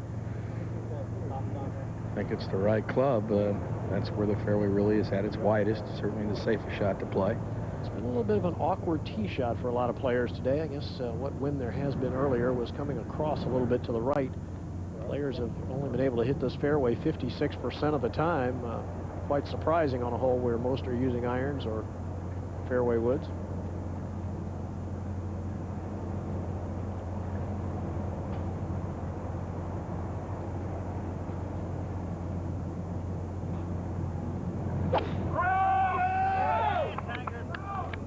Well, this now going just slightly to the right. And it will stay in the intermediate cut of rough. But it will leave a very good angle to attack this back left hole location. Up at the green. Miguel Angel Jimenez, third shot.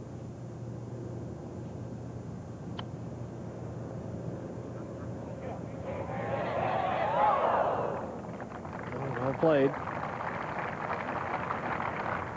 Back on the tee, Ernie Els.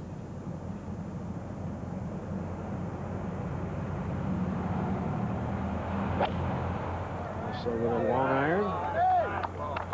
And this is going to be a good shot on the right center of the fairway.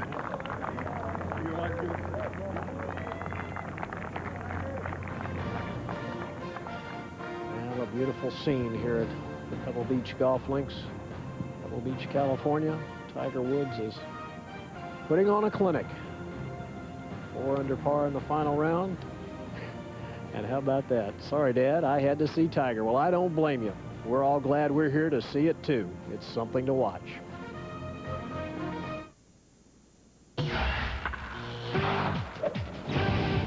Welcome back to the TSN Newsroom. I'm Corey Warren. The Expos wrapped up their weekend series in Chicago this afternoon. Top of the first, Sammy Sosa at the plate. 3-2. Hammers one. It's a solo job off Javier Vasquez, number 20, for slamming Sammy. That would tie this game up at 1 apiece. Top of the 7th, 3-1 Cubs. Expos with 2 on. Michael Barrett takes the pitch to right. Sosa's throw is cut off. 2 runs score and ties the game at 3. Top of 11. Daniel Garibay facing Michael Barrett with the bases loaded. Barrett draws the free pass.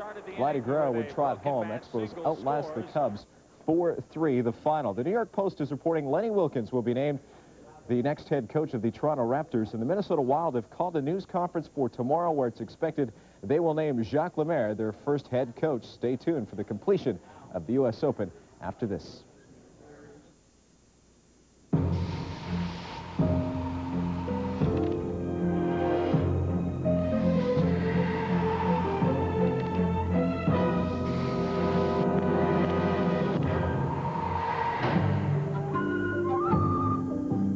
The largest airline on Earth isn't an airline. It's 13. Make that 14 airlines, working together to make international travel easier.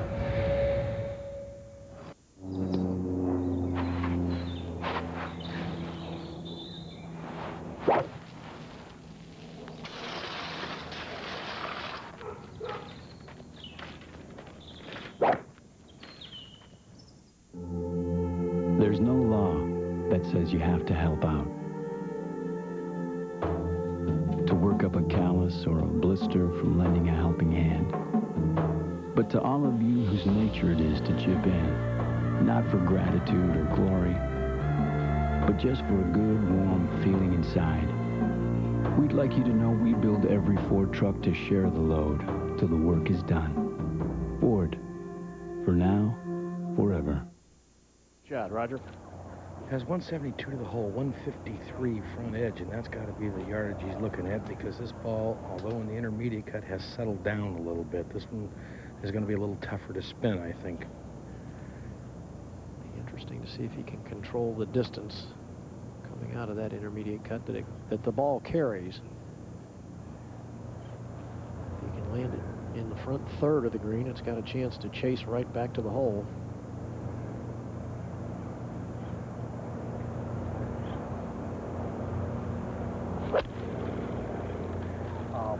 This ball jumped big time. Big time. This is out of here.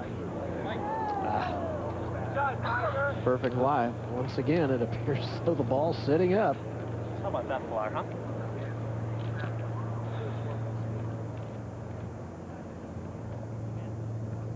And while we were away, this was Jimenez's par putt here at 16 to remain at 1 over. And in second place, that's a great up and down.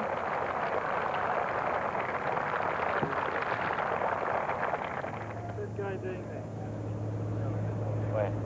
Now back to Ernie Els in the fairway. Well, this now from 171 yards, and that ball at Tigers, I'm sure he was trying to land it on the front of the green, so he carried the ball a good 30 yards farther than he wanted to, and lucky it didn't hit hard. I thought it was going to take one bounce and go right over the photographers in back of the green.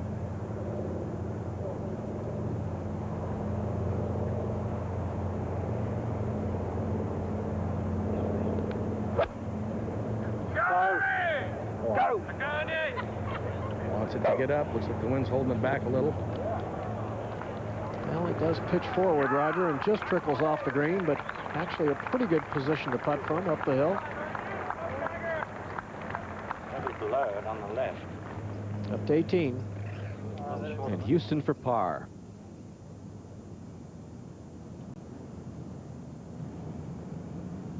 And a round of 70 for John. Tied for fourth currently at the +4 position. Tied with Padraig Harrington for the moment. The best U.S. Open finish in the career of Houston. Now they march down the hill to the 16th green. Tiger Woods will be left with yet another challenging up and down opportunity. It appears as though the ball is sitting pretty well. He's not going to have a lot of green to work with, and the green will be running away from him. It has been a remarkable performance. Really done, Johnny, everything you could imagine. Driven the ball well, good iron shots, great putting, tremendous short game. I totally agree. It's just it's been a clinic in perfection in almost every category of the game, including his short irons, which a lot of people, including myself, have critiqued a little bit, but he's had good distance control, except for this shot we just saw.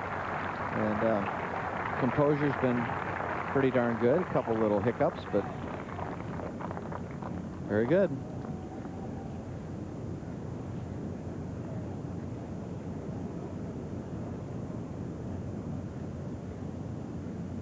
I think the fun thing about watching Tiger, and you guys have mentioned, is that when we get to see X number of shots per day that nobody else can hit, that's what makes it a treat. If you're really a golf nut, is to see a guy play shots that you know no one else can do.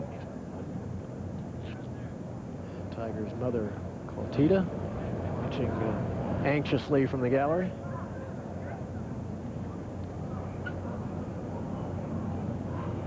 And according to people who know her, may be more driven than Tiger. Well, I'm sure she's been there for a long time for him, and she's like most moms, probably transported him all over the place when he was playing golf as a youngster. Roger, you close by? Yes, I am, and it's not a very good lie. This is the area where everybody walks off the green. He's looking left. The ball's sitting down, John. The grass is kind of twisted. It's not real deep, but the ball is sitting down, so this is going to be very tough to control here. Bunker shot? That's what I'm looking at right now. I think it's an explosion. Dead hands.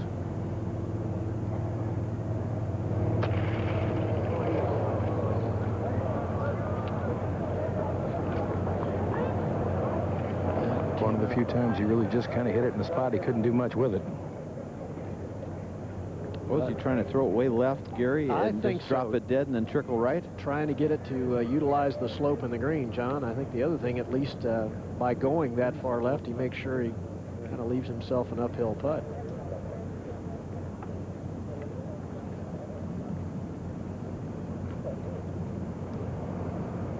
Well, Elsa has got sort of a tournament championship within a championship with Jimenez, 2 behind Jimenez right now. He needs his birdie putt. And while Ernie looks, we'll go to 17. Second shot from the bunker. Mark, he's in second place. Got a good lie in the bunker, plenty of green to work with. Shouldn't be much of a problem.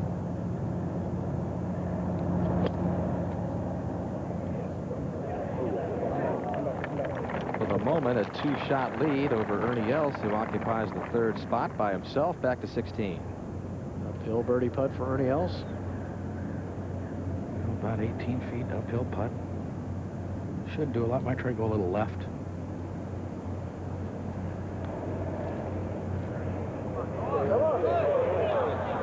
Roger, he has just not had the speed figured out very well today, has he? He has not. Most of them have come up short. Just has been a little tentative, I guess, or doesn't have a lot of confidence in his stroke right now.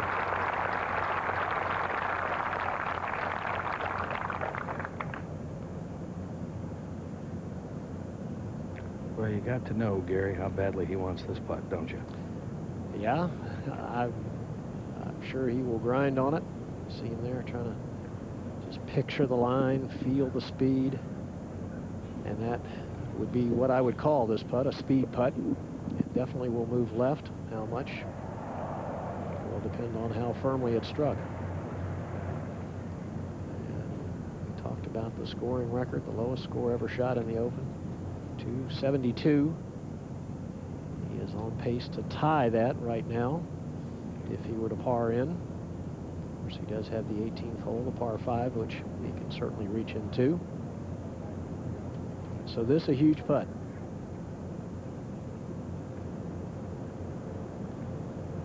Might be noted that this golf course, especially with 2 windy days, is an awful lot tougher than Ballastall I ever thought of being, so it just doesn't show on paper.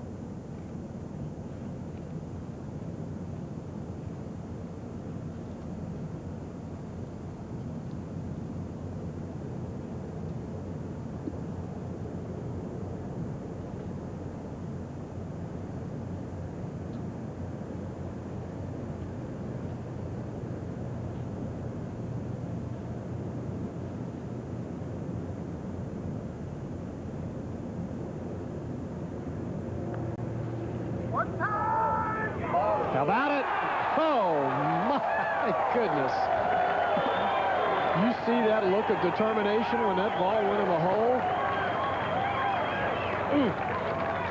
Tiger Woods moves to the 17th. He's got the record in his sights. J'avais mon permis, tous mes formulaires étaient remplis, et ce type me fait poireauter encore 30 minutes. Mais c'est dingue. Alors je laisse pas ça bien servir un client. Je suis peut-être pas un top modèle. Ah non, mais tu pourrais, tu sais. Hein. Mais j'estime que j'ai le droit d'être servi correctement. Excusez-moi. J'ai m'aurais faire une H-app. Enfin bon, tu vois, tout ce qu'il faut faire pour avoir un petit bout de papier. Now on the first tee, Els Garcia Perez Weber. Tony, you want to take it away for us? That's a good one. I'll try.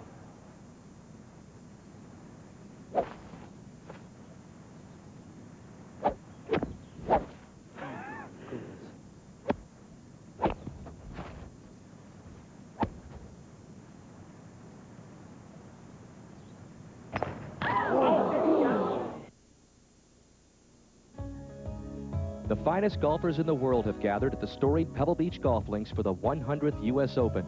Now you, too, can own a piece of golf history. Call 1-800-298-2200 and order the USGA's official highlight video, a collector's item that golfers will treasure forever. Miguel Angel Jimenez for par at 17. In second. Good looking the putt. shot. So now his lead over Ernie Els for second, just one. He's been very impressive. He really has all week long. He's just such a tough competitor this minute. By the way, Tiger's lead just was up to 14 shots.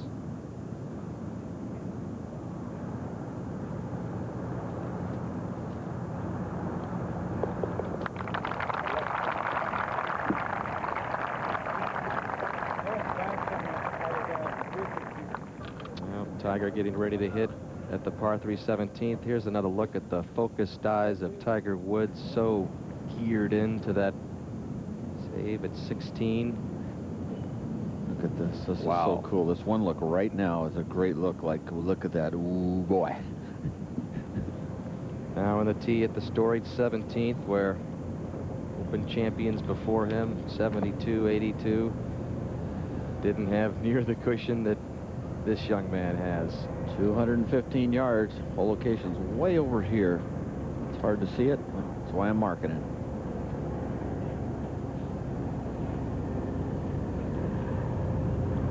Roger. This is a 4-iron, John, and he's pulled this ball. It's going just slightly left of the green. Not a bad spot. Jimenez was right there, and it could be an uphill little bunker shot, and to be honest with you, it shouldn't be much trouble for him. But not where he wanted it. He's starting to sort of, it didn't go in the ocean, I'm okay. Club selection at 17. The only man to hit a 4-iron. Plenty of club also, Roger. It would have been well into the green. Well, he kept the flight of it down. He just got it started a little too far left. Pretty big shot for Ernie. Definitely taking aim at the hole, Roger. He's not aiming right.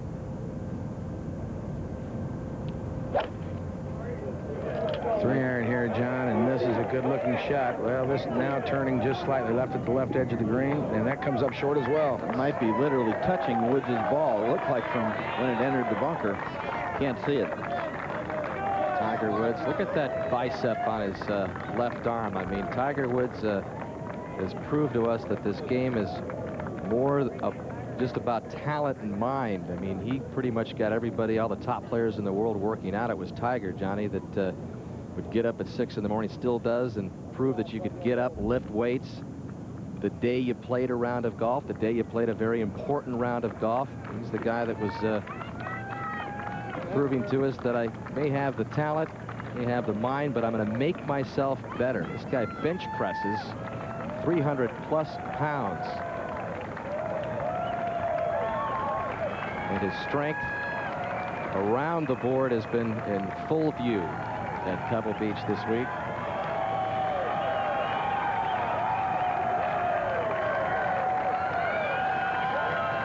Not a lot of fear in this guy. It's been rumored that the only fear he has is marriage and kids.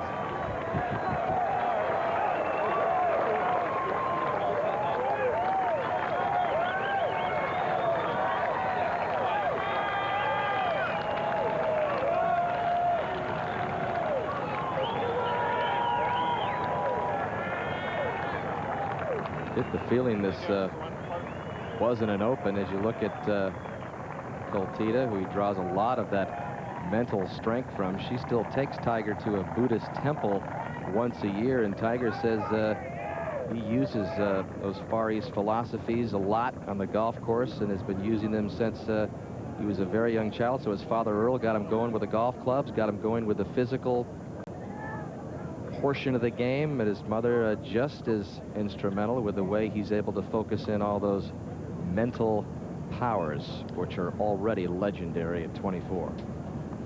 There's no doubt about it that the shaping of parents, good parents on children, is the difference between great citizens, great champions, and those that struggle.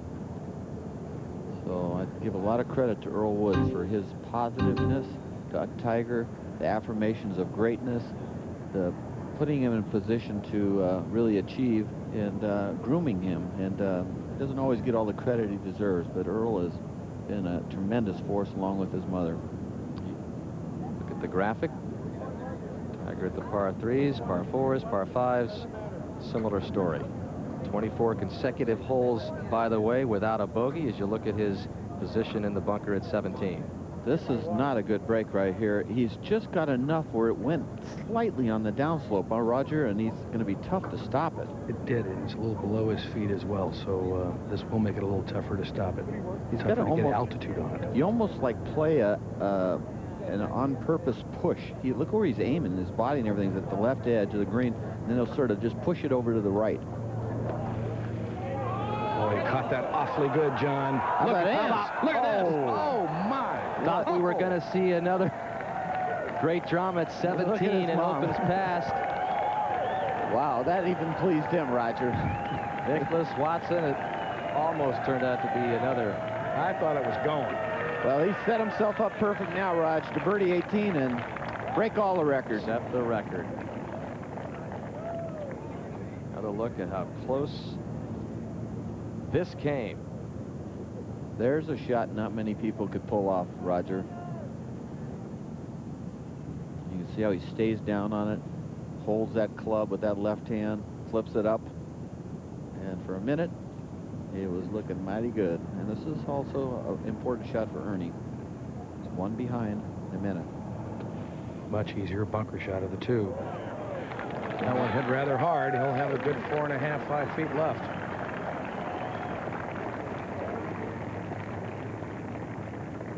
You know, every once in a while I pause, Johnny, in this championship and say to myself, is this really happening? It's that amazing. I mean, you try to think back to a single dominant performance in the past, and of course you could look back to the Wayne Gretzky in hockey or Michael Jordan in basketball, but those are team sports. And even to emphasize it more, I mean, he's just not winning these championships, he's just destroying the rest of the people in the field.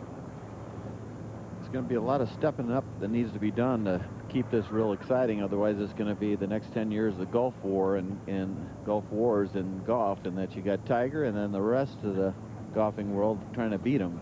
This wasn't an open. It was closed the second Tiger teed off.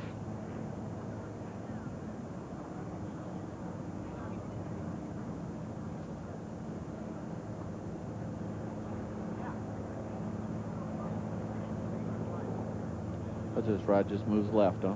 Moves a little left, yes, John. Back down the slope. See if you can put some pace on it. It just, like you said, been very tentative all day, just sort of cozying it up there. Even the putts that have looked like they might go in just have lost steam right in front of the hole. Just break right across the cup. He is 1 over for the day and 3 over for the championship.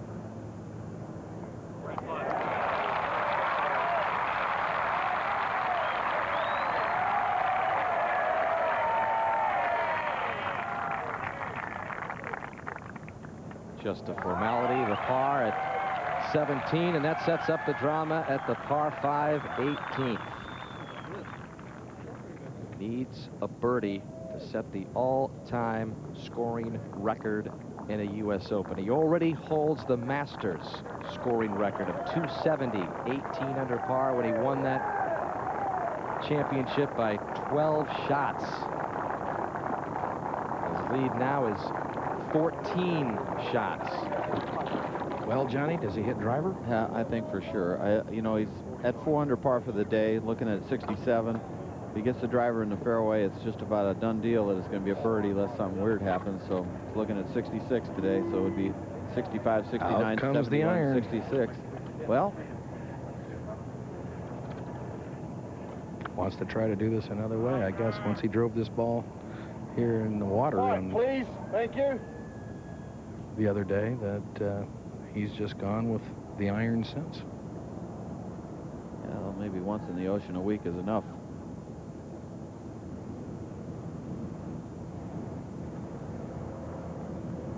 Probably rip it though. shot, Tiger. Beauty, mate. Good looking play.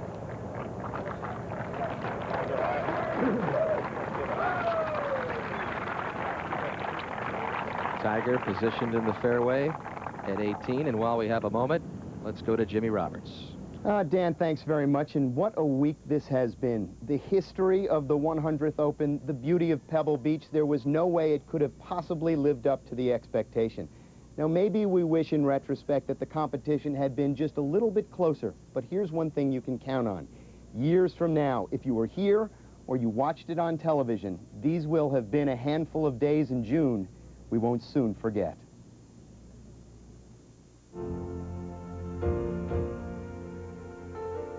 It was a week so completely filled with what was missing. A week when one Open legend said goodbye, and perhaps one in the making staked his claim. There's not much left to say now, at least not with words. Where we go from here is the birthplace of golf. At St. Andrews, Woods will try to join the great players, Sarazen and Player, Hogan and Nicklaus, as the only men to have won all 4 modern majors. Think of just how far he's come in so short a time. When he won his 3rd amateur, we wondered if he would be a good pro. When he turned pro, we wondered if he could earn his card in just 6 events. When he won 2 of them, we wondered what else could he possibly do. Of course, there was a Masters and a PGA, tour wins in bunches, and the grudgingly given respect of his peers. We wondered if he would ever learn course management or distance control with his short irons. We wondered, it seems, about everything. Now perhaps it's time to stop wondering. It's time to start appreciating. Believe the hype. It's hype no longer. I believe. How could you not? Well, that takes some discipline there, Roger Maltby, to stand on this tee looking at a record saying, I'm going to take my power away from myself just because I want to put myself in position to show him I can do it maybe with my wedge game. And he just might, John. That's for sure. On his way to his 3rd major championship in a gallery which has sensed the moment for quite some time, has waited a long time for this. Only question, will it be a new U.S. Open scoring record total? Again, needs a birdie to break the mark.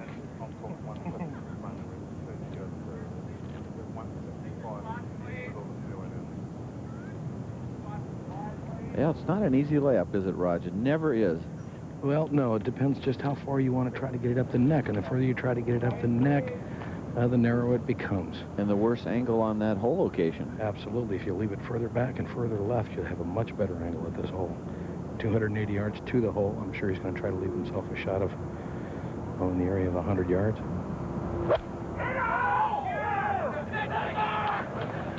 And this just fine, right in the center of the fairway.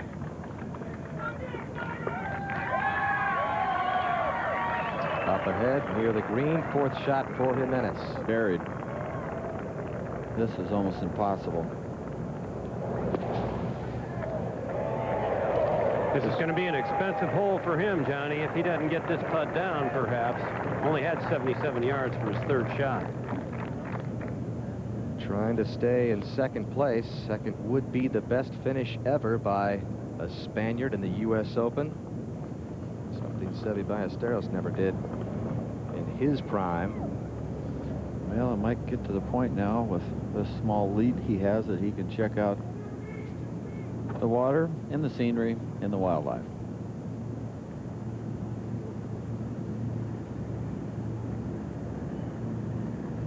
He's had that traditional Sunday red victory shirt on all day long.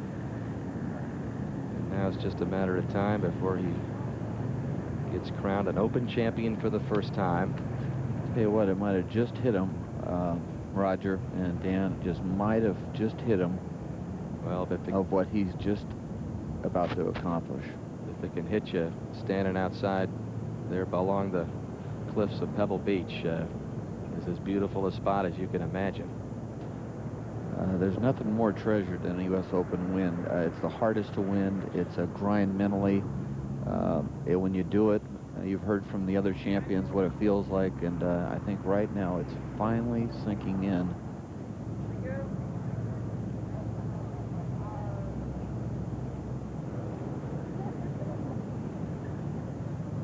Up ahead, Padraig Harrington for birdie to get to +4.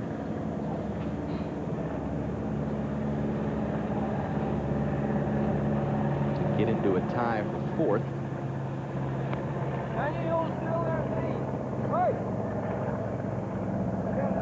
Well, the moment that's to come, some of the photographers hustling to try to get position for the Tiger coronation. Well, he'll be back next year in the Open with his finish here.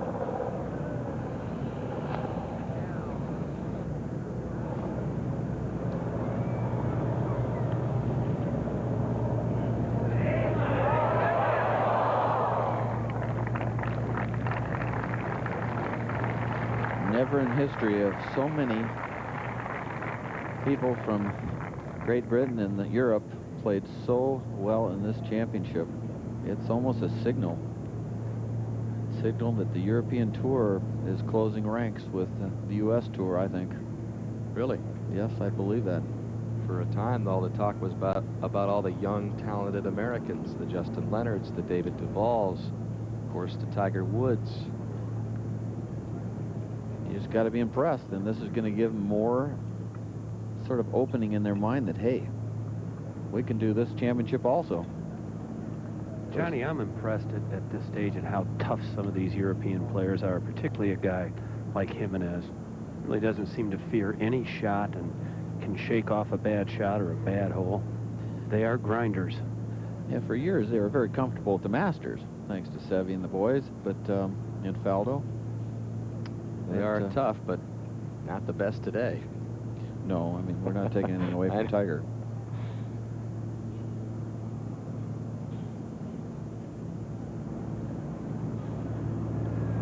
Got quite a bit of break. See if he hit it hard enough. Looks pretty good. Oh. One of the few that even looked like it had a chance, but disappointing bogey finish for Jimenez, 71. And Tiger's lead is now 15 shots.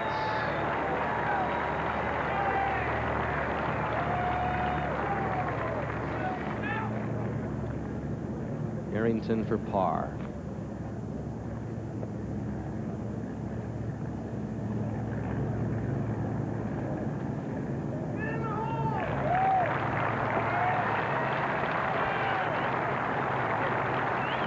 So the green at 18 is finally clear.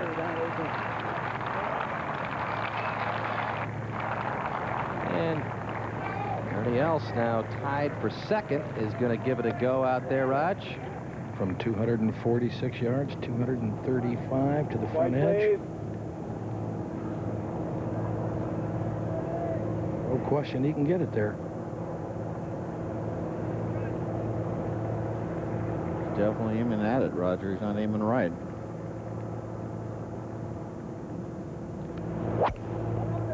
How's it look? Come off of it? Well, he came off a little bit, John. It's headed at the bunker, the right side of the bunker in front.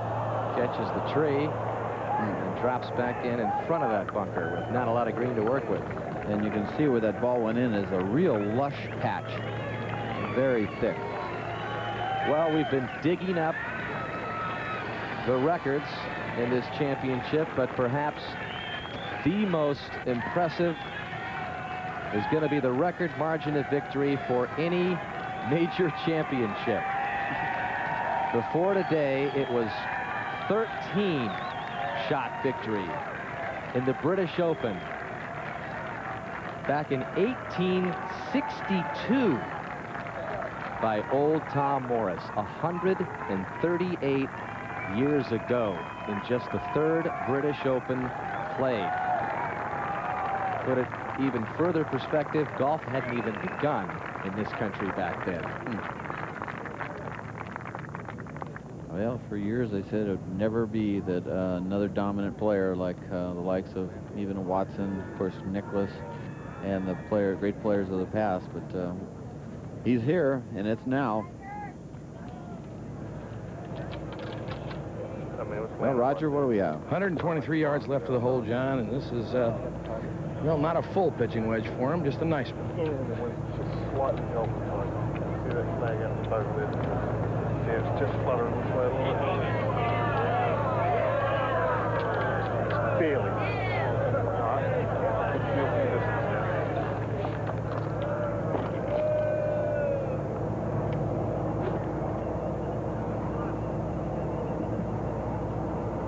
Well, it's not a bad wind direction for this whole location. It's blowing a little into and to the right. You get hit right at the pin and come down softly.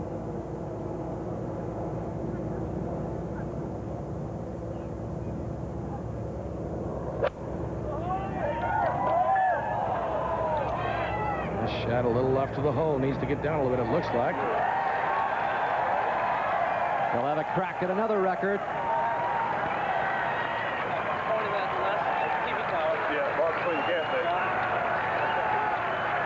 And let the Tiger Woods coronation begin officially.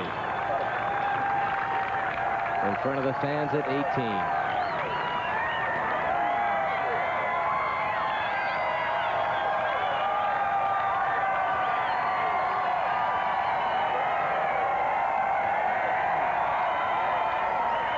36-hole scoring record tied earlier. 54-hole score to par record. 36-hole lead, biggest ever. 54-hole lead, biggest ever. 72-hole lead, the best. 72-hole score to par. Ties other champions as being a wire-to-wire finisher.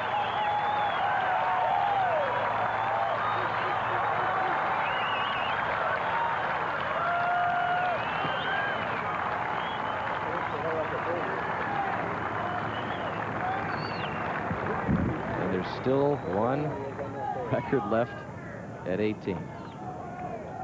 Be interesting to see this live. Ernie Els that ricocheted off the tree and came in backwards according to the way the shot is going to be played. Sometimes those are the worst lies. Roger, can you see that lie by for the Els ball? Well, it's really thick, John. Grass kind of growing over it, but it is running a little bit with him, so not all that bad. But for this shot, obviously, it's just not going to give him a whole lot. I got it.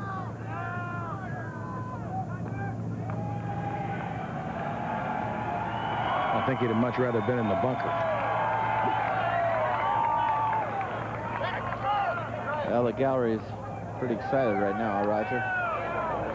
Yeah, it's at that stage. I think they're ready for Tiger to finish this off, maybe set a record. And what's Ernie doing?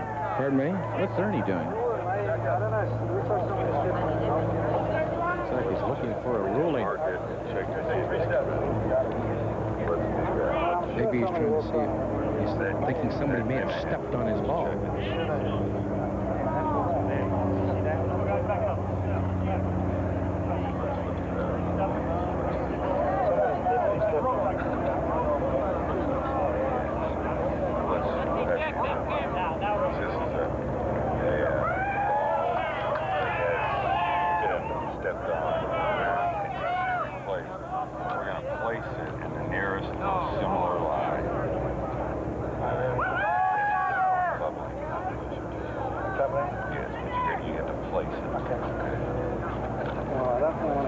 Well, let's bring in David Fay. No, I understand. So we're going to try and recreate this.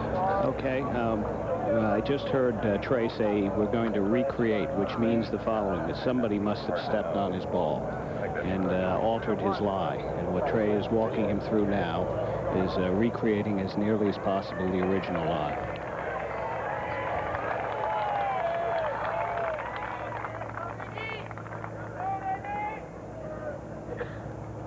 Well, now I'm on the other side of the green, Johnny, so I have no idea how good his lie is now. It's not good.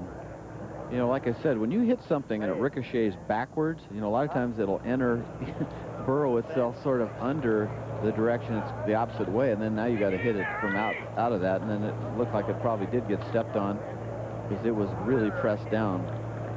Now he's got to play that little, either a lazy sort of flop shot or possibly that lazy bunker shot. Easy to dump it in the bunker, though.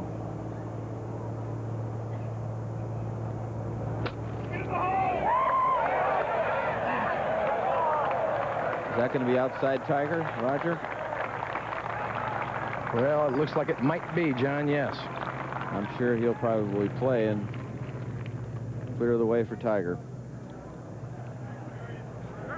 There is a look at the 9th-ranked player in the world, Ernie Els. Playing with the top-ranked player in the world in the final group at the U.S. Open, and he didn't even look like he was in the same league. Well, like I said in the beginning of the show, it just appeared to me that Tiger played unbelievably well, but the rest of the field, nobody played well. You know, we talked about maybe Clampett for a while, but the rest of the guys, if you ask any of them, maybe Menace played well, but and Houston had a good championship, but really the guns, the Colin Montgomerys of the world, Duvals of the world, just played so-so. So, big putt for Ernie Els, trying to finish second by himself.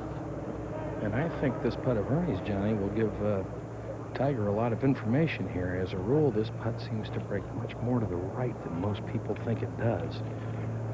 Yeah, we've been watching it all day, Roger, and it's the big thing is that people are leaving it basically short and right, not just right. Appears to be quicker than it is. Of course, Ernie's been leaving them sort of short all day.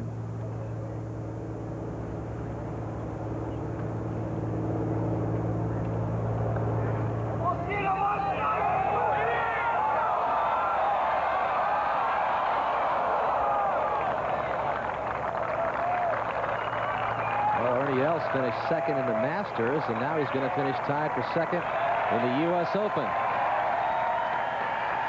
72.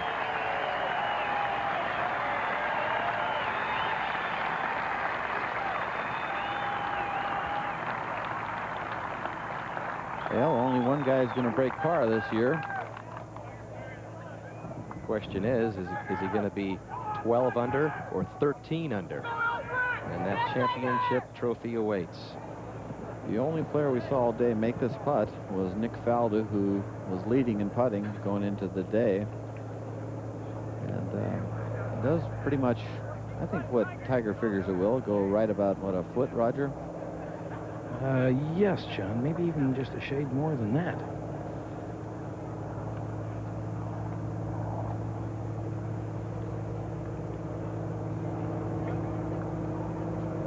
Well, he made the great par save at 16, Roger, and the unbelievably good bunker shot at 17. So we might as well do 18 equally well. Is there one more record left in his magic putter?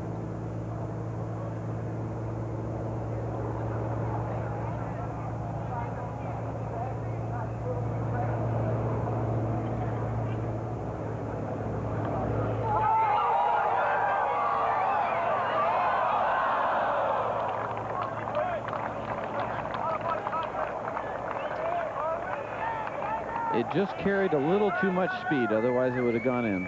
You can see now it's actually behind the hole and a little to the right. So he had the right line, Roger, a little too hard. So he needs this for the 272 scoring total, which would tie the record. Record shared by Jack Nicklaus and Lee Janzen.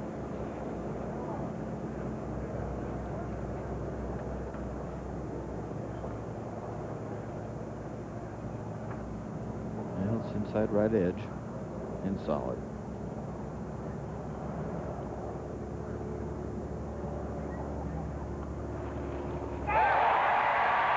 And Tiger Woods is the 100th U.S. Open champion in history.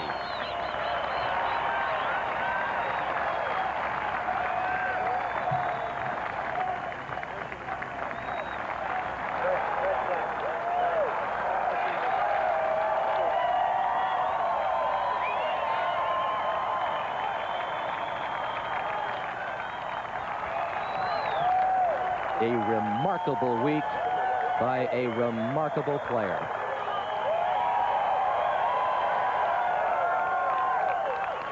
On a remarkable golf course. Butch Harmon, his teacher, worked a lot of hours. I don't know who's more excited, Butch or Tiger. There's the total, 12 under at a U.S. Open. 72, Jack Nicklaus. 82, Tom Watson. 92, Tom Kite. The year 2000, who else would it be? Tiger Woods atop the U.S. Open leaderboard at Pebble Beach. Chance to look at some of the other scores. Everybody else over par. Tiger Woods 67 today. Caps it off. So there it is. He ties the lowest U.S. Open score for 72 holes, 272. Tiger Woods at Pebble Beach. Joins Jack Nicklaus and Lee Janzen. Just the particulars of the scorecard left for Tiger before he comes back out on the 18th green, and that's where we will have the presentation of the cherished trophy for Tiger Woods. Now 3 of the 4 professional majors. First the Masters, then the PGA Championship, and now the U.S. Open. His mom, Clotilda, behind the 18th green to watch it, and we'll watch Tiger get the trophy when we return.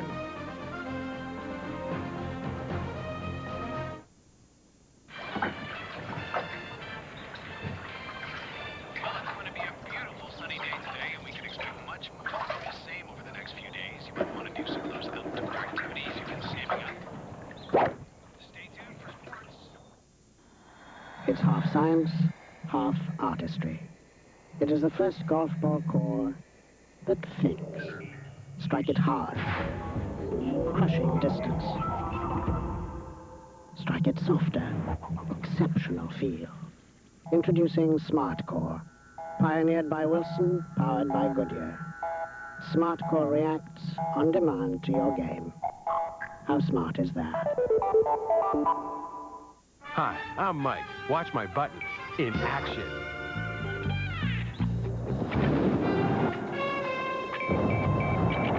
Sid, you got the Hollywood gig. Cool. I got the gig! Get off the phone and give me more arm. Gotcha. Barb? Yeah? I got the gig. We're buying the car. Great! The one with the airbag? Definitely.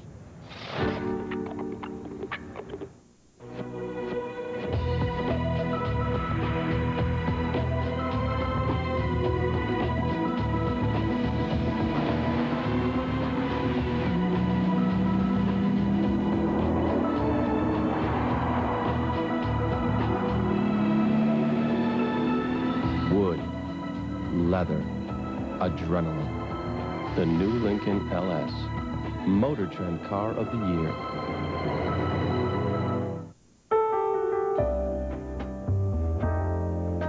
John Labatt Classic. Canada's premium lager.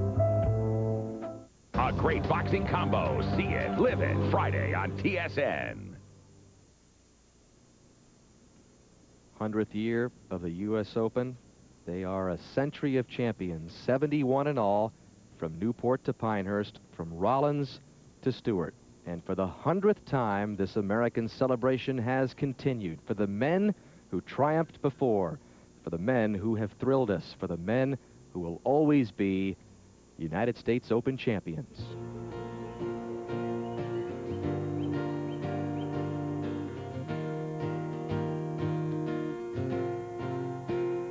Oh, say, can you see by the dawn's early light what so proudly we hailed at the twilight's last gleaming?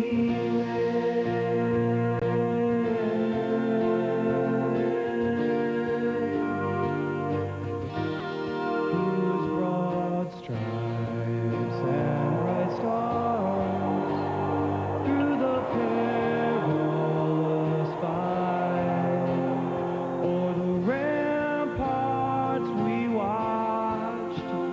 were so gallantly streaming. I didn't know I had done all this to warrant it, and I really don't believe it now. And the rockets ran, the bombs are bursting in, keep cool through the night. Battle flag was still there. Oh, say does that star-spangled banner yet wave o'er the land of the free and the home of the brave. The United States Open. This is the greatest golf tournament in the world, and I'm proud to win it.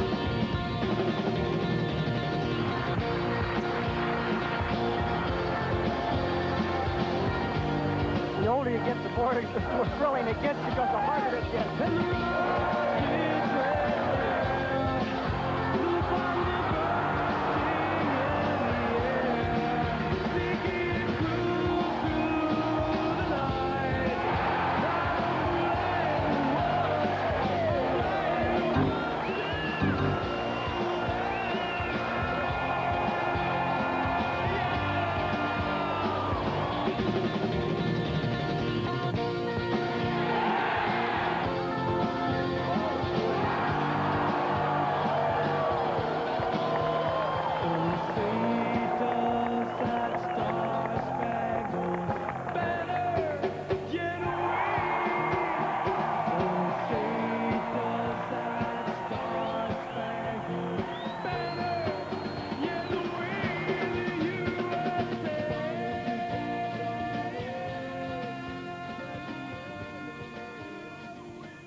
'99 U.S. Open champions before him. Tiger Woods, number 100. And we'll be back with a presentation for Tiger Woods in just a moment.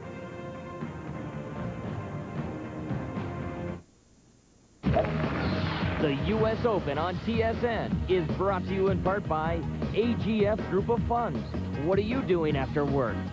By Canon Canada, leaders in digital imaging technology. By Coors Light, the call of the Rockies. By MySAP.com, you can, it does. And by Mike, no ordinary phone.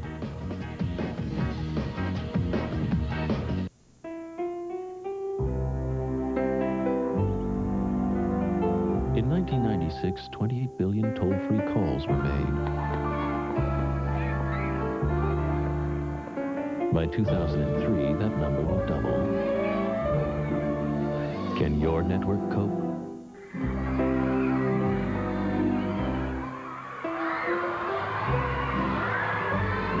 AT&T, the network the world works on.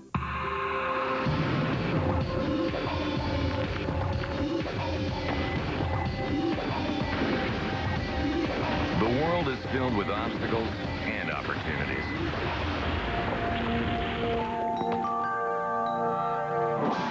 You decide which are which. The 2001 Explorer Sport. Part of the Ford family of SUVs.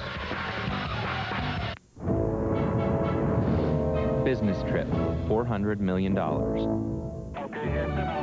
Calls to the office, $230,000. Rental car, $45 million. Finding time to squeeze in a little golf? Priceless. There are some things money can't buy. For everything else, there's MasterCard. Accepted just about everywhere golf is played. The U.S. Open on TSN is brought to you in part by AT&T Canada, the network the world works on. By MasterCard. There are some things money can't buy. For everything else, there's MasterCard, proud sponsor of the PGA. By Lincoln, who invite you to experience the all-new Lincoln LS. by Robaxaset, helping you walk away from back pain. And by the Star Alliance Network.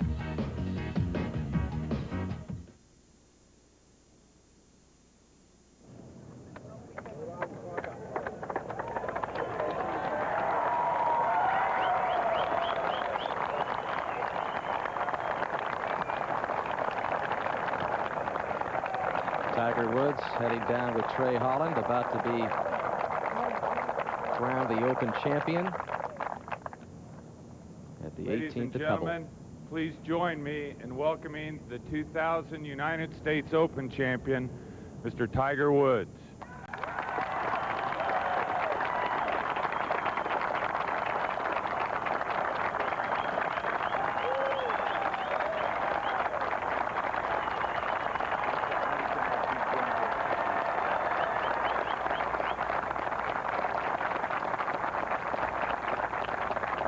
Well, for those of you who've been watching at home and those people here at Pebble Beach, rest assured this course is nowhere near as easy as Tiger Woods made it look the last 4 days. Is it safe to assume that there's no more gear that you could kick it into?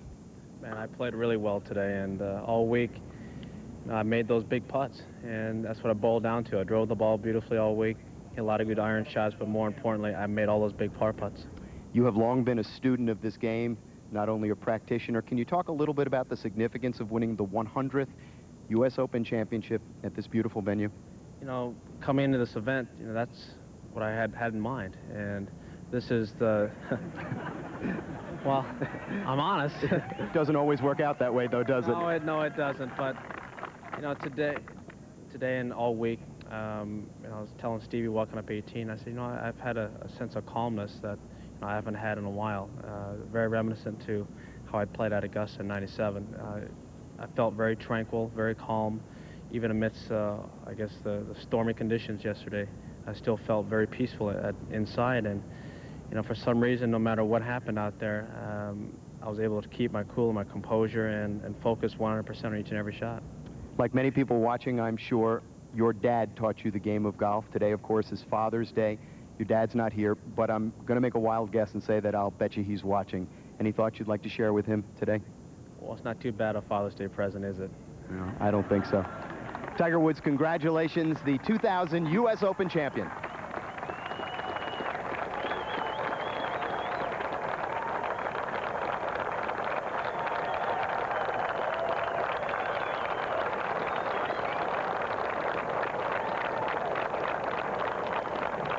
Marvelous scene at Pebble Beach.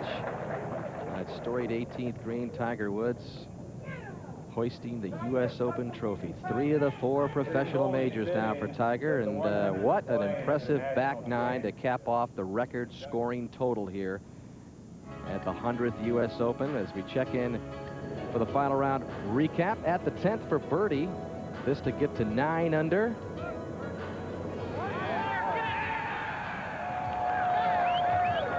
And then at the 12th for birdie to get to 10 under, and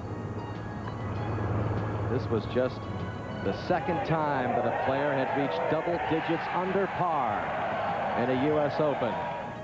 As you see the numbers go up, there's the double digit, red 10, and then the second shot at the par 4 13th from the rough. Pretty good lie, though.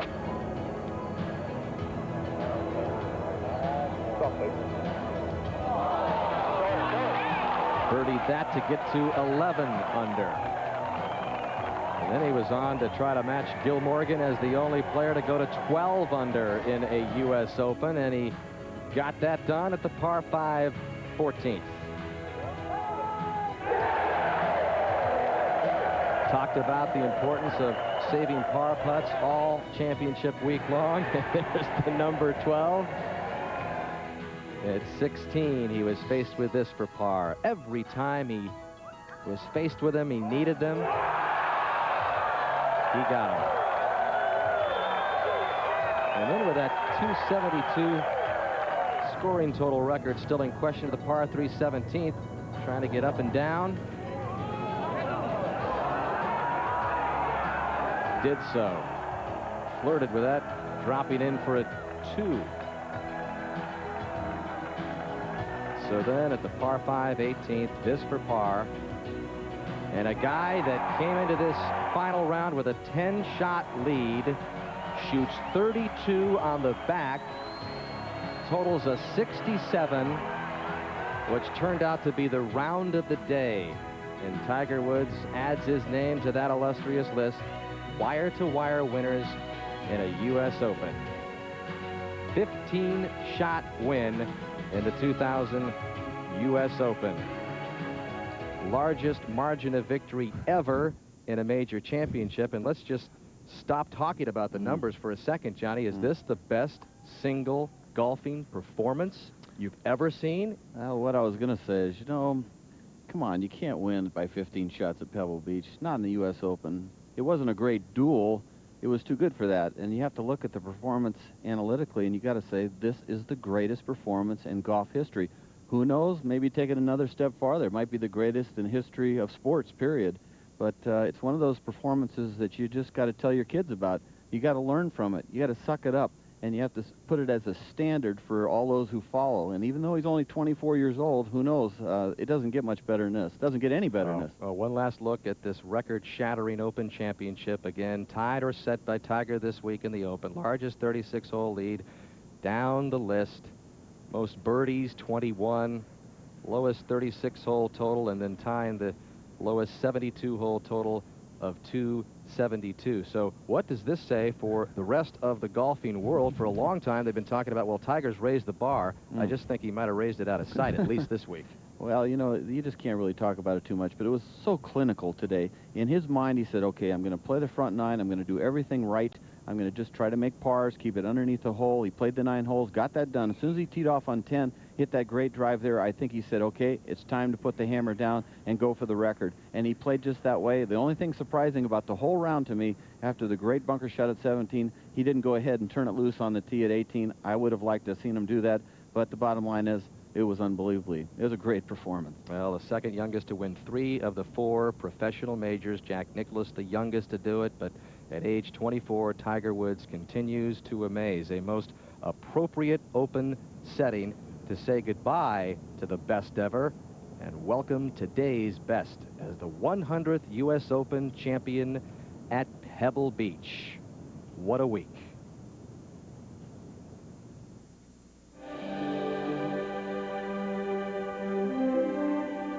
The U.S. Open is just truly amazing. And to have it here on this site, these conditions, don't get much better than this.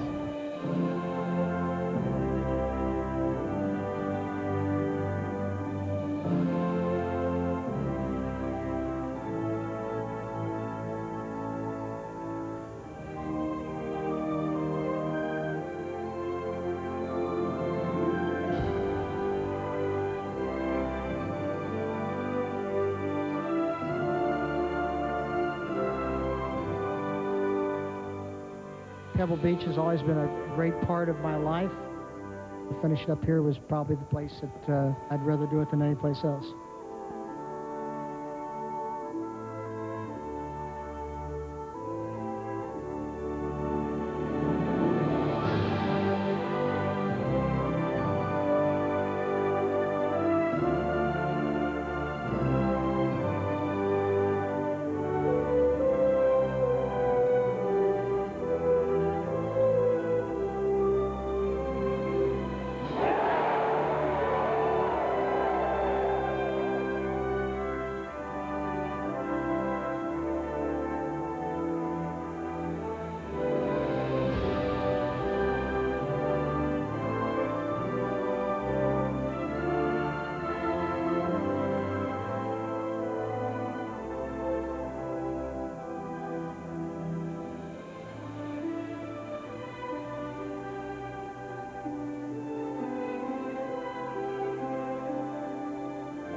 And be sure to join us in a couple of weeks as our coverage of golf's national championships continues. The 21st U.S. Senior Open from the Saucon Valley Country Club in Bethlehem, Pennsylvania. Again, Saturday, July 1st. right here on NBC Sports. A reminder to join us tomorrow, 9 Eastern Time, 6 out here on the West Coast. Game 6 of the NBA Finals. The Lakers try to wrap up the series as they host the Pacers. And coming up next on most of these NBC stations, Dateline. Then it's John Travolta, Gene Hackman, and Rene Russo star in Get Shorty. So for Johnny Miller, Gary Koch, Bob Murphy, Roger Maltby, Mark Rolfing, Ed Sneed, David Fay, and Jimmy Roberts, Dan Hicks, so long from the shores of scenic Pebble Beach. And another historical win for the 100th U.S. Open champion, Tiger Woods. From Sydney, Australia in 2000, this is TSN, Canada's official Olympic specialty network.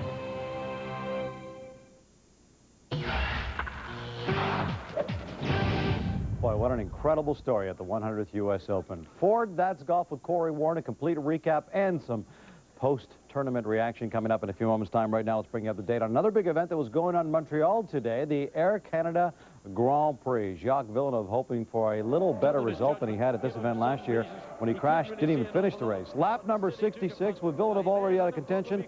He slides into Ralf Schumacher at the hairpin, and that was the end of the day for him. The Ferraris dominate again as they cross finish line 1-2 with Michael Schumacher leading the way ahead of Rubens Barrichello. Michael Schumacher wins his 4th career Grand Prix in Montreal. It's Schumacher's 5th win in 8 races this year. Rounding out top 3 was Benetton's Giancarlo Fisichella. Mika Hakkinen finished 4th. David Coulthard finished 7th and now trails Michael Schumacher by 22 points in the overall drivers' standings. We're getting ready for the next edition of Sports Desk, but stick around. Ford, that's golf with Corey Warren is coming up right after this. How the years, they fly by, fleeting glimpses, moments in our life. Gotta hold on to them, catch them while you can. These are the moments, these are the moments. JBC holds the moments of our lives.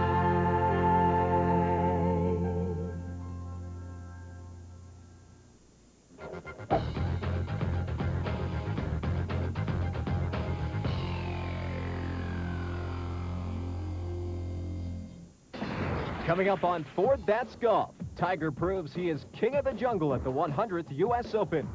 Pebble Beach Golf Links a closer look at the scenic and historic course. Could it be farewell for Jack Nicklaus at the U.S. Open? And Viva La France as Kari Webb and Annika Sorenstam duel it out at the Evian.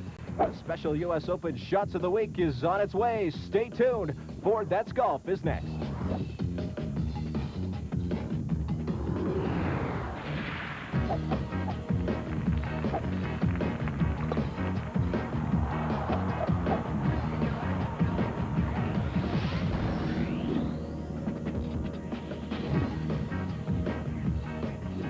Hi, everyone. Welcome to a special U.S. Open edition of Ford That's Golf. I'm Corey Warren. Bob Weeks will join us live from Pebble Beach a little later in the show, but first, let's show you what happened. It was the 100th edition of the U.S. Open and possibly the last for the great Jack Nicklaus and maybe the coronation of the heir apparent Tiger Woods. Tiger with a 10-shot lead heading into round 4. Start you off with Mike Weir looking to finish up strong. His tee shot on the par 3 7th would land nicely on the green. Weir trying to get it to 2 under for the day, but his birdie putt doesn't go, and he would par the hole. Tom Watson won the Open at Pebble Beach in 1982. He won't win it this year, but makes the great save from the cliff on the par 3 5th. He parred the first 7 holes of his round. Meanwhile, Tiger was on the practice tee preparing for his 18-hole walk into history. Lee Janzen, a 2-time U.S. Open champion. He's at 12 over, but comes up with a brilliant putt from off the green on 10. Drops it in for the birdie. Paul Azinger on fire. He's got a 50-footer. This for his 4th birdie in 6 holes. And he rolls it into the side of the cup. It must have taken all his strength. Yeah, look at those pipes. But the strongest man by far has been Tiger Woods. On the first hole, the birdie putt comes up just a little bit short, but pars should be good enough. He leads it by 10. Here's an interesting shot. Jose Maria Olazabal on the 6th hole. Yanks the tee shot badly to the left, barely misses the spectators, and bounces right off the hill, down onto the cart path for a little while. It's going to take a ride, and then gets all the way to the bottom, hits the curb, and bounces up into the rough. He would par the hole to stay at 2 over. 8th hole, Tigers being urged on from the gallery and from the ocean. Woods would calmly sink the putt for his 8th straight par. He wasn't being challenged at all. This isn't the kind of wave you normally see at Pebble Beach. The gallery at 18 is keeping busy, waiting to usher Woods to his first U.S. Open title to the 12th. Woods looking for his second birdie to go to 10 under. Gets it. Woods with an incredible 11-stroke lead. Then after driving it in the rough on 13, Woods with the approach shot, and guess what? Almost holes it out. He would tap in his 3rd straight birdie. He would lead it by 12, and Tiger leading by 14. Tee shot found the sand on 17, then from the bunker, absolutely perfect. Little kick in to save par. Then Woods finally walks to the 18, and the crowd on their collective knees, bowing to his dominance. One last putt to finish up the finest performance in U.S. Open history. Woods captures his first U.S. Open title and 3rd major by a 15-stroke margin. Tiger is only the 2nd golfer ever to reach double digits below par at any point of a U.S. Open. He becomes the first to win the U.S. Junior, the U.S. Amateur, and the U.S. Open Championship. The previous largest margin of victory is 11 strokes by Willie Smith back in 1899, and 9 strokes by James Barnes in 1921. Here's a look at some of the notables. Vijay Singh, a Masters winner, at +7. David Duval also at +7. In a tie for 8th. You see at the bottom of the list there, Colin Montgomery and Sergio Garcia tied at +15. As for the Canadians, Mike Weir in a tie for 16th. That's respectable. He's at +9. Richard Zokol had 5 birdies on his front 9, a score of 30, tied the record set by George Burns in 1982 and equaled by Andy Dilliard in 1992. And at one point, he had the clubhouse lead. Being that I'm leading in the clubhouse, if we get an earthquake here in the San Francisco area, I might win this golf tournament. I played very solidly today. I was very happy and wanted to play well, considering, you know, the hard day that it was yesterday, and played extremely well. You know, excited as hell to shoot 30 on the front 9, but again, you know, there's going to be a lot of good scores today. I played well. I just didn't get anything out of it, and you know, it's a little frustrating week because I felt like I played much better than where I'm at right now. Time for us to take a break, but stick around. We'll look deep into the eye of the Tiger. There's the face of a champion, and Pebble Beach Golf Links, our latest Fairway to Heaven. Stay tuned.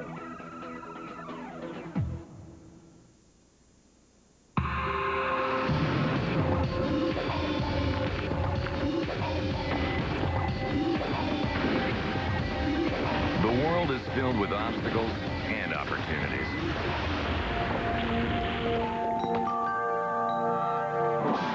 You decide which are which. The 2001 Explorer Sport, part of the Ford family of SUVs.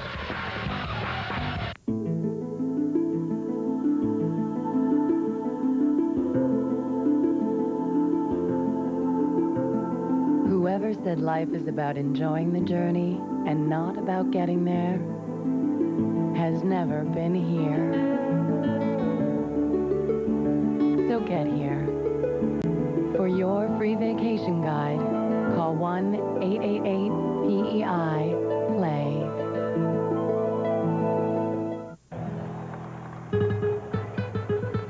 In 1996, e-commerce transactions totaled $2.8 billion. By 2003, it will be $1.3 trillion. Can your network cope?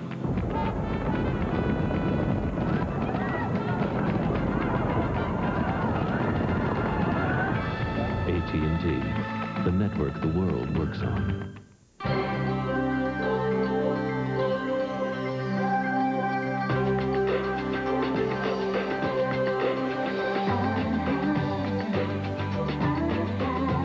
Harmony. That's what Havard Demarash's winning coin design is all about. Collect a new 25-cent Millennium coin each month and celebrate a future full of promise.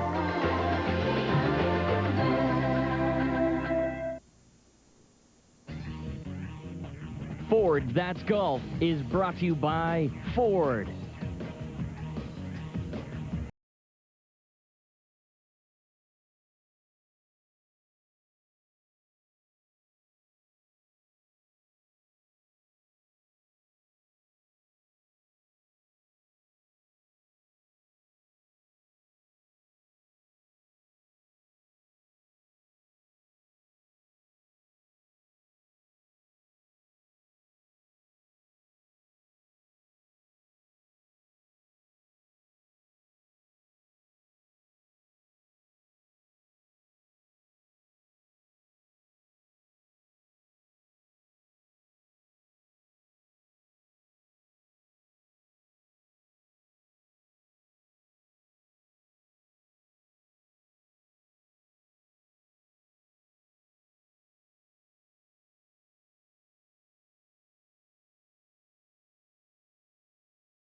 Tiger Woods and some scenes from his 3 major wins. And joining us now from Pebble Beach is Bob Weeks, editor of Score Golf magazine. Bob, he was the story after round 1.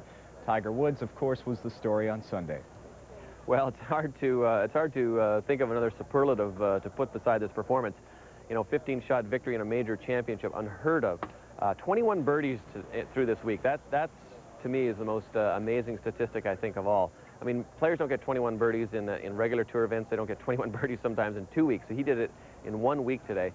And the fact that he was so focused, so tight, so, you know, he never let his mind wander. Even when he came into today's round with that big lead, it was just amazing to watch how he was still inside it. Even on the last little putt, he had just a couple of inches on that last little putt. He went through his routine. He did everything as he would normally. And I don't know what else to say about this guy. It was a good event from this side of the border, too. When you look at a guy like Mike Weir, he finished in a tie for 16th. That's respectable. He might have liked to be a little bit better. And Richard Zokol with a strong performance on Sunday. Both Canadians, I think, came out today wanting to erase the bad memories they had yesterday. You know, it was not a great day for them. They both did some things that they should have, you know, they felt they could have scored a lot better. Dick Zokol, first of all, came out with that wonderful record-tying round where he shot 30 on the front 9 today. That tied the record at Pebble Beach for a U.S. Open. And Mike Weir had it going as well. He had an unfortunate double bogey on the 14th hole today. He felt he left a lot out there and really just did not get what he thought he could have out of his game. He's gearing up towards the British Open now, another major. He feels he can contend in majors, although I don't know when you look at Tiger Woods' performance. But for Dick Zokol on the other side, you know, this is kind of not really a farewell yet, but certainly he's winding down, and he doesn't think he'll play another U.S. Open here at Pebble Beach. But it was a good week for him nonetheless, and to finish up as he did was a good omen. All right, thanks, Bob. We'll get back to you a little bit later on in the show. Okay. It's called the Pebble Beach Golf Links, site of this year's U.S. Open, the Centennial Open in the Millennium Year. There is no better site. The ground crew has been working 5 years to get it ready, and it's this week's Fairway to Heaven. Fairways to Heaven is brought to you by AT&T Canada, the network the world works on. The Pebble Beach Golf Links offers golfers breathtaking views of the Pacific Ocean and one of the toughest tests in the world. It's a great golf course. I love it here. There's a mystique behind Pebble Beach. One of the most beautiful holes on the course is the par 3 7th. Less than 120 yards, the hole looks like an easy birdie, but notorious windy conditions can make it one of the toughest. On his way to the 92 U.S. Open title, Tom Kite used a wedge on Saturday and then a 6-iron the very next day. One of the most photographed holes in the world, the par 3 7th, can be anything but memorable. Another famous par 3 is the 200-yard 17th. With bunkers surrounding the hole, a good tee shot is essential. If you miss the green, an up and down for par is almost impossible. The Pacific Ocean can come into play as well, so for the most part, it's better to miss right.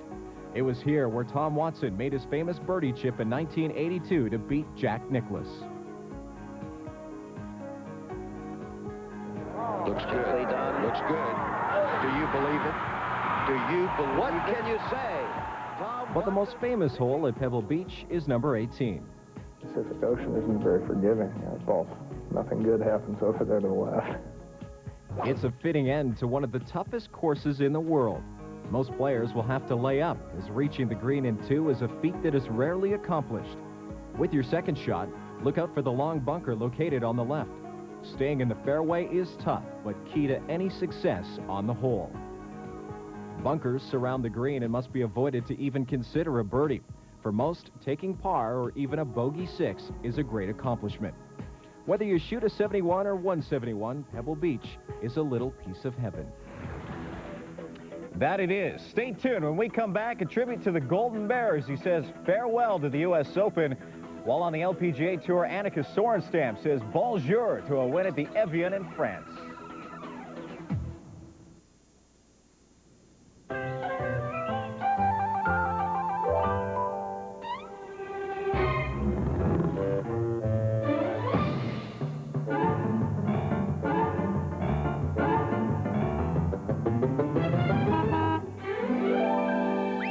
The 2000 Ford Windstar. The only minivan to earn all U.S. government 5-star safety ratings. Because everyone loves a happy ending. Contestants, for the big bucks, the topic is long-distance calling. How do Canadians save money without switching phone companies? With Buck-A-Call. Just $1 for every 15 minutes or less. Just dial 101-5566, then 1, then the number. Final answer? And the charges appear right on your local phone bill. That's right! Stay with your phone company and save without switching with Buck-A-Call! Are you single, Spy Boy? Bye-bye! Can a computer think? Can it learn? Can software be developed that acts exactly like the human brain? For 50 years, that's been the question. Today, Nugents are the answer. Using a patented breakthrough in neural network technology, Computer Associates has created the first software that can think. Imagine what this new software can do for your business. Nugents, software that can think. On the next Dave Hodge special, 3 British Opens, 4 U.S. Opens, 5 PGA Championships, 6 Masters, and still playing strong. From the early years of a spectacular career to the present-day legendary status of the Golden Bear, Dave Hodge talks with one of golf's greats, Jack Nicklaus. The Dave Hodge Special, Saturday, July 8th on TSN.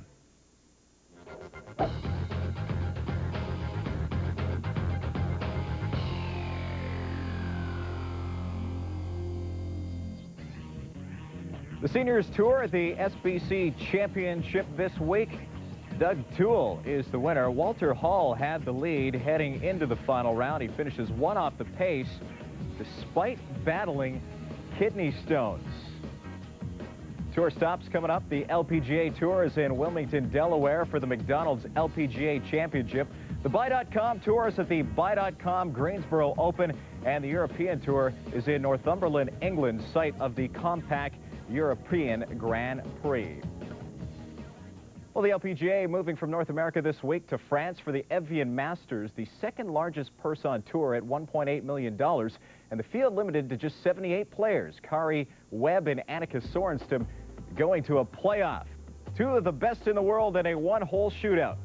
Webb's approach on the par 5 18th, not a good one, off the mark, into the bunker. It's a green light for Sorenstam, and she would answer back. Her approach would land on the green and set her up for an eagle try, and Sorenstam would knock right up and put that in the hole. The eagle is good. The second, or the 21st win of her season, of her career, make that the third victory of the season. The 72-hole tournament started a day earlier than usual on Wednesday, which will allow the golfers to return to the United States for next week's LPGA Championship in Delaware. Here's how the Canadians did. A couple of checks going to Laurie Kane and A.J. Ethorn, finishing 42nd and 60th, respectively. And back to Pebble Beach in the U.S. Open. Bob Weeks, it was an emotional week, one that got started with a tribute to Payne Stewart, and then one that we will assume was the farewell to Jack Nicklaus. Yeah, I think it's kind of fitting in some ways that, you know, you have Tiger Woods winning here at Pebble Beach and Jack Nicklaus exiting from Pebble Beach. This was kind of a transition, I guess you could say, and certainly for Jack, 44 times in the U.S. Open, that's a record that even Tiger Woods will have a hard time beating. But it was fitting that he finished it as he did, coming here at Pebble Beach, where he's had so much history, so much legacy.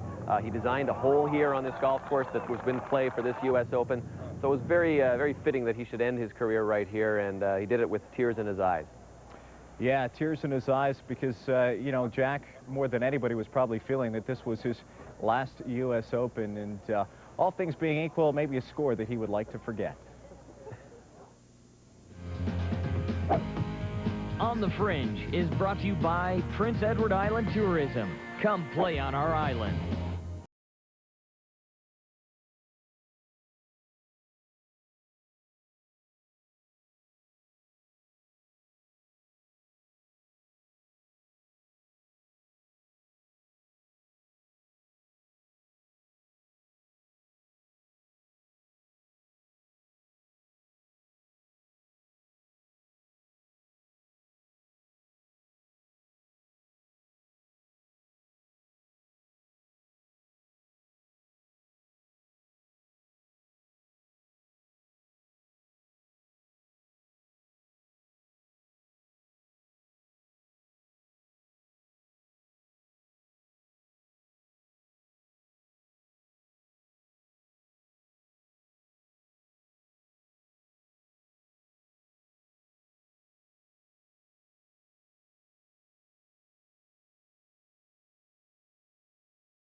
Not a bad choice. Stay tuned. When we return, we've got more from Pebble Beach, including our special U.S. Open edition of the Shots of the Week.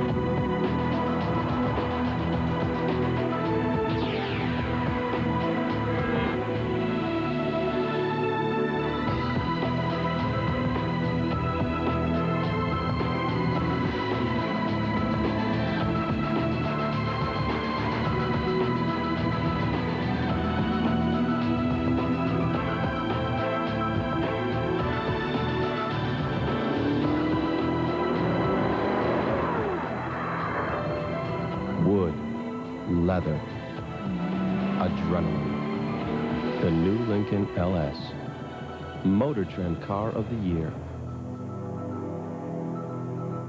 I am such a beautiful girl.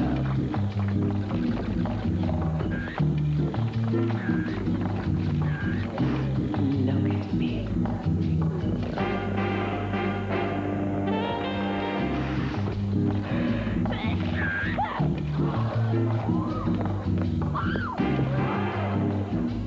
Looking for allergy relief? Isn't it time you tried Reactin? It's doctor recommended. Bless you, love.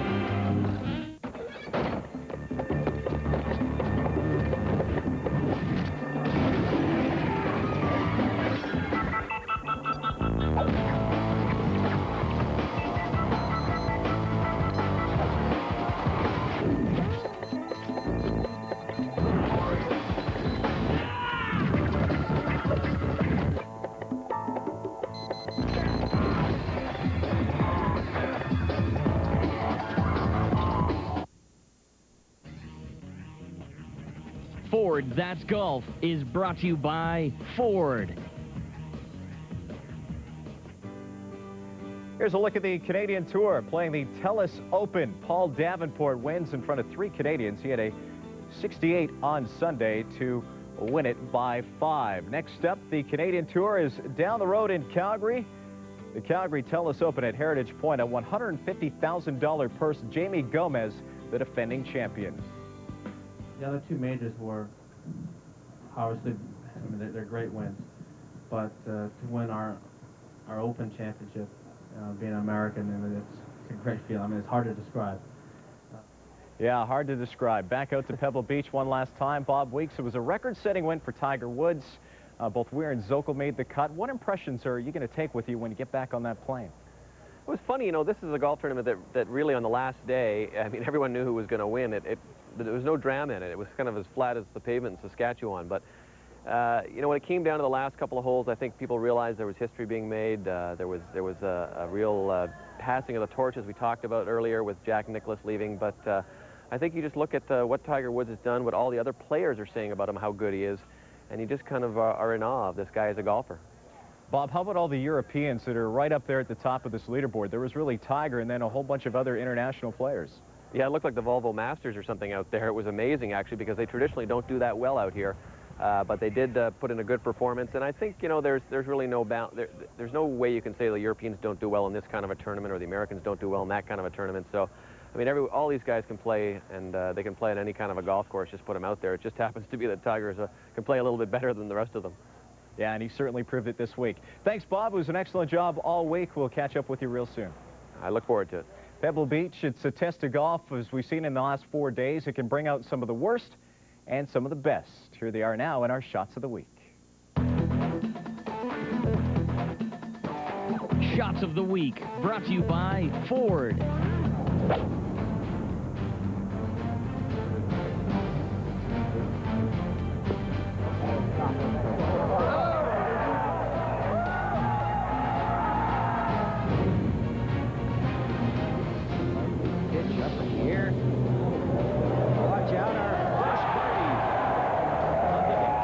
In all of golf, this whole location's defenseless now with no wind. It's got side forwards, hit short. Look at this, 98 yards the distance.